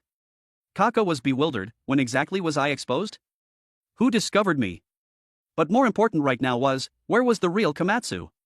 While he was still pondering, the four heavenly kings simultaneously charged to attack the Monkey King, just as originally planned. They synchronized their movements, coordinating perfectly, using all 240 trillion synchronized cells to unleash a decisive blow to defeat the Monkey King. When the four heavenly kings were preparing to combine and attack the Monkey King, Sunny used his hair to cover the entire arena. This was his hair dome. This wasn't to cut off his own retreat, but to prevent those outside the dome from seeing the battle situation. Even before entering the battle, they had planned that this battle absolutely could not be seen by anyone. The Monkey King still maintained his wide grin. He danced and gestured with his hands. When the four heavenly kings charged, he agilely extended his hand. He won this round of rock paper scissors. The four heavenly kings didn't expect to lose a round right after entering the arena. But it didn't matter, as long as they didn't make a mistake when the Monkey King pointed. All four simultaneously and in unison turned their heads, successfully winning the first trial round. The Monkey King's eyes shone brightly. Although Toriko was prepared to be knee-locked, the Monkey King was still extremely surprised. It seems to be more interesting than the previous round. The four and the monkey swayed freely. Toriko started with a loud shout, "Take this!" The four immediately leaned on each other, directing their knees towards the Monkey King. Bambina still grinned, dodging their knee attacks. After the surprise attack, it was Zebra's turn to arm wrestle with the Monkey King. At this time, Zebra and the other three were completely synchronized in rhythm. So when Bambina pulled him down, everyone fell with him. Zebra immediately got up, bouncing away a distance. After the previous exchange, they had completely understood the true nature of the imbue dance. The Monkey King played the same game 2 or 3 times, first rock paper scissors, then point and look, followed by knee lock and arm wrestling. Regarding whether this was a coincidence or some strange pattern, the four heavenly kings had formed a hypothesis. That was 3 days ago, when they first started practicing imbue. Coco told everyone to watch him write with poison, and also told Zebra to make everyone's voices gloomy. Even without saying it, everyone understood. Coco didn't want this content to be heard by anyone. After preparing for security, Coco explained, "A few days ago, when Kaka took us to visit the ruins of civilization, I coincidentally saw some murals. Because I sensed strong electromagnetic waves, I specifically investigated. As soon as I entered, I saw murals everywhere. A large number of murals covered an entire wall, depicting 2 ape-like creatures posing like martial artists. Of course, they could also be seen as 2 monkeys playing. At that time, I didn't feel anything strange, but now that I think about it, the first few paintings were exactly the movements the Monkey King performed in that 0.1 second. Hearing this, the other 3 were startled. Coco seems to be talking about some terrifying secret. Coco continued, "Before Toriko and the Monkey King arm wrestled, the reason I could react instantly and create the poisonous doll was because I had seen those paintings. That greatly influenced my divination ability." Was that really the Monkey King's game? Was it really rock paper scissors, knee lock, and arm wrestling? For that reason, I made a bold hypothesis: the so-called imbue dance performed by the Monkey King is actually a dance with fixed postures. Simply put, imbue is the dance the Monkey King uses to perform the monkey dance. The four heavenly kings thought, could it be that the dance drawn on that mural is the Monkey King's true goal? Meaning, that's the real way to get pair? On this, Coco couldn't confirm, but this hypothesis was worth trying. He remembered the last mural depicting everyone happily eating. Sunny quickly asked Coco how many murals there were. Coco said there were nearly 1,000 in total. Some were damaged and incomplete, but he clearly remembered the complete ones. Indeed, Coco has a superhuman memory and a meticulous mind. This is truly hitting multiple targets with one arrow. But just remembering the murals wasn't enough, they had to keep up with the Monkey King's rhythm. Dancing with the Monkey King? What kind of strange and unbelievable maneuver is this? Moreover, the Monkey King performed nearly 10 paintings in just 0.1 seconds. So, completing all 1,000 paintings would only take 10 seconds. That means one must be proficient in imbue to do it. If this was truly the way to get pair, it was more torturous than a regular fight. And this absolutely could not be known by that person. Coco had already sensed that something was off with Kaka, so he had already initiated a contingency plan, preventing Kaka from knowing how to capture pair. Therefore, Komatsu could be safely transferred. At this moment, Kaka could only grit his teeth, raging in vain. 3 days later, the four heavenly kings intensified their training, striving to perform each movement in every painting in a neat and unified manner. To put it bluntly, this dance troupe of 4 brothers had started working. And now, after the first trial, they confirmed that the direction of their efforts over the past 3 days was correct. Zebra told them to look closely. The Monkey King's balls seemed to be getting bigger. The plump, elastic balls glowed with a strange luster. No, looking from a broader perspective, it seemed the Monkey King's entire body had grown larger. The suppressed power also slowly swelled up. Hurry up! Just 10 seconds to finish the dance. Come here, Monkey King. Come on, let's dance the mad imbue dance. With Pear's bell sound, no other accompaniment is needed. Although the group had begun to dance in sync with their feelings, the first step was rock paper scissors. Point where you look, and twist. Even though Zebra's expression and body were stiff, his movements were barely correct. As they swayed more, they began to find the rhythm. Their faces brightened, and they seemed to grow happier with each move. Oh, you guys, stop fighting. If you want to fight, go duel like warriors. The 4 of them danced rhythmically with imbue. Fortunately, all 4 were dancing together. If it were one-on-one, it would likely be impossible to dance this dance with the Monkey King. Even if it was just dancing, no single one of the 4 heavenly kings could withstand the Monkey King's overwhelming power and speed. During imbue training, Coco and Sunny gradually synchronized through their BB bullet training, as if their cells were connecting. After the consciousness of 60 trillion plus 60 trillion, or 120 trillion cells, was completely unified, the power of imbue would double. If the four Heavenly Kings' consciousness could be completely unified, their success rate in dancing imbue with the Monkey King would significantly increase. As long as the 120 trillion cells in the four Heavenly Kings' bodies could maintain conscious unity for a long time, they would be able to complete the imbue dance in the murals. While they were dance battling, Kaka was still there, radiating a gloomy aura. Seeing the melted poisonous doll, he was so furious that his mouth split open. Where's the original body? That state definitely prevents movement. He suddenly remembered, I haven't seen that penguin in a long time. And at this moment, Electric Shark disappeared with a laugh in self-destruct mode. 100 times gravity instantly struck, shaking the ground and forming a giant pit. The car roof crashed down rapidly, crushing the poisonous doll. Kaka roared in anger. He propped up the car roof, broke through it, and climbed out. At this moment, he was completely blackened. He angrily emerged from the dust. These guys are waiting to die.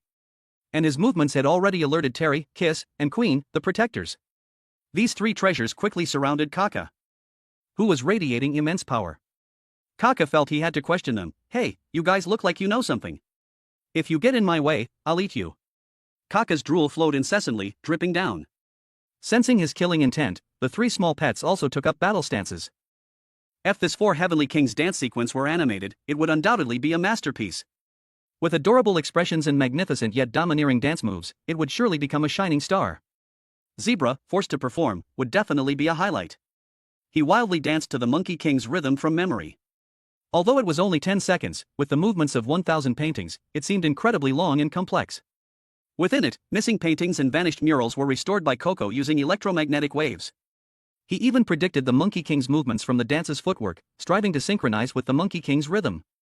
Everyone was very satisfied with their performance. At least the plan was going very smoothly so far. Pear continuously hummed like good news, emitting joyful chimes to the dance's rhythm. Simultaneously, Pear's aroma swirled up. The four Heavenly Kings danced with the Monkey King, bathing in Pear's vital energy. It was as if the entire earth rotated and revolved just for this moment. This was about experiencing the feeling of being king alongside the Monkey King. Roughly, they danced to a state of selflessness, feeling the sense of invincibility under heaven when standing above all others. And the gourmet demon cells also immersed themselves in it, as if they had experienced this feeling somewhere before. The Monkey King was lost in the dance, his eyes blurred with tears. At this moment, his emotions were mixed. It seemed he hoped this dance could last forever. But this imbue dance, without anyone noticing, had less than 1 second left. The Monkey King was so engrossed, and the process was very smooth. Just a little more, just one last bit, to give the Monkey King the greatest satisfaction. At this point, the four Heavenly Kings' tension reached its peak. Out of nearly 1,000 murals in total, a few were missing. Although Coco had restored some by intuition and had perfectly completed these dance moves with the Monkey King, there was still one blank mural. This mural was definitely not missing due to erosion from wind and rain. It simply didn't exist. Perhaps it had been taken away very early. Therefore, Coco couldn't obtain any electromagnetic waves from this mural. The content of this final mural could only be improvised based on the Monkey King's movements. Once they failed here, everything would end. For that reason, the four Heavenly King's cells now exerted their strongest concentration of the day. After performing the last familiar movement, the four Heavenly Kings all stared intently at the Monkey King, eager to see his next move. Bambina turned his head and smiled, his eyes filled with an unspoken ambiguity. Although holding their breath, no matter what, they had to know what the final step should be. They couldn't let all their efforts go to waste. But the Monkey King's cryptic smile gave them a very bad feeling. And at that moment, the Monkey King stopped moving. The four Heavenly Kings were stunned. What now? How do we dance the next step? Is he not dancing anymore? Did we fail? The four Heavenly Kings were baffled. But they saw the Monkey King acting like he was going crazy, opening his mouth full of sharp teeth and lunging at them. The Monkey King's drool splattered everywhere. This posture was exactly like the ferocious demons they had encountered before, wanting to devour people alive. The four Heavenly Kings were utterly terrified. It's over. The strategy failed. The Monkey King was now unusually excited, charging straight at them. The four Heavenly Kings dodged a few times, almost getting hit. The Monkey King had completely lost his mind. He charged straight at them. The four Heavenly Kings quickly dodged, causing him to crash to the ground. What's wrong with him? Is he angry? Because the dance isn't over? The four Heavenly Kings didn't understand. Just because the dance isn't over, he's angry and wants to eat us? We were so busy dancing that we forgot this guy is the biggest problem child among the 8 kings. What do we do now? Prepare to swing our fists? Let's fight. Zebra always thought, why bother using your brain for things that can be solved with brute force? It should have been like this from the beginning, directly using brute force to pull the Monkey King's balls down. Isn't this easier than racking your brains to guess the Monkey King's thoughts? You guys cover your ears tightly. As soon as he finished speaking, Zebra started his supersonic blast. The sound exploded in the hair dome, almost blowing up the entire space. But the Monkey King still maintained his interest. Seeing that this move didn't work, he immediately gathered his fists. All 4 rushed forward simultaneously. To the Monkey King, this was a feeling of being favored. The 4 shouted in unison, if you want to eat so much, then taste our ultimate move. The 4 Heavenly Kings' 240 trillion ultimate technique. Fists gathered from all 4 limbs, gradually merging, transforming into a gigantic fist. Didn't expect that, right? We said combining is truly combining. The 4 swung their gigantic fist together, striking directly at the Monkey King. This is the nail punch of the 4 Heavenly Kings' Enbu. The heavy fist landed on the Monkey King's chest. He endured the impact of 4 people's power, suddenly spitting out a mouthful of fresh blood. But the Monkey King is the Monkey King after all, he's had many fights, so this punch was just a minor skirmish. Even after being hit hard, the Monkey King still looked unsatisfied. He grabbed the giant arm. The 4 Heavenly Kings never expected that a punch combining the power of 4 people would have no effect on him. Moreover, the Monkey King was now holding their hands and opening his mouth wide, seemingly wanting to swallow all 4 of them. The Monkey King's strength was extraordinary, a casual swing could create a giant vortex. Zebra cursed, bastard.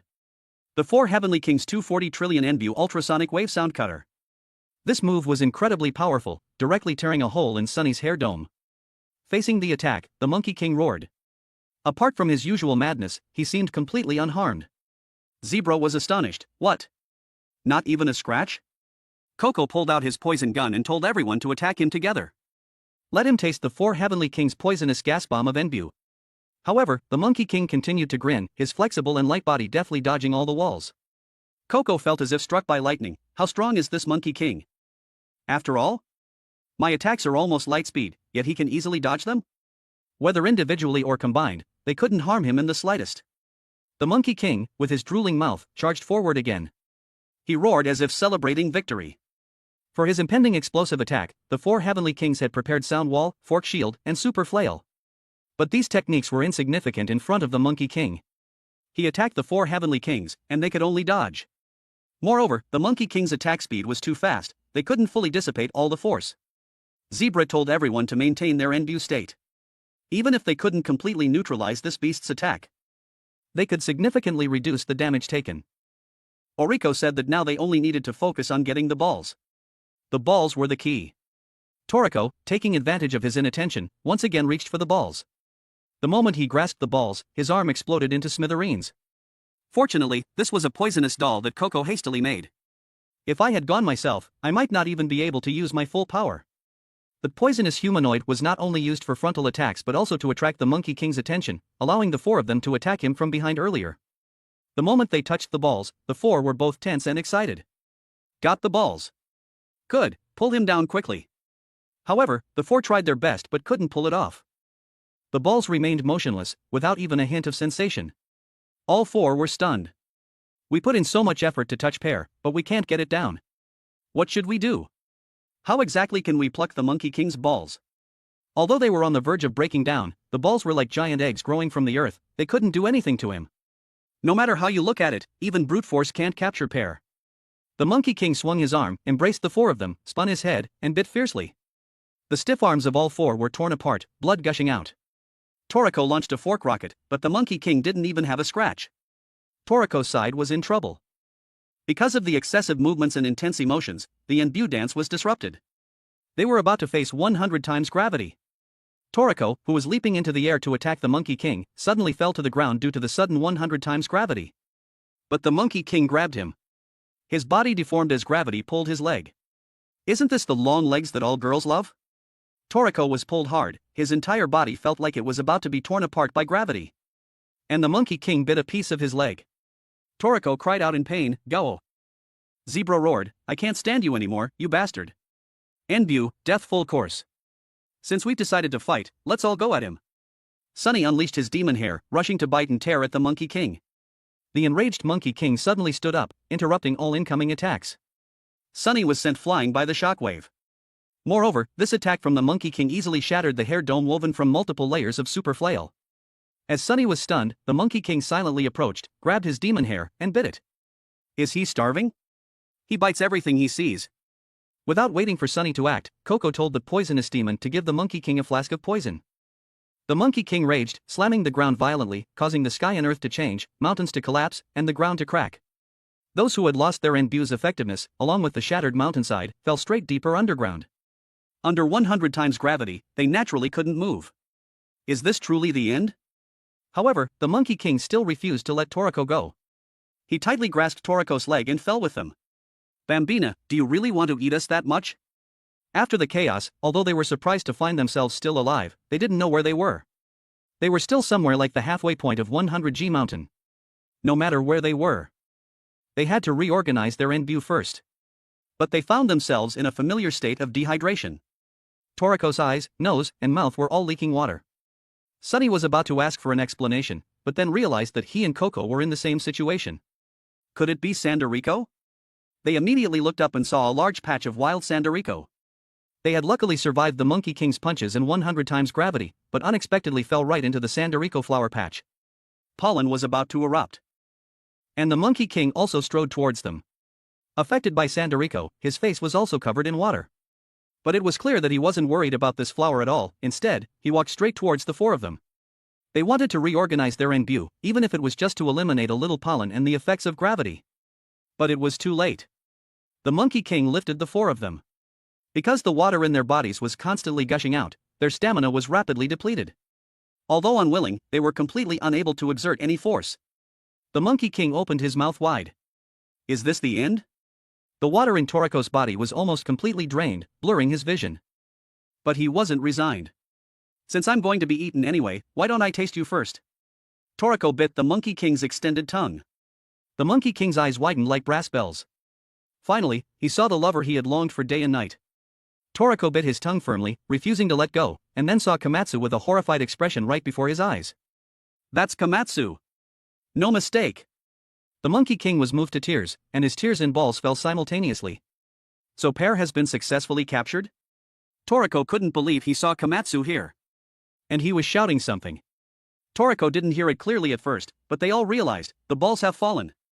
The Monkey King's balls actually fell off like that? But the dance isn't over yet? At this moment, the Monkey King was crying happily. At this moment, the four Heavenly Kings' minds were filled with questions. Why? Could it be that those chaotic, exaggerated battles actually satisfied the Monkey King? No way. Who would be beaten and still look so enraptured? Is he a masochist? Moreover, there should have been two balls, and one had disappeared. While frantically searching for the other ball, they heard Komatsu shouting, "Toriko-san! Quick, catch it! There's another one here. Yours and mine must be caught at the same time." Toriko had no time to be shocked. He quickly followed Komatsu's instructions and caught the ball. The moment he touched the ball, its outer skin cracked. Komatsu hurriedly told Toriko to combine the two pairs. Because the moment Pear fell, one of them would disappear into the inner world. The pair from your world and the pair from my world were originally one. Now let them merge into one. This is the true method of capturing Pear. Well, in short, this thing is complicated in theory, but not difficult to operate. Toriko and Komatsu simultaneously approached each other, then the two balls merged. After a world-shaking, earth-shattering upheaval, the true pair appeared. The moment pair combined, strong winds swirled around, and powerful energy fields surged. A moment later, the dust settled. The peerless treasure pair was successfully completed. Everyone was so amazed by the Monkey King's pair that they were speechless. Komatsu, however, said mournfully, "That's great. Even at the brink of death, I can still do my humble part. Toriko-san. Coco-san. Sunny-san. Zebra-san. Everyone came here for me, getting bruised all over. Thank you so much. Being able to come here with everyone, I am truly so happy." Komatsu's eyes shone with golden light. He showed a gentle smile. "Farewell, everyone." "Farewell, Toriko-san." Toriko hurriedly asked, "What are you saying?" Komatsu gently floated up, "Toriko-san. I want to hold your hand one more time. The hand that can defeat all ferocious beasts, that dares to defy the 8 kings. That strong hand of Toriko-san." Komatsu softly whimpered, his voice gradually fading. Toriko anxiously reached out, trying to grasp Komatsu's figure. At this moment, Yun also rushed over. Toriko had no time to adjust his emotions. Although as soon as he saw Yun, he eagerly followed. Previously, they had told Yun to wait at the foot of 100G mountain. But Yun looked anxious. It seems something had really happened to Komatsu. They opened Yun's door, and all four squeezed into the narrow space. Komatsu's condition is very bad now, but there are no more artificial organs or replacement medicine. We can only feed him pear for now. While the four were frantically taking care of Komatsu, the blackened Kaka caught up. I didn't expect that penguin to be a camp monster equipped with a high-level shelter. He questioned Toriko and the group, "When did you suspect me?" "Oh my. This is the first time I've seen such a wonderful pear. It's truly a world apart from other pears. Those wild Sandorico have stopped releasing pollen. This proves that they have received enough nutrition to fill their stomachs with just the soup. Thanks to that, I was able to find this place. But that penguin too. Quick, hand over that kid to me. There's still time. I'll take pear as well. You guys can die now." Facing Kaka's interrogation, Coco calmly retorted, "It's not about when I started suspecting you, I found you fishy from the start.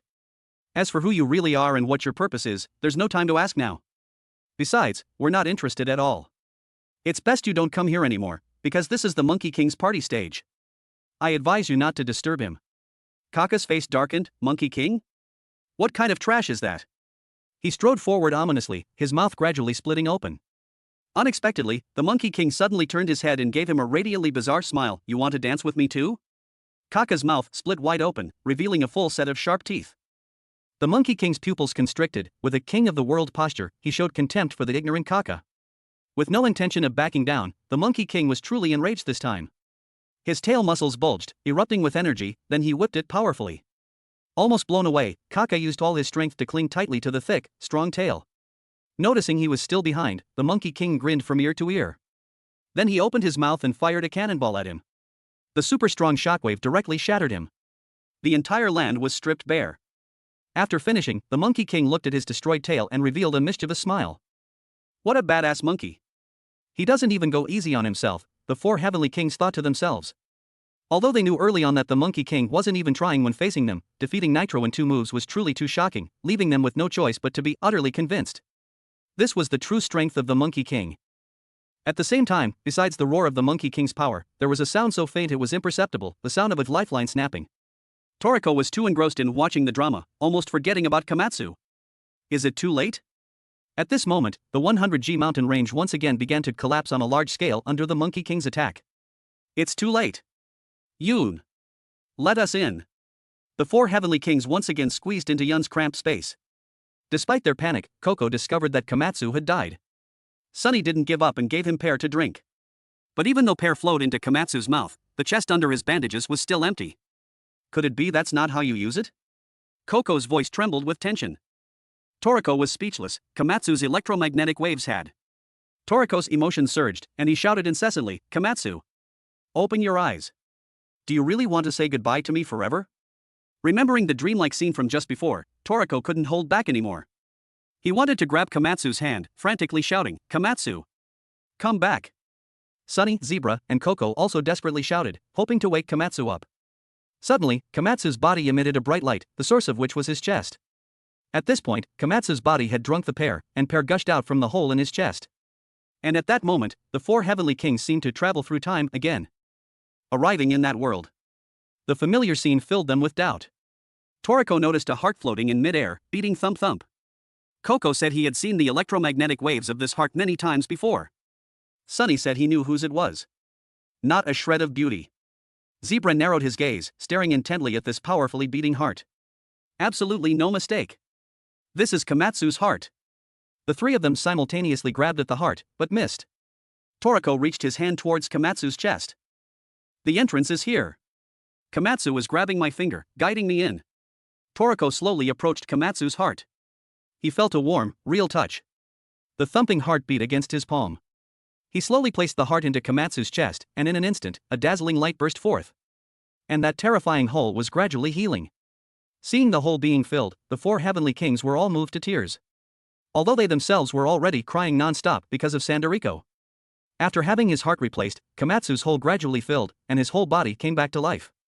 The cells continuously plumped up, and blood flowed unobstructed. He's really alive again. The dazzling light made it impossible for Toriko and the group to open their eyes.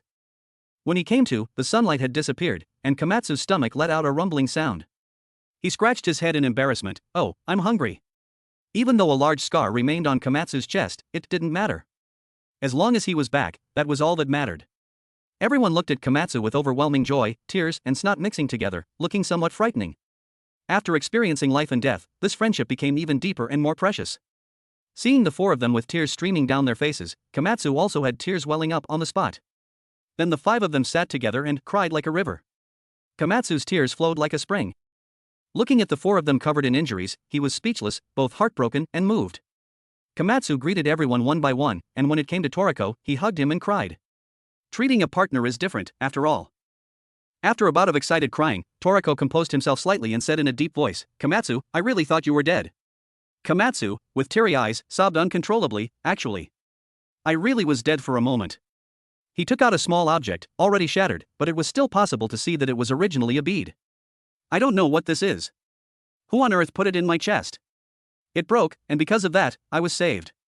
Toriko remembered, "That's the amulet Mappy gave me when we left the 8th continent.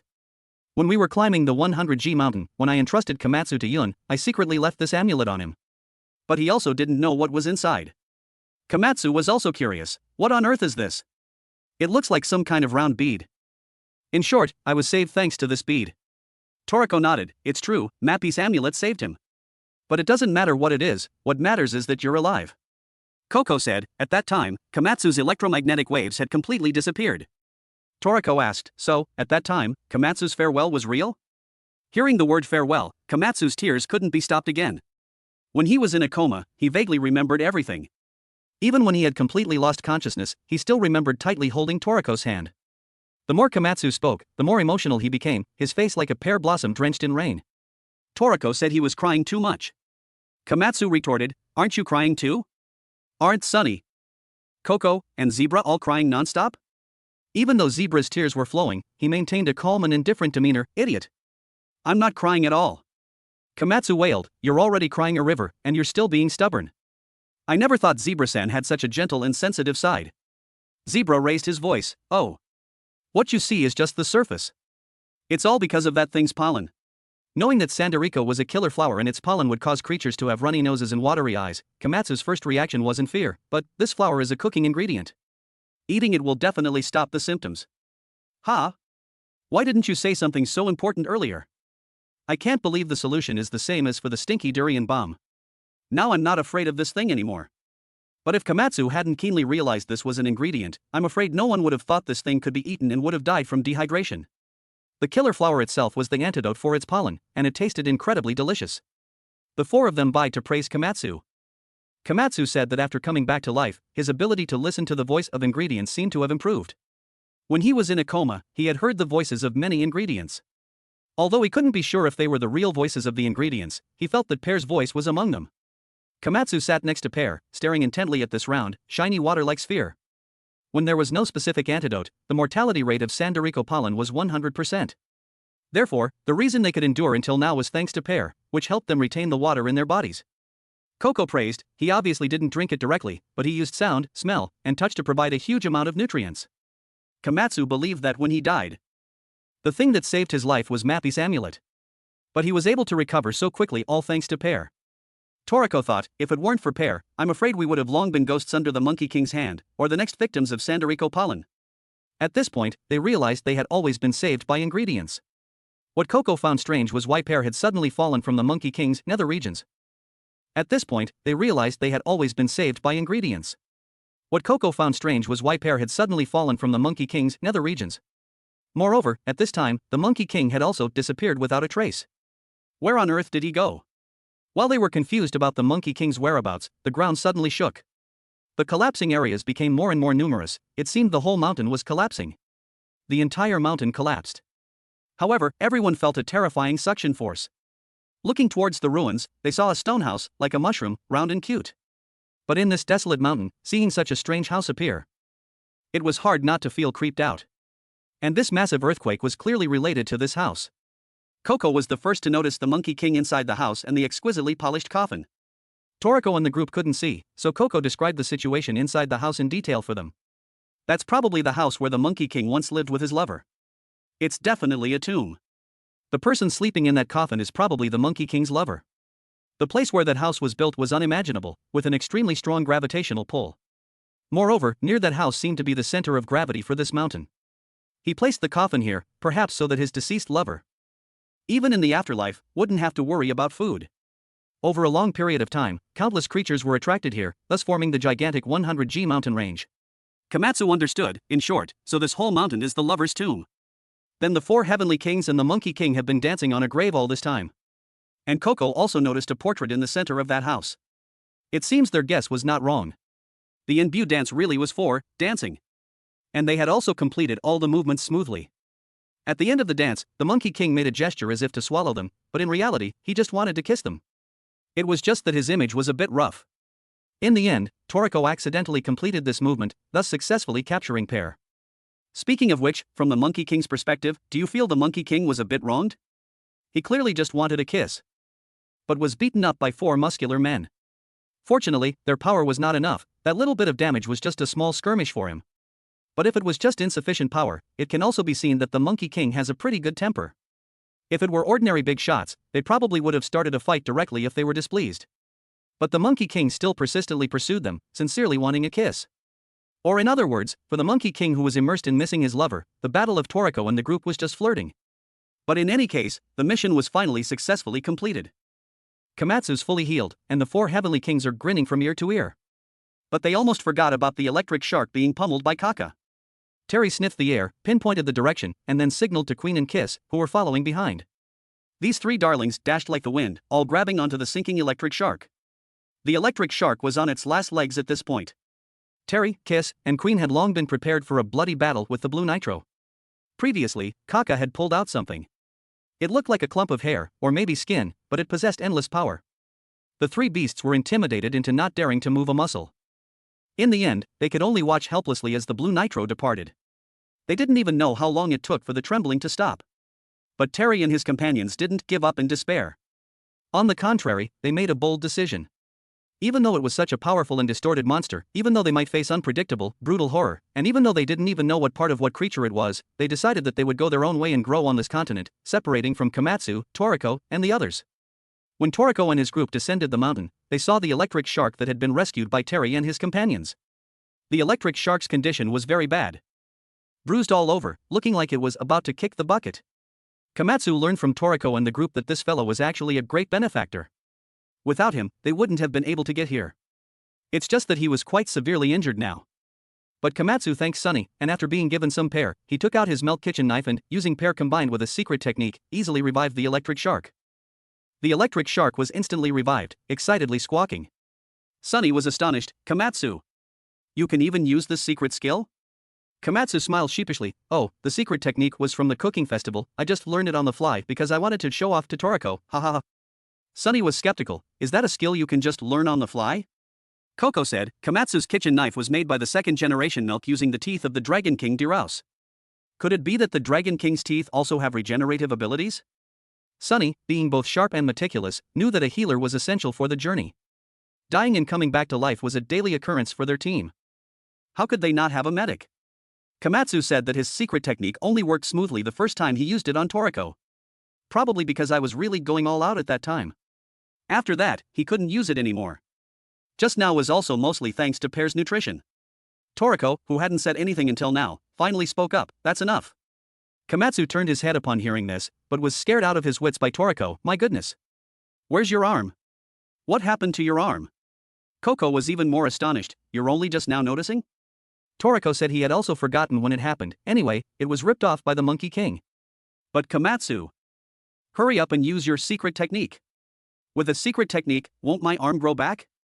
Komatsu said regretfully, that won't work. This isn't a technique that can regrow arms. Sunny said seriously, I've already helped retrieve Toriko's arm. You guys don't need to worry. I'll take it out for you later. But now he was more curious. Who on earth transported the electric shark to the foot of 100G mountain? Even the tail cargo rack holding 10 tons of supplies was brought here. Toriko knew it was Terry and his companions. Their scent is still on it. It seems they left it intentionally. Hearing that Queen and the others were okay, Sunny was overjoyed. Komatsu also quickly asked where they had gone. But Coco and Toriko both sensed that Terry, Kiss, and Queen had intentionally separated from them. Anyway, they had no intention of descending the mountain together. Zebra muttered something, why bother with them? If they're scared of that lizard, then that's all they amount to. Compared to that, hurry up and drink pear. Toriko's focus, however, was on, how are we going to get down from the Spirit Mountain range? The electric shark has just been healed, it definitely can't run fast. Plus, the effects of its self-destruct mode are still lingering. And Yun's safe house is too cramped, that won't work. We can only go down the mountain on our own. Toriko said this as if it were easy, but doing it was hard. Putting the few of them aside, what about Komatsu? Sunny was a bit worried, how many days will that take? Besides, is Air's inventory enough? If we run out halfway, we'll definitely die. As they were talking, a horde of monkeys came again, shouting and yelling. They waved their hands and feet, partying wildly. They must have been intentionally waiting for Toriko and the group to come down the mountain. Toriko pulled Komatsu over. Come here, let me introduce you. They are.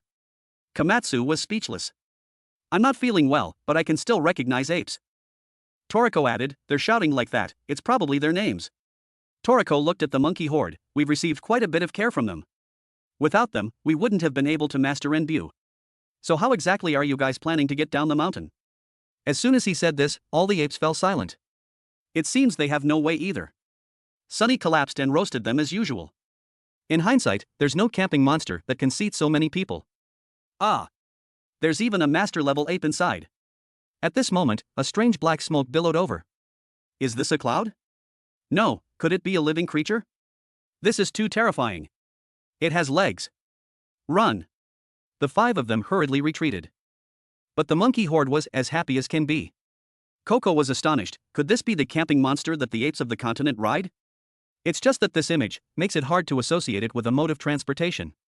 Toriko intended to use a skill to probe it out. Oh! There's really such a thing. Terrifying. It's really a camping monster. Now I can rest assured. But to put it bluntly, this thing is just poop. There was a rumor that it was the Monkey King's poop. Or is it cloud-shaped poop? Komatsu's introduction made people's confidence dwindle the more they listened. Toriko shrieked in horror, is it the poop I'm thinking of? Coco felt, monkeys riding clouds? It feels quite natural. But I never thought it would be poop. Why does it feel like a dirty joke? But as long as we ride this, we can get back to the ground. So even if this cloud is dirty and smelly, we can't miss it. Everyone climbed onto the poop nimbus, and looking back, they discovered the 100G mountain range had begun to regenerate. What a nutrient-rich, wild place. Toriko and the group exclaimed again, there's no doubt, this mountain has made us tens of times stronger. Thank you. After thanking the 100G mountain range, the poop nimbus officially took off. Toriko and the group headed straight for the origin tree at the foot of the mountain. Although this poop nimbus was super smelly, its taste could only be described as overpowering, but its speed was quite fast. The intelligent Coco thought of another problem, speaking of which, the poop nimbus that the apes of the continent ride. They should have ridden it back when they all fled. So where did this poop nimbus come from? Coco thought until his hair stood on end, could it be, this is fresh? And at the place where the poop nimbus originated, the Monkey King was spreading his cheeks and pooping comfortably. This maneuver could be described as reasonable, understanding, and optimistic in helping others. Toriko and the group had fulfilled his wish, so it was only fair that he gifted them the poop nimbus in return. Bambina waved at them, and even added a radiant smile, say no more. It's fresh and warm. Because of the poop nimbus, Toriko and the group quickly arrived at the origin tree. And here, it was already crowded with cheering apes. Almost all the apes on the continent were here. They cheered and danced, just waiting for Toriko and the group to start the feast. And up in the tree, the real Kaka was revealing a gentle smile, finally, we can eat pear. Toriko had long been impatient. The cells in his body were even more excited. Sunny used the Demon King's vomit to retrieve the preserved right arm. Toriko felt his right arm and shoulder retracting each other like two magnets. Both sides really want to combine. With just a light touch, the tissues on both sides intertwined tightly. Plus Komatsu's secret technique, Toriko's right arm was completely healed in a matter of minutes. Toriko was now full of vigor, wishing he could drink dozens of bowls of pear in one go. But Coco was holding a filter, slowly waiting for pear to drip. Not a single drop in half a day. Do we have to wait until the year of the monkey and the month of the horse to get enough for one person? Not to mention the 5 billion apes gathered behind. And Kaka walked over, saying that pear needed to go through a natural dripping process to accumulate one portion, about 180 grams, which takes nearly 2 hours. If it's for 5 billion apes, it would take 1,141,550 years. In reality, the number of giant apes is a bit large, so multiplying by 200 is most appropriate. By that calculation, it would take more than 200 million years. Among all of you here, how many can wait that many years? Seeing Kaka, everyone became vigilant. The hot-tempered zebra instantly vanished and attacked. Damn it! You're still alive. However, his arm passed straight through Kaka's body. No matter what, I can't hit him. Komatsu called Zebra back. Stop fighting. That person is on our side. With Komatsu's words, the four heavenly kings began to carefully observe this Kaka. Could it be that this Kaka is different from that Kaka? So, the one in front of us is the real deal Kaka? Komatsu confirmed, that's right. Although I have almost no memory of being in a coma, I remember this very clearly. In the chaotic world, the person who told me how to capture pear was this Kaka right here. Kaka didn't wait for them to be surprised. Next, I will teach you the true cooking method for pear. But before that, I think it's necessary to explain my current state in countless situations. To explain everything, it would take about an hour and a half. Toriko was a bit troubled, and said awkwardly, Kaka-san, could you tell us the cooking method for pear first? As concise as possible. Kaka naturally knew what Toriko was thinking, but this cooking method is not simple. To extract the soup from the pear sphere, you first need to prepare a large metal pot. Then stir for 5 hours. Then air dry for 10 hours. Then beat it for 25 hours. After that, you have to stare at it for a whole day. And you can't even blink. Then continue to cook for a week. Then air dry again. Before Kaka could finish, Toriko interrupted again. Wait. Why is it so troublesome? Kaka felt, this is a food treasure, so having many steps isn't it natural? Toriko's head was about to explode. That's what you say, but I really can't wait to eat it. Komatsu noticed a small hole on the pear sphere. Kaka was also confused. It shouldn't be. A complete pear shouldn't have a hole. Komatsu tentatively poked it with a kitchen knife, and then pear gushed out like a spring. This one poke saved at least a month's time.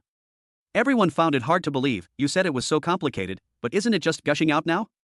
But whether they believed it or not didn't matter anymore. Quick, find a container. We can't waste it. Kaka was extremely amazed. The shortest time for pear is 1 month. But now it was successful with just a light poke. Unbelievable. Komatsu. Could it be that it confided in Komatsu? And Komatsu also heard its voice? This is a cooking method that even a certain sage doesn't know. Kaka was still confused, but Toriko, holding a bowl, shouted at him, don't be confused. Let's go drink pear. Toriko looked at the monkey army and shouted, alright, stop messing around. Come and get some pear. 5 billion monkeys, each and every one of them, got a gift. Don't look down on this tiny little pear, the juice inside is overflowing. This scene, isn't it exactly like the outdated civilization of this continent? No distinction between species, no distinction of class, just eating and drinking together, just partying hard. Now, as usual, let's get this party started. Toriko raised his bowl. Come on, everyone, look, everyone has a share. The monkeys also raised their bowls, cheering in response. Then, let's toast. Toriko looked at the clear soup, hesitant to drink. What kind of divine soup is this? I can't believe something like this exists in the world. Come to think of it, I'm about to enjoy this water, it's so magical. It's as if I'm no longer the me of the past. Toriko bent down and took a sip. In a flash, it felt like I had sucked dry the essence of heaven and earth. The high feeling from the delicious taste went straight to his brain, causing his arm to unconsciously turn into a demon. But the strange thing is, before only the left hand would transform. Under the stimulation of pear, the cells in the right hand also awakened. At this moment, a strange feeling lingered throughout Toriko's body. What's going on? I don't know. This feeling. It's as if I've turned into a different entity. A new perspective, a new taste, and a completely new sense of taste. Toriko was intoxicated in it, feeling unable to break free. He excitedly shouted, Komatsu. The moment he saw Komatsu, all his words were stuck in his throat, unable to utter a single sound. And his eyes were glued to Komatsu's huge chest. Komatsu's face turned red, and he gently hugged the large bowl, shyly replying, oh haha, this is really delicious, Toriko-san. Komatsu. Komatsu. Your soul, now you've really turned into a girly girl. Toriko, after a moment of being stunned, weakly asked Komatsu, what's with your enormous chest? Komatsu didn't understand, he looked down and was frozen on the spot. Noticing Komatsu's surprised cry, everyone looked over. Then they discovered that they had all gender swapped like that. Kaka then remembered, he had forgotten to say something extremely important. Drinking a certain amount of pear, due to its overly mysterious taste, the body will transform into the opposite gender, thus opening up a completely new sense of taste. This is the two sides of the same coin of pear. Why didn't you say something so important sooner?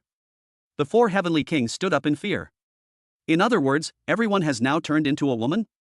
Coco touched his chest, not daring to believe it was true.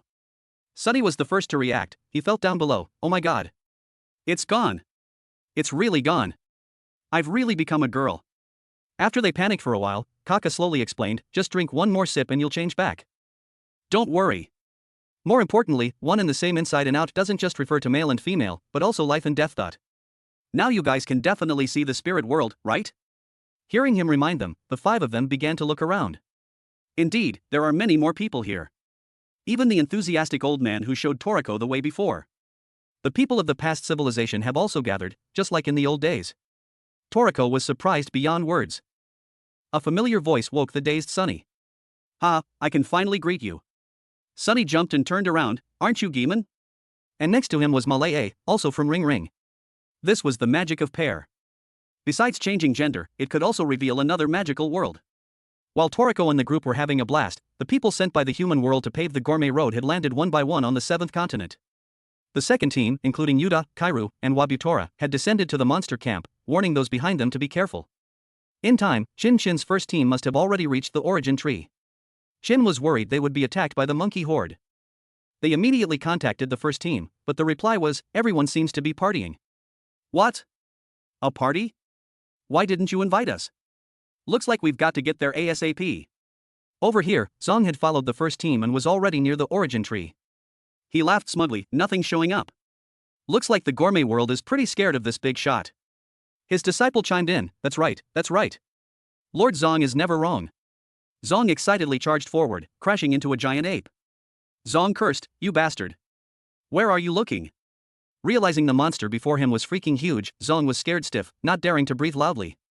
And the apes, turning to see Zong, were also scared out of their wits. More and more apes looked at Zong, then screamed their heads off. At this point, the whole place was in utter chaos. Nono and Milk too were the first to find Komatsu. Komatsu, completely ignoring his current appearance, greeted them with tears in his eyes. Everyone. You all came. I missed you all to death. Hearing that Komatsu had been knocking on death's door, Nono and the group had been extremely worried. Now seeing Komatsu was still, hey, Komatsu, your assets. Nono was about to get emotional, but as soon as he saw Komatsu's plump melons, his tears immediately sucked back in. Nono's eyes widened, and he came closer to observe. Komatsu scratched his head shyly. A lot has happened. This is acacia soup, pear. We got pear, and then we drank it and turned into this. Chiyu advised Komatsu not to get excited and to speak slowly. But knowing that the liquid gushing like a spring was the legendary pear, she herself was about to faint from pure bliss. Komatsu introduced to Yuta that not only was there pear here, but also ginseng, the soup from Jairu's consumption lava hot pot menu, the killer flower Sandorico from the western region, and also the BB corn from the 100G mountain range. Yuta looked at the overflowing ingredients, praising them endlessly. Coco, who was a mess of tears and snot, also came closer, emotionally praising, inhaling Sandorico's pollen to dehydrate the body and then eating is freaking awesome. Even though doing so is a bit reckless, but what can you do, it's so dope. Milk too was scared to death by Coco's appearance. Don't do that, your body is more important. But Coco, with a face full of emotion, said, oh, it's really so good. I've decided to choose Sandorico as the appetizer in my full course menu. He announced this to everyone with great excitement. However, at the scene, nobody gave a damn. His shouts were completely drowned out by Rin's voice. He angrily roared, everyone, listen to me. Rin excitedly rushed to Toriko. Seeing Toriko alive is truly more joyous than anything. It's just that Toriko's melons are a bit of an eyesore. Seeing Rin arrive, Komatsu enthusiastically invited her to taste pear. Who knows, pear might have other miraculous uses. Yuta heard that the ape horde ruling Area 7 was quite ferocious. I didn't expect them to be having a party. Toriko reminded him that it wasn't just apes here, but also famous inhabitants from the past. Everyone is together. It's just that if you don't eat pear, you probably won't see them. Eating pear lets you see souls? Shin was astonished. He had heard such rumors. Delicious ingredients house souls, which are the souls of creatures that still linger in the world. After death, they continue to reside around delicious ingredients. It is said that the gourmet soul will occasionally whisper to the chef, telling them the correct way to prepare the ingredient. It is said that you can even open the door to the spirit world with extremely delicious ingredients. So this is pear. At this moment, Sunny happily ran over with the bodies of Geeman and Malay.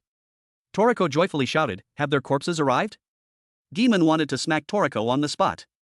Not corpses, bodies. Not seeing Guillemon, Chin Chin excitedly looked around. Where's Guillemon? And Master Malay is here too? Komatsu re-explained Guillemon's words to Grandmaster Chin Chin. Half a year ago, Guillemon was attacked by a blue nitro, and they almost died. At the last second, the acupressure master Malay used her ultimate skill to help, keeping them in a state of feigned death. Malay is an acupressure master, able to use acupressure to stop organ function, prevent decay, and then use suitable ingredients to restore the body. In other words, they are now in a state of acupressure, neither living nor dead, always in a soul state. Now they finally have Toriko and the group. The important thing is to quickly retrieve their bodies and then release the pressure points. Chin Chin was relieved to hear they were alive. Guillemon is a monster that can't be killed. But Malay's acupressure is very strong. To release it, you need the power of a highly skilled reviver master, who is the disciple of Mohayan Sheishai, Pukin. Hearing the name Mohayan Sheishai, Kaka immediately became vigilant. Mohayan Sheishai was currently planning to revive something very terrifying. He wanted to explain in more detail, but everyone was on cloud 9. Not listening to him. Malay and Guillemon had been revived and were partying hard with everyone. They thanked Pukin for her superb skills. Pukin humbly said it was Pear's doing. Komatsu wondered if his heart could be healed because Pear had opened the door to the spirit world? Chio seriously said that wasn't the reason. Guillemon's and Malay's bodies were revived thanks to acupressure, so they could recover smoothly. As for your heart, it was crushed, which means it was completely destroyed. Even if you can use Pear to retrieve the soul from that space, you still need to find a replacement for the crushed heart and then regenerate it. Toriko wondered, isn't Komatsu's heart in the spirit world? Pukin's glasses flashed. There is only one truth. It is a heart that was both destroyed and regenerated. The meaning was simple. Teppei didn't completely blow up Komatsu's heart. While destroying his heart, he simultaneously regenerated it. Toriko's eyes widened in astonishment. Teppei. What on earth did he do that for? Chin Chin, however, understood everything. He asked Komatsu, you've awakened your gourmet cells, haven't you? Komatsu and the 4 heavenly kings were astonished. When? Why didn't we know? Chin Chin continued, though it's unclear if it was caused by eating gourmet ingredients for a long time or by direct injection, there is no doubt he has gourmet cells in his body. Now, adding the demon's activation will put a great burden on the body. Now it was clear. So Teppei knew Komatsu's heart could hardly bear the burden of the cell awakening, so he destroyed and regenerated it to make his heart stronger. Komatsu was curious again, can this really be done? Sunny explained to him, it's a technique revivers often use. First, they deliver a huge shock to the cells, then they proceed with recovery. It's like burning grass to restore the land. The collapse and regeneration of the heart, without a pair-level nutrient, would become a failed gamble. In other words, Teppei believed from the very beginning that Toriko and the group could obtain pair. This was an action taken based on trust in Toriko and the others. Toriko still felt these were all just speculations and didn't prove anything. Maybe it's just a coincidence. I can't accept the fact that he attacked Komatsu. I can't just easily trust him like that.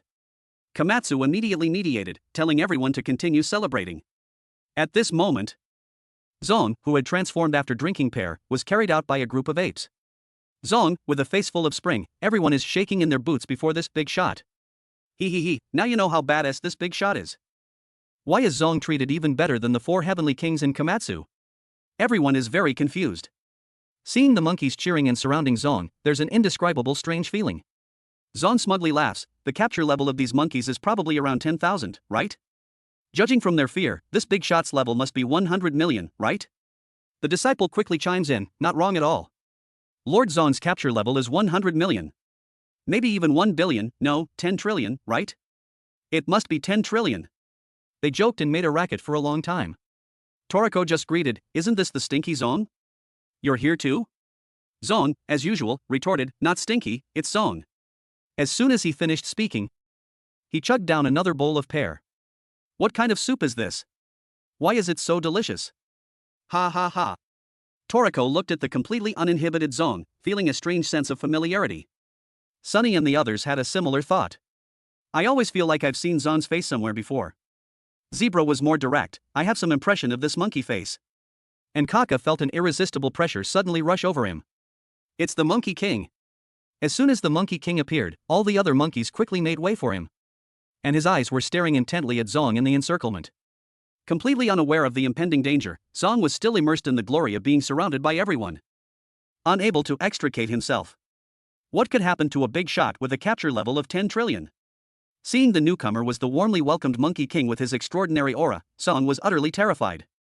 But the Monkey King, as if his wish had been granted, was moved to tears. One side was overjoyed, the other was dazed with fear, creating a stark contrast. The two looked at each other, the air silent for a few seconds. Everyone then shouted in surprise, "It's the Monkey King!" And Toriko also remembered, Zong's face and the Monkey King's lover, Bambina, whom he had seen in the pear orb, were almost identical. The Monkey King suddenly rushed in front of Zong, flashing a bright smile. Then he pulled the dazed Zong into a hug. Although Zong felt his bones were about to break, this was much easier than Toriko and the Monkey King playing games. It seems that a girlfriend and an outsider are ultimately not treated the same. Or from another perspective, Zong is actually very strong. Even stronger than the four heavenly kings. Monkey King Bambina laughed so hard his face was about to stiffen, and he roared wildly. Kaka translated for the others, the Monkey King says his lover has been revived. And he's overjoyed. The two little disciples were also stunned. So the monkeys worked so hard for this reason? Toriko didn't know what emotion to express.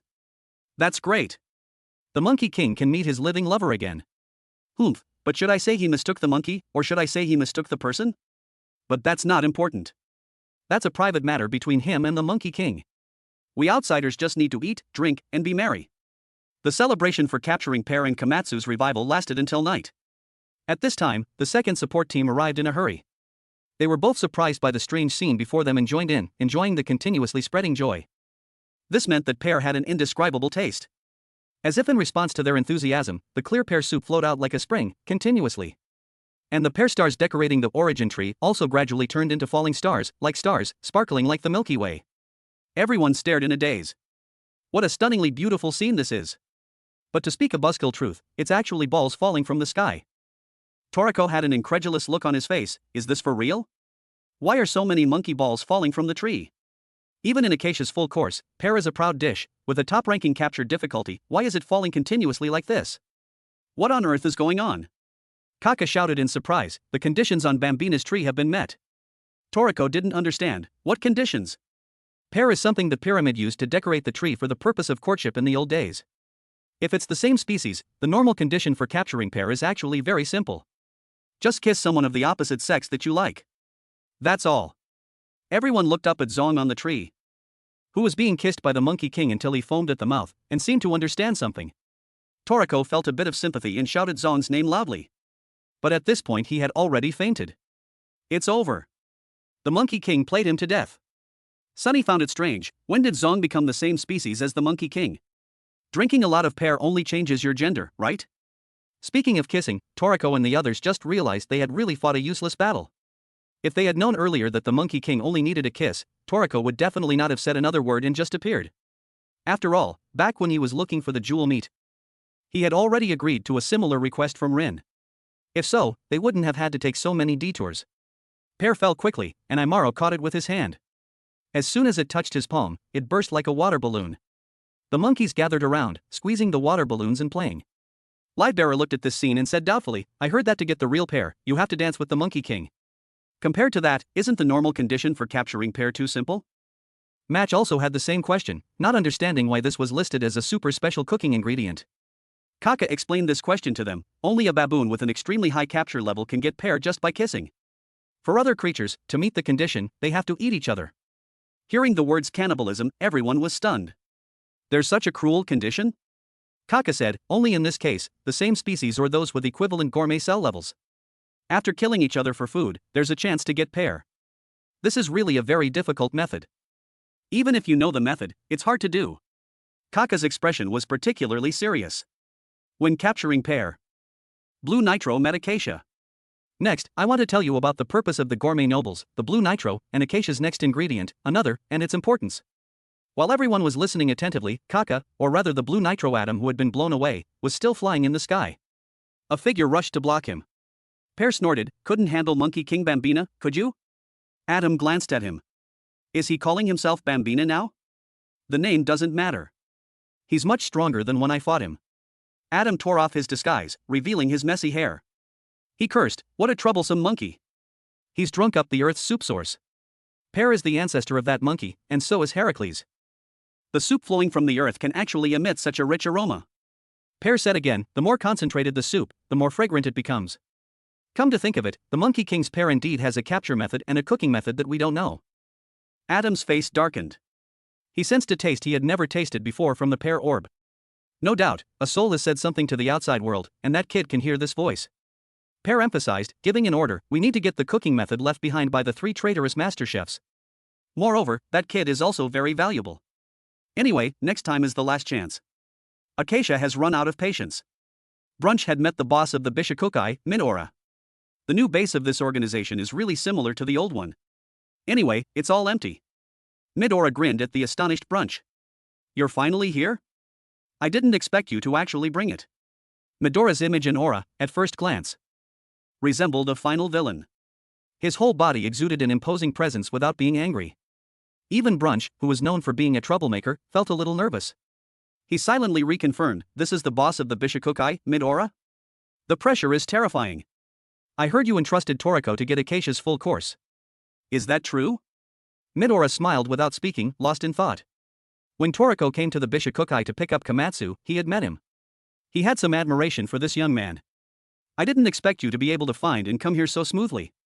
Toriko said, it's Komatsu's smell. Hearing that he had found his way here, Midora exclaimed, Ichiryu was right after all. He has an extraordinary appetite hidden within him. Hearing his adoptive father's name, Toriko's face immediately darkened. He questioned Midora why he had killed him. Midora said, fighting Ichiryu was my destiny. That's all. Toriko argued, adoptive father, he must have wanted to have a good meal with you. Midora didn't care about this, just said, that kid is fine, take him away quickly. Speaking of Komatsu, Toriko was curious why he had let him go so easily. In other words, everyone is fighting for Komatsu, why are you the only one not fighting? Midora remembered Komatsu's bowl of soup, then said, my goal in the past, which is Acacia's full course, and gathering all the appetizers. That way, maybe I can go to that distant past. Toriko really wanted to say something, but suddenly found his tired body had recovered. Although suspicious, Toriko still said to Midora, if your goal is in the past, then hand the future over to me? I will capture Acacia's full course, and bring each dish one by one to you. Midora felt Toriko's words were unbelievably simple, but then heard him say, if we are aiming for the same ingredient, whoever captures it first, shares it with the other. Of course, the full course will also be sent to the human world. When we have gathered the full course, let's all enjoy it together. Midora, you too. Midora, after hearing him speak, laughed out loud, Toriko, whether it's you or that kid, don't you guys cooperate to make me laugh? Ha ha ha, what's not to like, Toriko? Acacia's full course is all yours. Looking at Brunch before him, Midora could confirm he hadn't entrusted the wrong person. Brunch was furious, I don't agree with Toriko's choice. Why should such an important ingredient be given to you? First of all, are the other chefs safe? If not, I won't give you air. Midora could feel this kid was hot-tempered, and asked him his name. Starjun stepped out from behind, introducing, he is the Tengu chef Brunch. Seeing Starjun, Brunch was a little nervous, but then heard him say, don't worry, the chefs are all very safe. Midora said, they are indeed all brave and outstanding young men. But they only managed to capture one of the dishes in the full course. Not to mention pear and another. It seems this is the result of not having internet. Toriko's side has already eaten pear. Coincidentally, this base is near the 6th continent. But just relying on gourmet hunters, it's extremely difficult to capture Acacia's fish ingredient, another. Brunch, it's your turn to play. Give Toriko a hand. Starjun, you go too. As expected of the boss, sitting for a long time, his aura immediately rises. Even though Brunch is not a member of the Bishakukai, he can still be ordered around. The earth itself is already a grand banquet. From hundreds of millions of years ago, when gourmet cells landed on this planet, it has been cooking until now. This shocking news made everyone's minds go blank.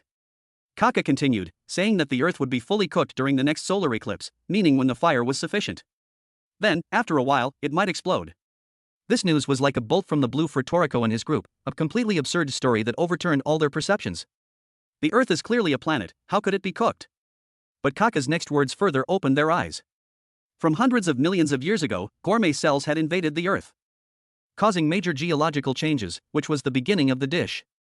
Giant meteorite impacts, volcanic eruptions, ice ages, all were cooking steps to extract the deliciousness of the earth. Of course, the gourmet solar eclipse was the same.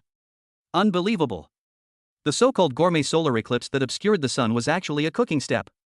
At this level of big brain thinking, both those who believed and disbelieved in science were speechless. Yuda felt the topic was too macro, and he couldn't digest it for a moment. Kaka understood, ordinary people hearing these words would find them nonsensical, and it was perfectly normal not to react immediately. Regarding this, Coco also had something to say. He sensed a huge life force deep underground. Could it be that this was the deliciousness of the earth being exuded? Was the key point the gourmet cells? Livebearer asked, so the gourmet cells have conquered the deliciousness of the earth? Coco agreed with this view. He speculated that the volume of the earth was probably also swelling. Kaka confirmed Coco's speculation. The earth's volume was now 659 times larger than before. Under the influence of gourmet cells, it was constantly ripening and growing stronger. In other words, gourmet cells were like probiotics promoting fermentation. It sounded like the earth was a loaf of bread, but the truth was similar. The deliciousness of the earth, in the process of cooking, would leak out a portion from the surface every few hundred years, which was the 8 great ingredients. These 8 ingredients appear once every few hundred years? Could it be? Toriko already had the answer in his heart. Kaka continued, that is the full-course menu of this earth, also known as Acacia's full-course menu by everyone.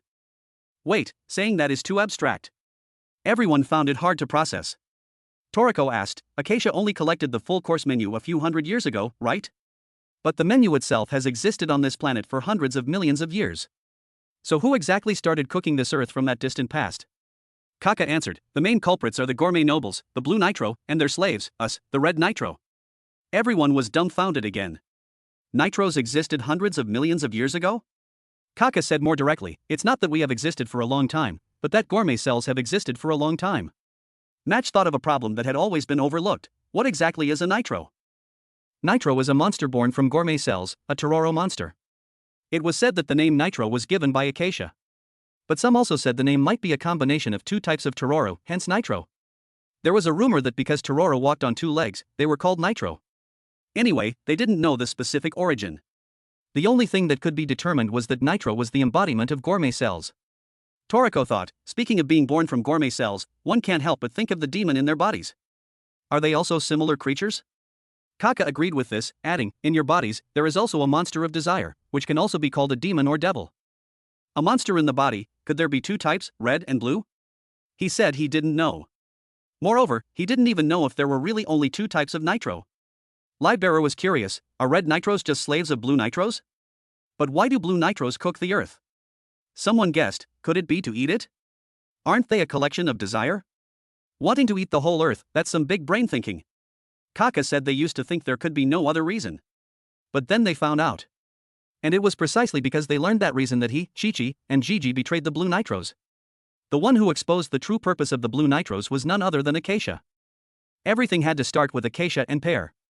The blue nitros had taken the name of the full-course menu they were in charge of as their action name. That is, the blue nitro in charge of the soup of the 7th continent was named Pear. Originally, Pear was a soup that overflowed from the continent, but the ancestor of the Monkey King, one of the 8 kings, had drunk it dry from the source. From then on, Pear became parasitic in the Monkey King's body, and the method of catching it completely changed. To catch Pear, Pear fought an opponent on par with him and lost. Beaten all over, he was discovered by Acacia. But at that time, Acacia was also about to die from Sandorico pollen. Thus, the 2 sides, to replenish their energy, swallowed a part of each other's bodies. This was the meeting between Acacia and the blue nitro pair. In the end, the blue nitro successfully captured Pear. Toriko felt something strange, that swallowing each other met the conditions, meaning Acacia had gourmet cells on par with the blue nitro. Kaka thought this was the most important issue. In Acacia's body, there was an existence above even nitro, a very terrifying gourmet cell demon. The blue nitro pair, when swallowing Acacia's body, realized the existence of the monster hidden in that body. The nitro didn't even know where they came from, nor did they have names. If they had to say, they were just vessels for gourmet cells. On this point, humans with gourmet cells were the same. Desire through gourmet cells, constantly reincarnating through generations, constantly searching for and devouring delicious ingredients. And once the host died, it would become a gourmet soul searching for a new host, quietly waiting for the day of rebirth. The blue nitros had always been searching for that monster, even if it took billions of years, preparing delicious ingredients for its appearance. Finally, they discovered the existence of that monster in Acacia's body. In short, the true purpose of the blue nitros is to revive the monster hidden in Acacia's body. Just as Kaka finished speaking, he was suddenly stabbed in the back, spitting out a mouthful of fresh blood.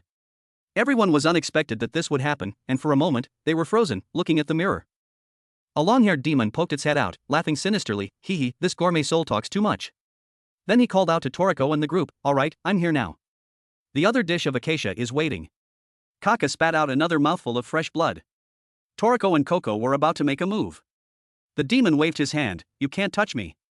Hee hee, all-season chefs, how interesting. If you want to come, you are very welcome. Come to Area 6, the kitchen of the food soul. If you can successfully cook another The food soul hadn't finished speaking before disappearing with Kaka in a whirlwind. It was clear that this time, they had to go. Acacia has eaten the full course menu. Why are the blue nitros still pursuing it? This question was like asking Komatsu, Toriko, and the blue nitros about the differences in their methods of catching and cooking. For example, Komatsu could use his intuition and his ability to listen to the voice of ingredients to find a more perfect way to cook. Or like Toriko, they used the imbu dance to find a way to make pear ripen. These were all points that the blue nitros had not done perfectly before. But these issues could be thought about later. The most important thing now was, what to do now that Kaka was captured by the food soul. Will Kaka die? Toriko and his group were like ants on a hot pan. Zebra remembered that demon seemed to be the transformed form of Joie. That bastard. Is that a gourmet cell demon? Was Kaka just killed like that? No, a calm voice rang out, don't worry, the food soul won't die a second time. Everyone turned to look. Isn't this Kuribu, the #1 blacksmith in the world? Everyone was astonished. But Shin Shin looked knowing and said, you have succeeded. Kuribu greeted Shin Shin, then recounted what he had seen. 2 years ago, as the #0 member, unable to fight in the gourmet world, I was very unwilling. Next, I will help you. The undercover spy operation in NEO is basically complete. NEO's goal has also been basically grasped. In short, the time is 1 month later, which is the perfect time for the gourmet solar eclipse. That is to say, before that, let's collect all of Acacia's full course menu. But Komatsu approached and looked at the mountain-sized Kuribu, timidly asking, are you Kuribu-san? Kuribu looked down and asked him what was wrong. Komatsu skillfully took out his autograph book. Could you please give me an autograph? The 4 heavenly kings were shocked by Komatsu's inappropriate cuteness. Is this the time for autographs? Kuribu was also very straightforward, taking the book and signing it. This made everyone even more speechless. You really signed it when asked? Toriko wanted to ask. Kaka said the Earth would explode during the next solar eclipse, is that true? Kuribu thought this view was very reliable. For the past few months, the Earth's activity has been unprecedentedly active. In fact, NEO had already completed a spaceship that could escape the Earth. A spaceship that can stay in space for a long time. Is NEO that rich? Kuribu thought money was very simple for them. Although Acacia was praised as a hero who stopped the food war, in reality, he gave God only to rulers and super rich people. He used God to attract the rich, then turned them into his henchmen. All just to get a large amount of money from their descendants. At this point, everyone understood. Acacia had been planning since that time. Moreover, even the NEO organization was part of his plan. Sunny thought again, so Acacia is still alive now. Toriko didn't understand. What is the direct relationship between the explosion of the Earth and the rebirth of the monster in Acacia's body? Is it that the monster will eat the Earth, causing the explosion, or is the cause of the explosion simply because the cooking of the Earth is complete? According to Kaka's words, it's probably the latter. But if it's the former, there's a possibility of preventing the explosion, as long as those monsters are not reborn. Kuribu couldn't confirm Toriko's speculation, but he vaguely remembered that the complete rebirth of the monster required satisfying several conditions. One of them was Acacia's fish treasure. Another is the key to reviving the monster. Yuda's face was very ugly. In just 1 short month, collecting the entire full course menu is impossible. The others agreed with his view. Zebra was the first to break the silence, collecting them one by one. Of course, there's not enough time. We have so many people, we just need to split up and collect them at the same time. Komatsu thinks like Zebra, if there's not enough time but there are many people here, they should split up. A soul doesn't die a second time, so in the worst case scenario, Kaka won't die. Deciphering pear can open the door to the world of souls. Does that mean the next ingredient, another, exists in the world of food souls? In Area 8, Mappy once said that in the gourmet world, there is a door that only souls can pass through. That is the food soul door from an ancient civilization. He introduces to them, we were originally dead people, and as souls, we can freely pass through that door. If living people want to pass through it, they really need pear, but it's unknown whether they can return from the soul world. That requires rare luck and cooking skills. Komatsu bravely volunteers, I have a hack, I'll go first. Isn't this a scenario specifically for me? I'm here to pick up the goods. As for the other ingredients in the full course menu, please let me rely on you all. Komatsu was particularly resolute. But Sunny is extremely worried. If we talk about luck and cooking skills, Komatsu was indeed the #1 choice. But it's too dangerous. In the soul world, there must be someone who attacked Kaka. Since they attacked Kaka, they can naturally attack Komatsu. Komatsu is unarmed, how can he fight him? The old man also feels that Komatsu going alone is unreliable. Gourmet cell demons are also wandering there. Among them, there are those who, even without a host, find every way to revive. If only Komatsu goes, no one can guarantee the consequences. Komatsu was not wavering at all, this time he must go. I've already died once. It was everyone who risked their lives to save me. This time, it's my turn to risk my life. Please let me go, let me contribute a part to everyone. Seeing Komatsu's determination, thousands of images of him and Toriko together flashed through Toriko's mind. Komatsu used to be timid, always hiding behind me when he saw a ferocious beast. Cowardly but not afraid of work. But the Komatsu now is not cowardly and has extraordinary courage. No longer a child who only hides behind others and cries, but a man who dares to face danger. Toriko smiles with satisfaction. Komatsu, you've grown up. The old man thinks Komatsu's judgment is correct. Moreover, no one is more suitable than him to go to the soul world right now. Toriko asks loudly, are you saying we are completely useless? The old man is also very helpless, it's not that you're useless. More accurately, strength or weakness is completely meaningless. In the soul world, compared to strength, exquisite cooking skills are more needed. Toriko doesn't think much, blurting out, I know. Komatsu, you go. Sunny is very worried. Coco advises him to calm down and think. Even if we aim for other ingredients in the full course menu, if we don't know the right way to catch and cook them, we still can't do anything. The old man tells him to rest assured. Because the sixth continent still has civilization. There's a person there named Gigi. He's the one who was once called the Golden Chef. Along with Kaka and Chichi, they are all on our side. He will definitely tell us how to cook the remaining dishes in Acacia's full course menu. Kaka also said that Gigi had recorded all the recipes of the full course menu in some notebook. As long as they find him, they won't have to worry about catching and cooking anymore. Thinking of the notebook, Komatsu is impressed. Coco and Sunny are relieved after hearing the old man say that. Thinking of Chichi, Sunny grins. It seems that a perverted Chichi is probably a lustful chef. Whatever kind of chef he is, as long as he can help, he's on our side. The urgent matter is to find that golden chef. If we've decided, let's set off quickly. Toriko entrusts Yuda, Demon, and the others to bring pear and the rich ingredients of this continent to the human world. They will do the other things. The apes call Toriko over, hoping to be given some work. If the apes are willing, Toriko also thanks them for their kindness, asking them to help at the passage. With the Enbu apes and the members of the 0th biotope together, entrusting them will surely be flawless. But what about the camping monster in charge of transportation? An ape signals Toriko to look at the flying turd at their feet. Toriko disgustedly shakes his head. No. Absolutely not. Flying turd is a camping monster, of very high quality, but it stinks too much. The ingredients will be tainted. A giant figure quickly approaches Toriko. Toriko looks closely. Oh, isn't this electric shark? Not seeing it for a few days, it not only regrew its body but also upgraded and replaced it. Could this also be the effect of pear? Yuda says they have a bus, which can definitely transport a large amount of ingredients. Toriko tells Yuda that he wants to take the real pear. That thing will also be used in the 6th area. Moreover, it has to be taken to another person. Yuda doesn't know who Toriko wants to take pear to. But the current situation is urgent, and they must reserve some pear. Kuribu says the next camping monster they will go to is the balloon turtle. Where? Everyone looks up and sees another thing like a hot air balloon. This thing is called a balloon turtle, a camping monster that can move freely on sea, land, and in the air. It's a safe place, and its quality is also top-notch now. This time all the support members will go together. It can be said that they are here to pave the way for the gourmet world. Toriko thinks, the more chefs, the better. As long as they don't drag us down. Imaro confidently replies, don't talk nonsense. This trip will definitely use my abilities. Then, they move the goods onto the balloon turtle. The number of people going together increases. And the corresponding ingredients and supplies also increase. But Electric Shark seems a bit unhappy.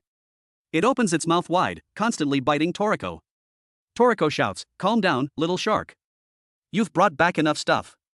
Why do I feel like you've become fiercer after getting a new model? But Electric Shark still roars angrily. While Toriko and Electric Shark are arguing, the old man tells Toriko that the cause of their civilization's destruction was the murals carved on the ruins. The Blue Nitros, in search of important information from the murals, had infiltrated their kingdom. The monkeys in the kingdom thought Kaka had betrayed them and rebelled. In the end, their civilization just collapsed so anticlimactically. The old man shouts eloquently, we were completely wrong. The murals in the notebook are absolutely not unfortunate things, but for humans, apes, and Nitros to be happy and peaceful together. It can still be like the old days, enjoying gourmet food with the apes on the continent, how happy that would be. The corners of the old man's and everyone's eyes sparkle with tears. They thank Toriko for his appearance. Thank you so much. Toriko turns his head back and gives them a bright smile. We will definitely save Kaka, and then have a party together. The balloon turtle takes a deep breath, and then the balloon slowly starts to rise. Toriko and his group stick their heads out to say goodbye to them. In the crowd, Iaie is crying like rain. Toriko once again thanks them in his heart, and also thanks the seventh continent and Monkey King Bambina. Speaking of Bambina, he is busy playing with monkeys at the moment, dragging along Zong and his two loyal little brothers. As he is about to leave, 3 shadows stop him. Judging from the shadows, they are Terry, Kiss, and Queen. They are not here to learn from a master, but to settle old scores. But that doesn't matter. For them, this is both training and destiny. Toriko and his group on the balloon turtle shout loudly, "Let's go!" with the determination to win. Another, "Here we come." But they find that their flying speed seems unable to keep up with their momentum. My god, this isn't flying, this is clearly floating in the air. Balloon turtle, you're flying too slow. At this rate, when will we get to the 6th continent?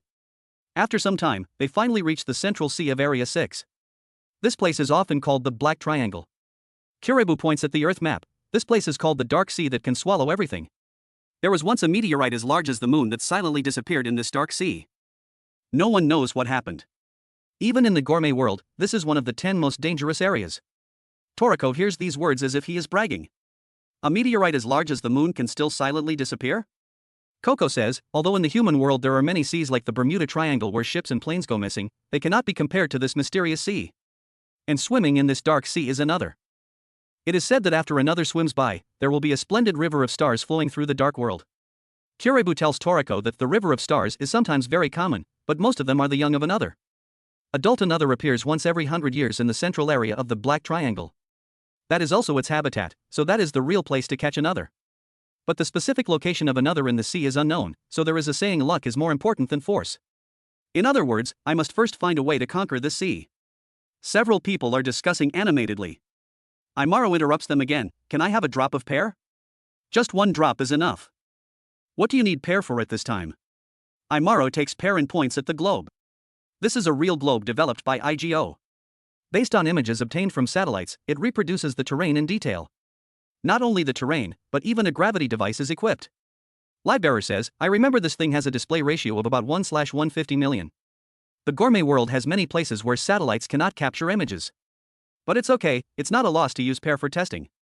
Imara drops pear into the center of the Black Triangle area, then sticks gourmet slime mold on top. The slime mold quickly spreads on the surface of the globe, and then quickly points out a path. Coco has heard of similar phenomena. Amoeba-like protozoa, even in a complex maze, as long as you use bait, the slime mold will point out the most effective and suitable path. Imaro adds, gourmet slime mold is a creature that reacts to gourmet ingredients. And the more delicious it is, the more suitable the path it points out. Not only that, the path it displays on the map has a very high compatibility even in the real world. That is to say, the path pointed out by the slime mold is the best path to another. Sunny is amazed by this strange ability. He blindly asks Imaro, "Can this thing point out the path of other ingredients?" Imaro says nothing is impossible, as long as you know the location. Livebearer praises, "Being able to control bacteria, what an unbelievable ability. I feel it can also be widely used in cooking dry dishes." Imaro says in detail, there are also types of bacteria that can affect the brains of creatures.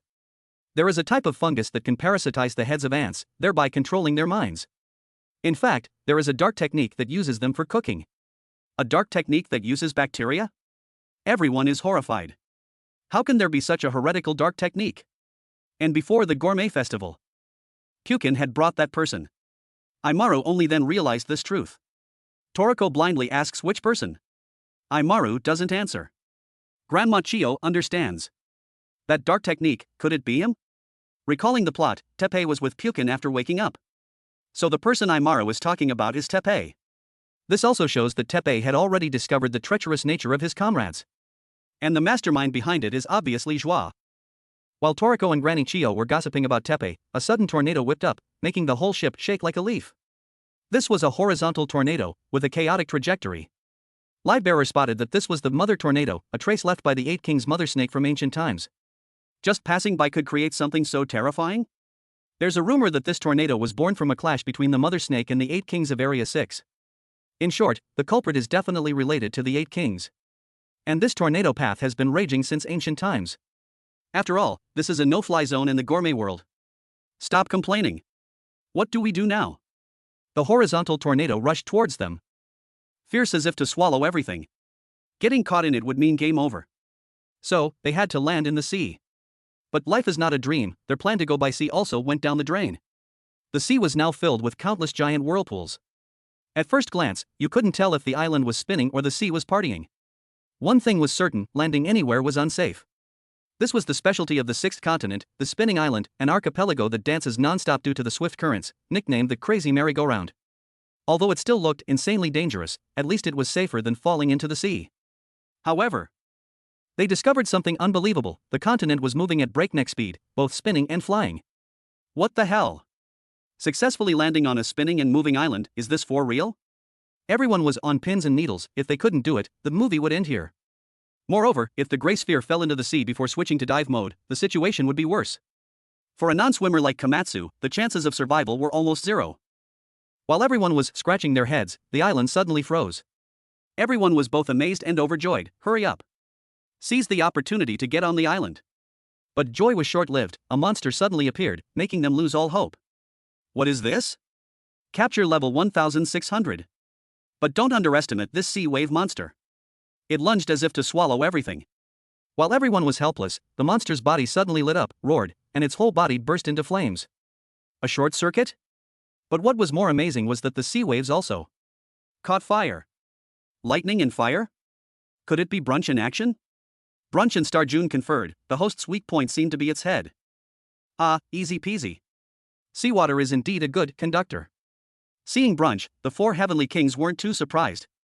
But seeing Starjun beside him, the four heavenly kings were stunned. Starjun, why are you here? Starjun was as cold as ever. Later, they're coming again. Dozens of other hosts were chasing them. The group was in a panic when they heard a deep voice. Hey! Over here!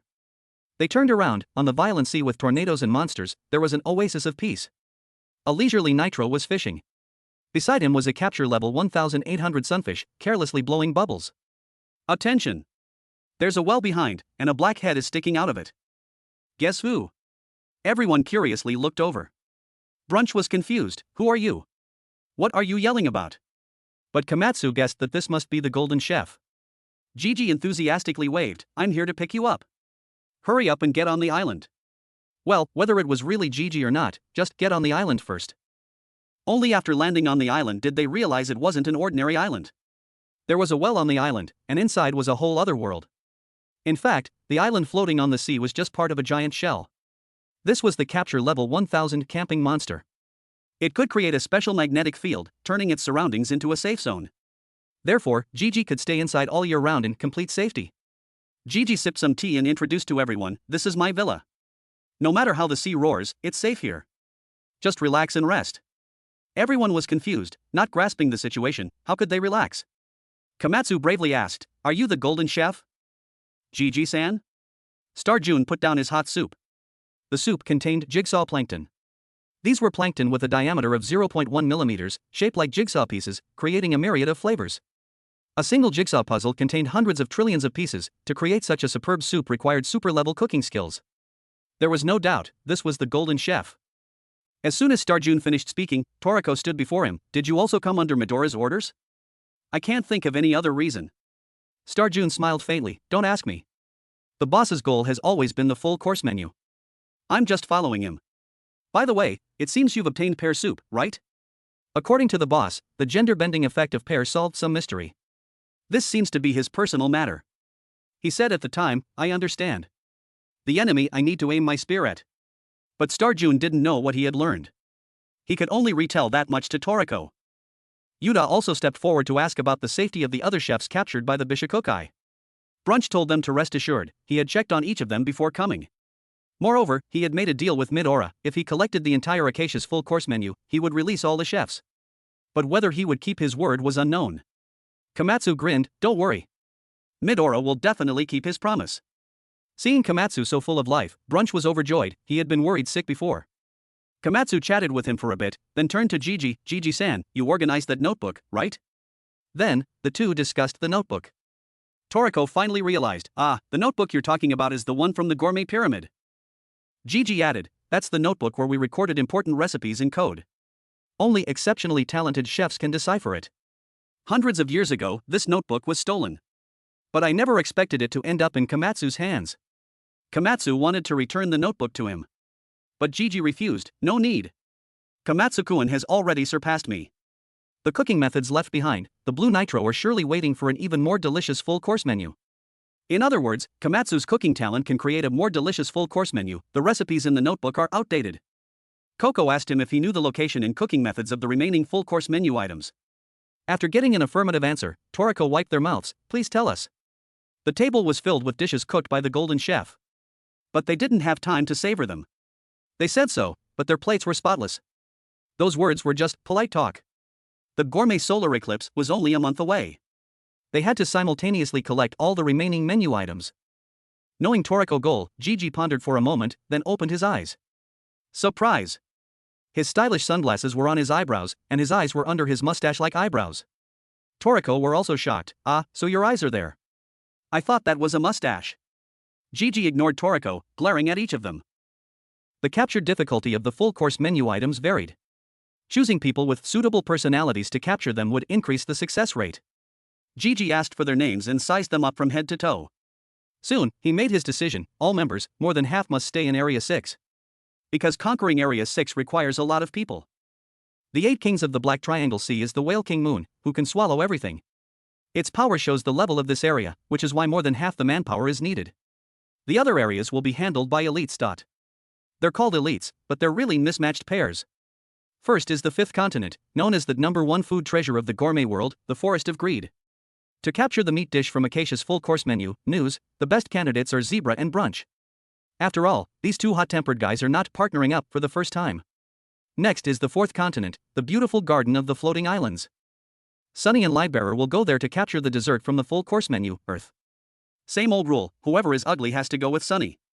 The 3rd area, a sky bridge on the Cloud continent, the best candidates are Coco and Tyran, 2 poison masters. Their target is to capture the drink from the full-course menu, Adam. Then, Toriko and Starjun will go to the 2nd continent, the continent of origin, to capture the main course from Acacia's full-course menu, God. The member assignments are roughly like this. If everyone succeeds, they can then go to the 1st area to get Acacia's appetizer, center, and the revival ingredient, another.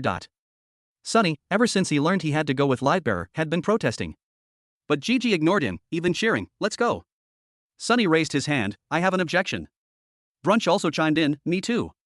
Objections overruled. Look at Toriko and Starjun's team, aren't they harmonious? 2 arch-enemies have reluctantly reconciled. After finalizing the groups, Aymara used the gourmet mnemonic translocation according to Gigi's instructions to map out the route. This was the shortest path to the ingredients. The gourmet mnemonic translocation could guide them to ingredients that gourmet hunters would take hundreds of years to find. Although its accuracy was high, this route was based on the real Earth, so abnormal weather changes could spawn terrifying monsters, which was unpredictable. He reminded everyone to be careful. Before leaving, Rin told Toriko to be careful. Toriko wore the new clothes Rin gave him, thanks. If we return safely in a month and capture God, we'll have a wedding. Rin was moved to tears. Toriko added, the venue? Of course, it's at Komatsu's Gourmet Hotel. This also moved Komatsu to tears. Moved is moved, but why is your face as red as a monkey's butt? Toriko called Komatsu over, I'm counting on you for the other things. The next time we meet will be when we complete our full course menu. This time, everyone was ready, and the camping monsters for each group were assigned. Well then, let's set off. Brunch couldn't understand why he had to be teamed up with Zebra. Zebra, on the other hand, was unfazed, business as usual. Their warship was a level 200 pufferfish, its head armed to the teeth with guns, ready for a bloodbath at any moment. Zebra casually sipped a small glass of wine, his face gleaming with excitement. Finally, it's time to party. I was about to grow mold from boredom. Our ship is pretty dope. With it, we're probably invincible, right, Brunch? Brunch was still grumbling about not wanting to be teamed up. Why do I have to go with you? I'm here to help Toriko hunt for stuff. Zebra scoffed, what's it to me? I didn't decide. Come on. Let's just sip and cruise to our destination. But joy was short-lived, the entire ship shook violently. The pufferfish's cannons had opened fire with a bang. Brunch panicked, what's going on? Are we already fighting? Who's bold enough to challenge this giant warship? He looked out the window and saw only a supersized eye. Oh my god. What is this? Are we going to kick the bucket here? Sunny and Libearer's steed was a level 720 walrus. It looked quite dapper, but Sunny complained incessantly, don't you think our ship is ugly as sin? Oh wait, you're ugly too. Why is my partner in crime you, Libearer? Since boarding the ship, Sunny had been ranting non-stop. Livebearer was indifferent, just call me Livebearer, it's fine. Sunny was devastated, feeling deeply hurt. Livebearer consoled him, the fifth continent is apparently the most beautiful place in the gourmet world, so that's why they chose us. I also want to test Sunny-chan's skills sometime. Sunny was furious, shut up. Compared to these two bickering couples, Coco and Tyran were much more harmonious. They were leisurely riding a level 590 anglerfish, chatting away. Tyran surmised, if they chose us, the place we're going to is definitely not easy peasy. Coco, however, thought there might be a surprise. I heard Institute Zero is on the Cloud Continent, an impregnable place.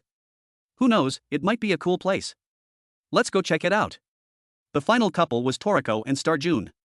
The atmosphere was awkward. Starjune looked twice as tall as Toriko. After a long silence, Toriko finally broke the ice. Isn't Medora's order to capture another? Is it okay to be teamed up with me? Starjune was stone-faced. He told me to assist you. Anyway, the goal is to collect the entire full course menu, so there's no difference. But personally, I'm very interested in the spirit world. Toriko was curious, to find some ingredient? Starjune was indifferent, I don't remember either. Is the memory I have really mine, or is it from my gourmet cells? If it's the latter, there might be clues in the spirit world. Toriko lamented, it seems we're just vessels for our gourmet cells. I've never eaten God, but I decided to make it the main course of my full course menu.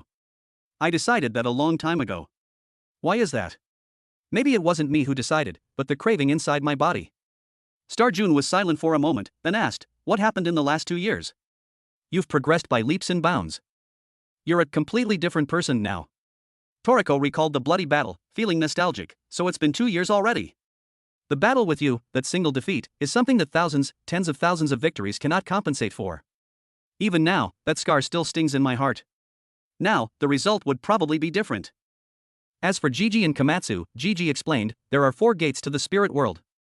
The first 3 are the continents that form the Black Triangle, East Continent, South Continent, and West Continent.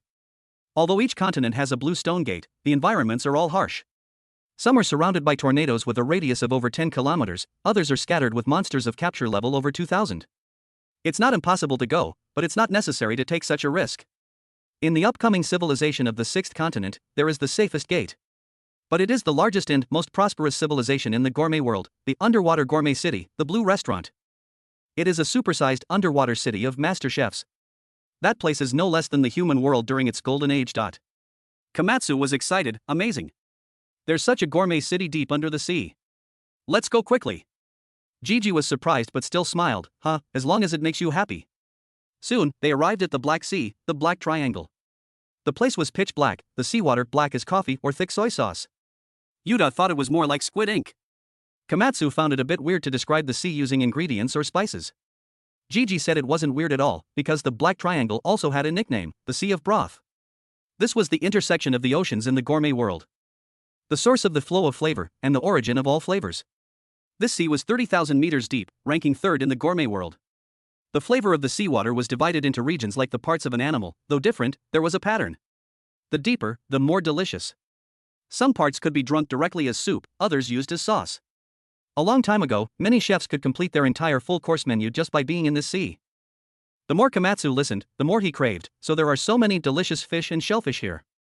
Not only that, the coral, shells, and rocks here can also be used to make special cooking utensils. Gigi revealed, the 7 golden utensils I used to use, which can prepare anything, are currently in this civilization. And only those 7 utensils can prepare another. Yuta was curious, another is an ingredient from the spirit world, right? Gigi explained in detail, the spirit world lacks flavor, so the spirits crave flavor in life. But you can't bring the flavor of the real world into it. But nothing is absolute, there is one flavor that can be brought into the spirit world. And that is the fish treasure in the deepest part of the Black Triangle, another. In fact, the thing that continuously creates flavor for this sea is another. In other words, another is the only bridge connecting the two worlds. Gigi lectured very seriously, but the others didn't seem to be paying attention. Nono called Komatsu to look out the window, and he saw a vibrant field of flowers. The whole world was filled with beautiful flowers. It doesn't look like a dangerous place at all. Komatsu wondered, why did the Black Triangle light up? The dark seabed suddenly brightened. What's going on? Gigi slapped his forehead, could it be the sparkling Nebula River?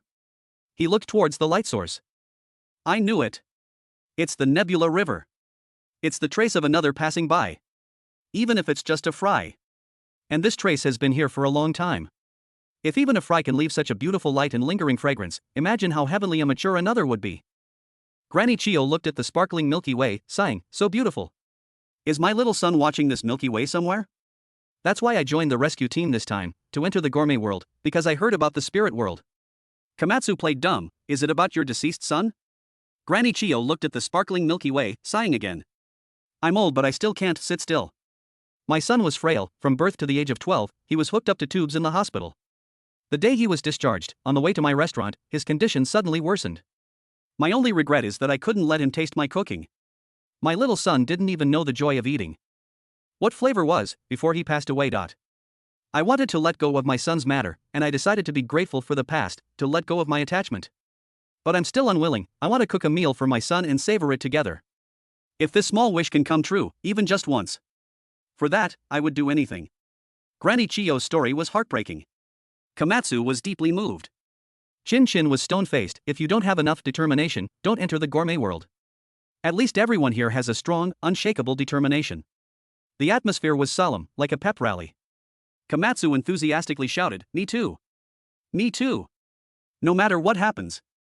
I won't be scared, I won't back down. I will definitely bring another back." Komatsu, who was full of confidence, turned around and saw a giant coral monster approaching. There's a monster. Let's run. Match was speechless. Didn't you just say you wouldn't back down no matter what? No choice, the situation has changed. Trash talk only works for so long. Gigi introduced, that's the Coral King, a coral giant, lured here by the fragrance of another fry.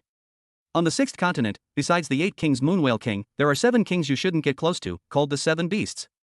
Each has a capture level far exceeding 4,000. Simply put, the ecosystem of the 6th continent is maintained by the balance of power between the Whale King and the 7 beasts. Nono looked out the window. Hey, is that coral giant chasing us? Komatsu was worried. In a place with such terrifying monsters, is there really a civilization? A black shadow loomed closer, speaking gloomily. Komatsu was scared out of his wits by the sudden voice. Whoa! What is that? Little Black stared with dazed eyes, looking innocently at him. Gigi smiled. See? Let me introduce you. He is the slime leader, the stone spirit. He insisted on coming with me to pick you up. Gigi was about to say more but was silenced by the slime. The slime shushed him. Gigi was confused. What's wrong? They'll find out sooner or later. What's wrong with saying it now? Alright, I get it. Komatsu and Nono were confused. Who is it, anyway? Gigi changed the subject. We're almost there. That's the roof of the civilization. Everyone looked in the direction he pointed, a giant shell that could blot out the sky. This was the largest shell in the world, the giant shell. Its area was actually 10 million square kilometers. And within it was the prosperous civilization of the 6th continent, Blue Grill, also known as the Blue Restaurant.